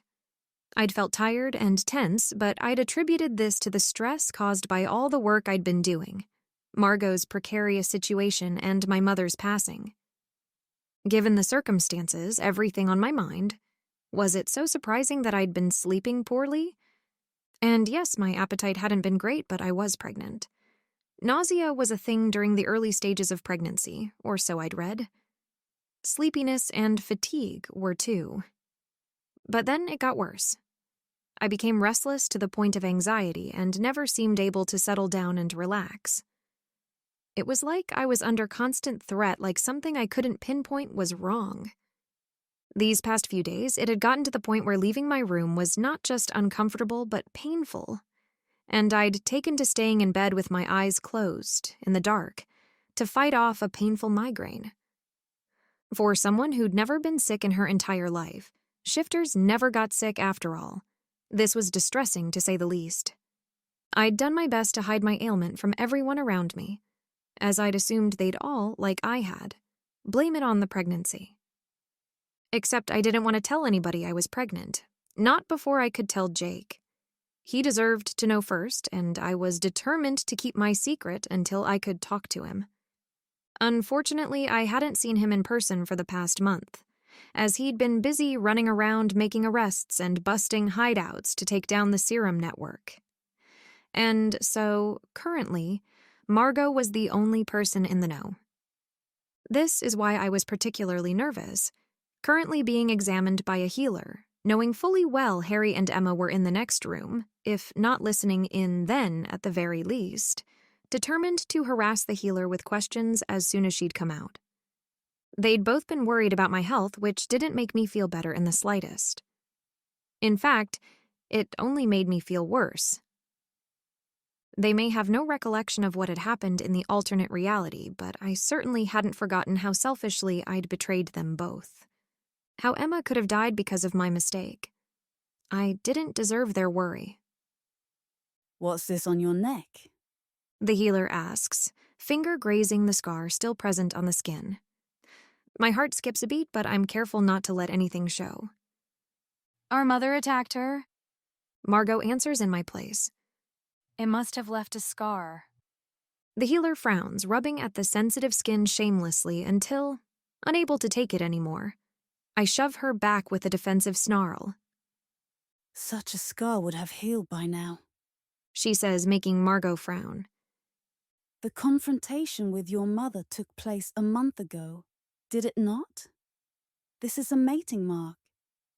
Beside me, Margot tenses, though not as much as I do. "If I'm not mistaken, a rather recent one at that," the healer says.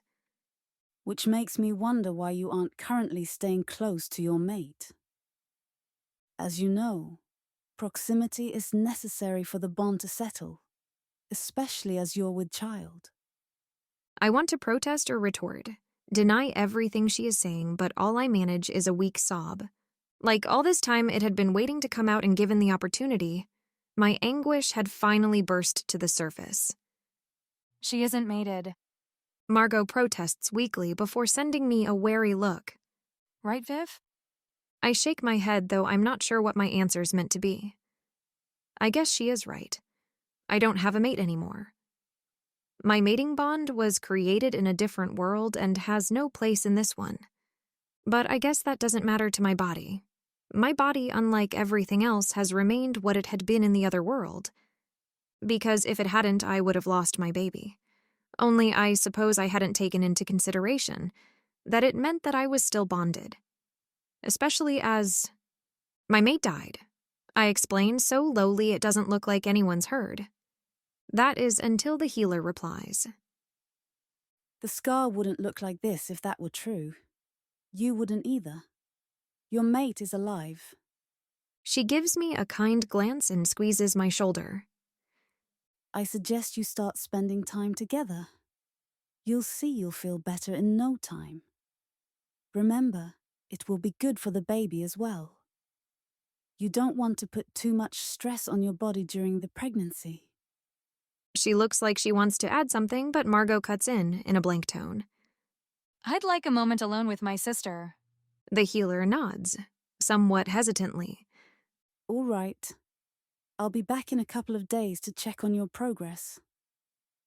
And with that she leaves under Margot's scrutinizing gaze. A gaze. She then turns to me, which becomes accusing.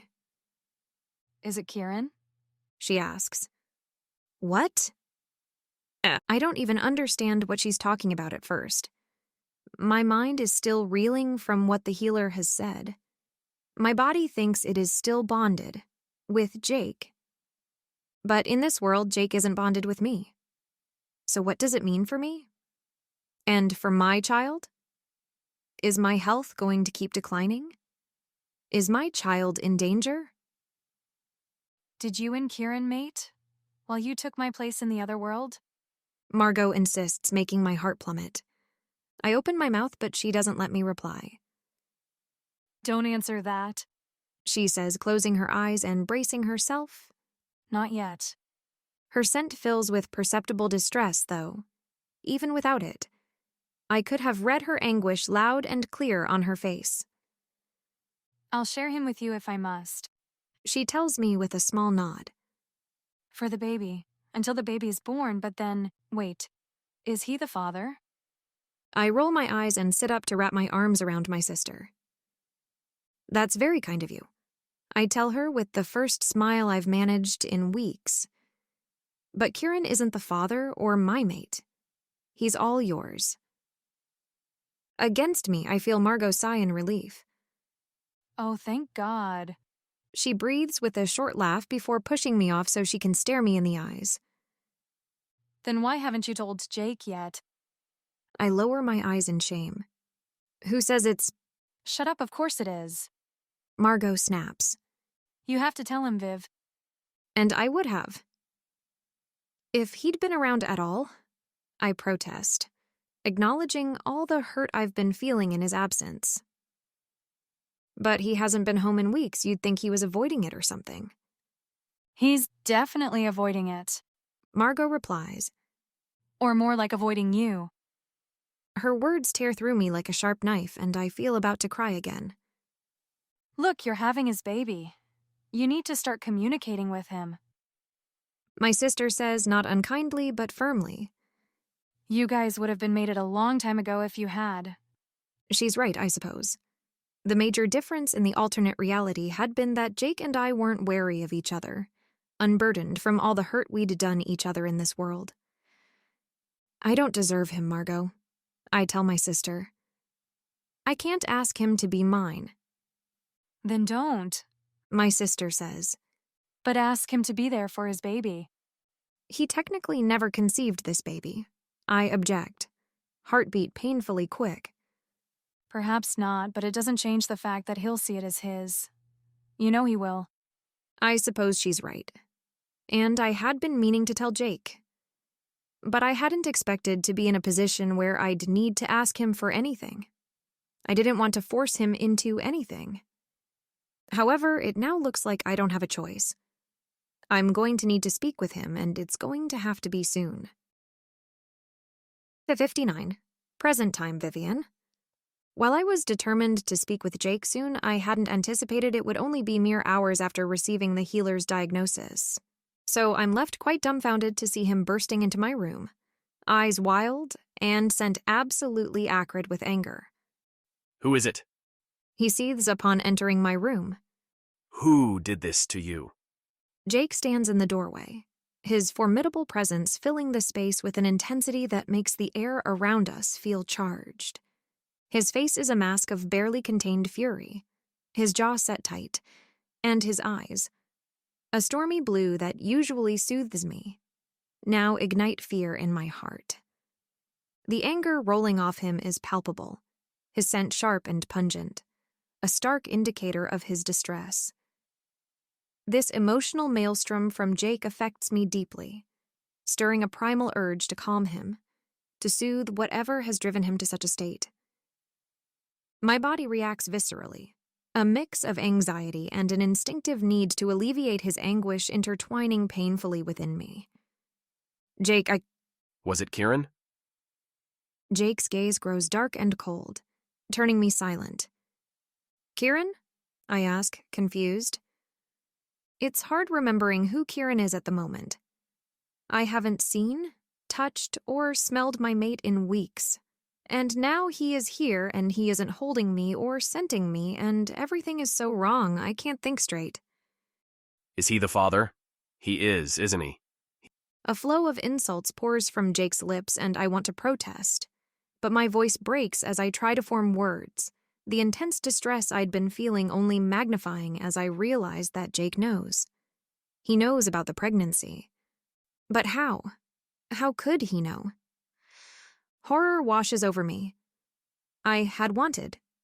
No, I'd needed to be the one to tell him, to explain everything about the child growing within me. But it's all ruined now. I'd been hoping for understanding and perhaps even joy despite the expected startle. But there is none of this. Only Jake's bitter, acrid scent and my own despairing one in return. Is he angry with me? I'm sure he can't be angry at our baby, but the way he is acting. This isn't how it was supposed to be. He was supposed to want to protect us. A wave of panic runs through me. It feels as though he's rejecting not just the situation, but us, me and our unborn child. All the anguish and loneliness I'd felt this past month in light of his absence is nothing compared to the crushing weight I feel now, and tears begin to overflow, cascading down my cheeks in uncontrollable sobs. Viv? Jake's eyes widen in surprise, though I have trouble seeing it clearly through the tears. Then he curses again and his expression shifts from shock to sorrow. Vivien, no, I didn't mean... He stammers, quickly closing the distance between us. His hand hesitates for a moment before gently landing on my shoulder, his touch tentative but filled with a burgeoning concern. I can't hold back any longer. I need him to touch me, to hold me. I throw myself into his arms and Jake catches me, his body stiff with surprise for a brief moment before he wraps his arms around me, pulling me close. As we hold each other, his scent shifts, the acrid sharpness melting into something softer, more protective, better. I sigh in relief, rubbing my nose against the skin. I hear Jake sharply inhale, and then his scent warms into something pleased and soothing, something so warm it goes straight to my head. My body melts against his, placated. I'd feel even better if he'd rub his scent on me, but... It's okay. Jake whispers, his voice low and comforting against my ear. I won't let Kieran get away with it. I don't care what he remembers or not. It's his baby, and if he doesn't step up, I'll... I abruptly shove Jake away to stare into his determined blue gaze. What? I ask, because feeling somewhat better, his words are now registering in my mind. What are you talking about? Harry told me about the healer's visit. Jake explains, looking troubled, though I can tell he is doing his best to keep his words soothing. He's very worried about you. He shouldn't be. I interrupt, feeling terrible at the mention of Harry. We're all worried about you, Red. You haven't been well. How would you know? I accuse with a pout. You've been gone the entire time. Jake opens his mouth to retort, but thinks better of it when he notices my expression. I'm sorry. He says instead. I should have been there. He really should have, I decide, raising my wrists to his neck. He doesn't smell like me at all. It's unacceptable. I'd grown used to our scent being mixed. I begin to rub my wrists on his skin, barely noticing how it makes Jake freeze in shock. What are you doing? He asks, eyes wide. I ignore him, lowering my nose to get a proper whiff of his scent, now mingled with mine. I sigh in relief. So good. He smells so good. How I've missed him. Viv? Jake asks, cupping my face to search my gaze. What are you doing? The contact, though not nearly as intimate as I'd wish, makes me moan in relief. I've been deprived of it for too long. Jake's lips part in short, panting breaths which I realize match my own. I meet his gaze, pleased to find his pupils dilated. I easily recognize the undertones of desire in his scent, having grown quite used to them in the past. However, the knowledge doesn't make me any less affected. I pull Jake towards me, crushing our lips together, practically crying in relief. That is, until Jake pulls away. Then I cry out in despair. I don't understand. Jake protests, a mix of shock and arousal with a good dose of anguish. Is this because Kieran? Jake, if you mention Kieran one more time, I'm going to kill you. I tell him. Very truthfully, because I think I might. I really need him to touch me right now, and that just won't do. But he's your mate. Jake says, hurts warming his scent.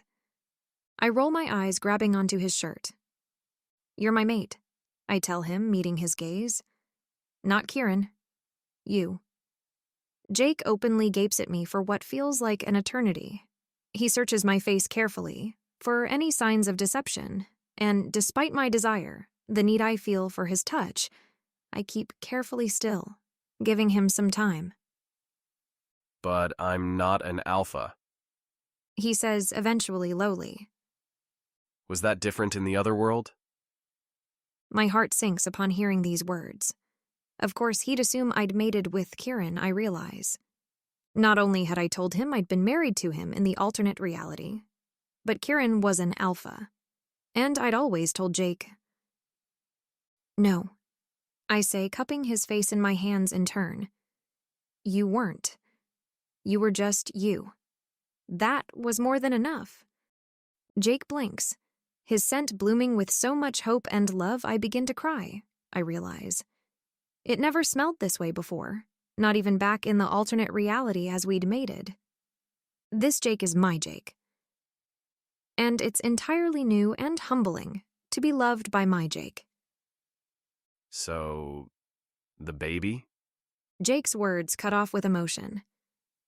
The baby is yours, I confirm, though feeling somewhat nervous again. I'd told myself I wouldn't need Jake to step in, that I could take care of the baby on my own, and perhaps I could, but, well. My baby. Jake whispers in awe.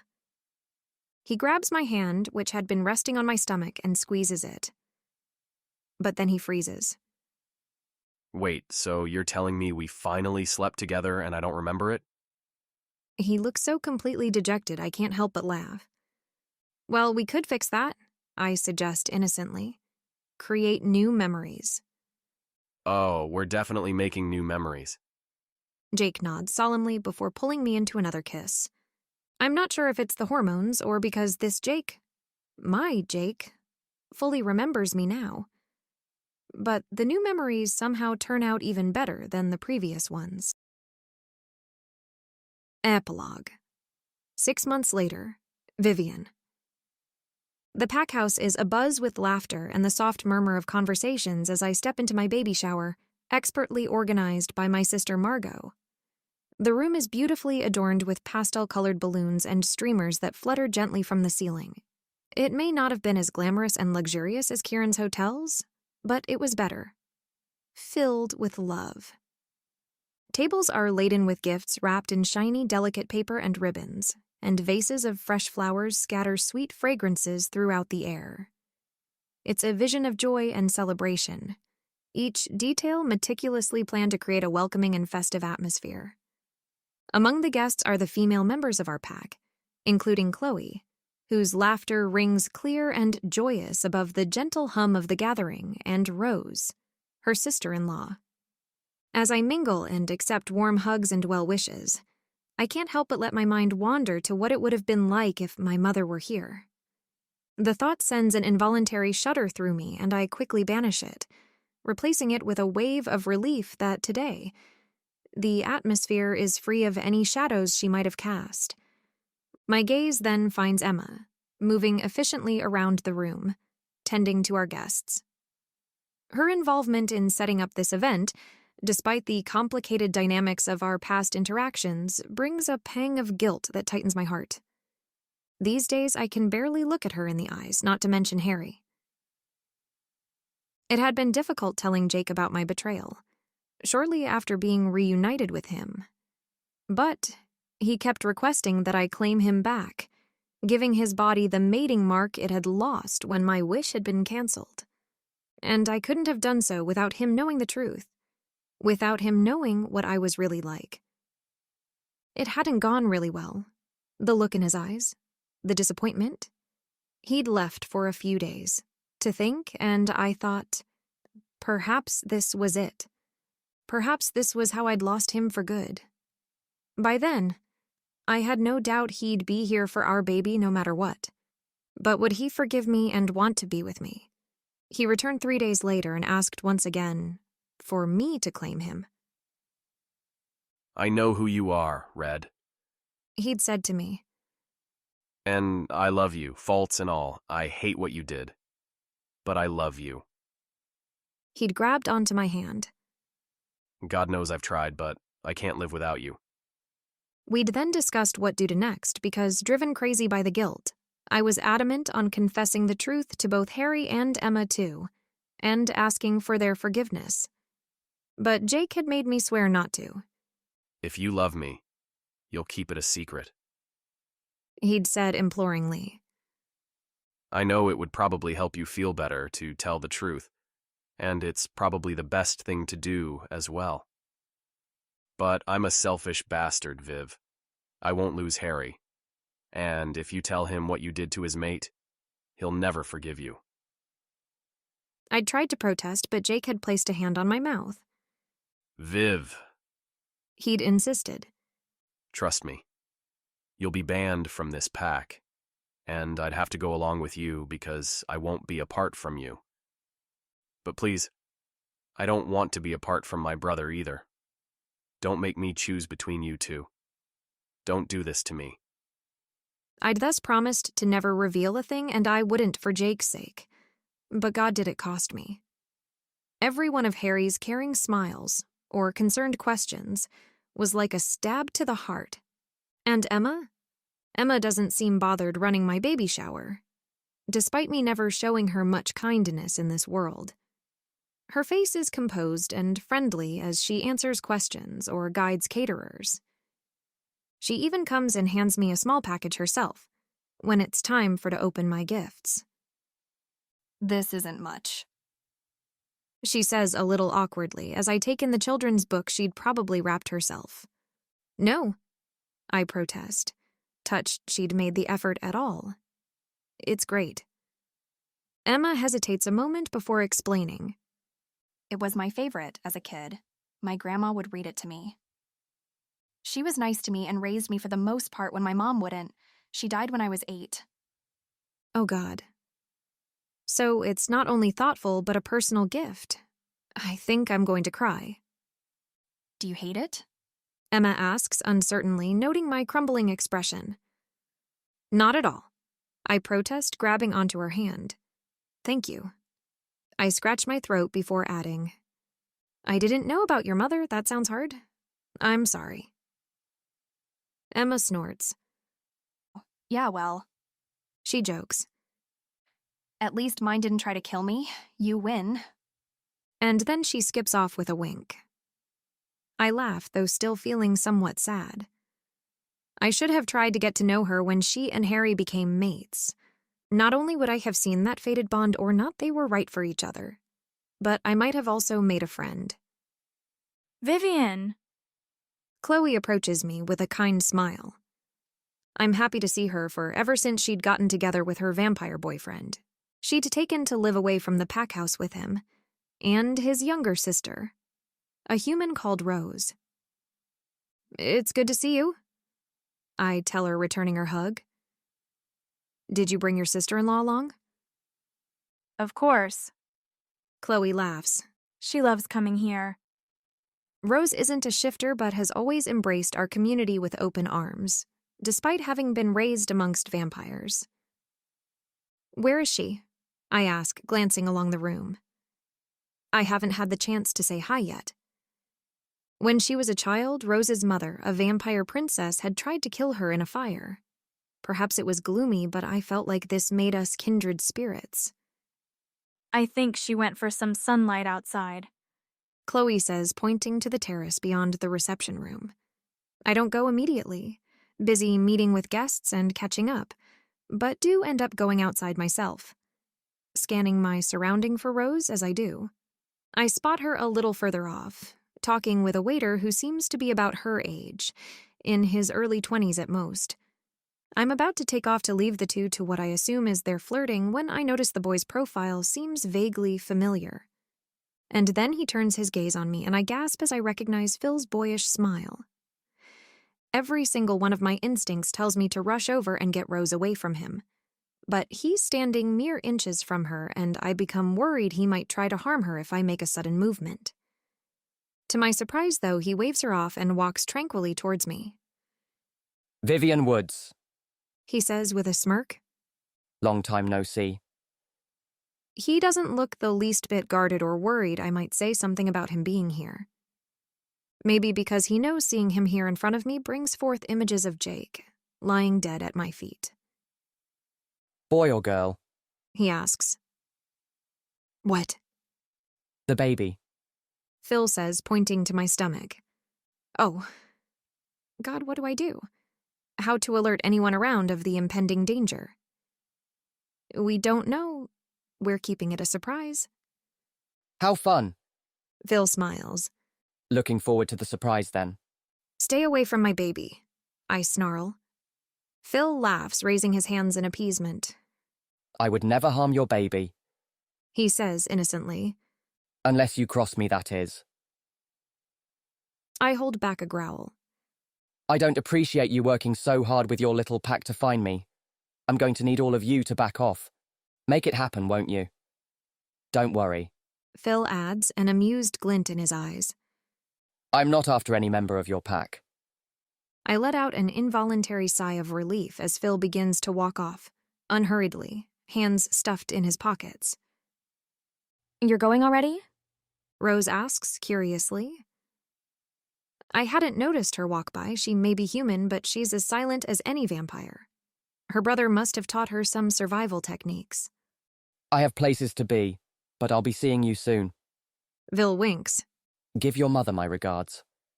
And with that, he walks off amongst the guests, perfectly undetected. Stay away from this kid, Rose, I tell the girl. Why? She asks curiously. He's bad news, I reply, hugging my stomach. Really bad news. I didn't know how right I'd been saying those words. Phil, or whatever his name really was, had claimed he wasn't interested in our pack, but he'd lied. For in 2 months, just after my baby's birth, Phil would come for us. Or, more specifically, for Rose. Thank you for watching. If you enjoyed this story, here are some other two you might like highlighted on your screen. Please consider supporting the author by leaving a like or comment.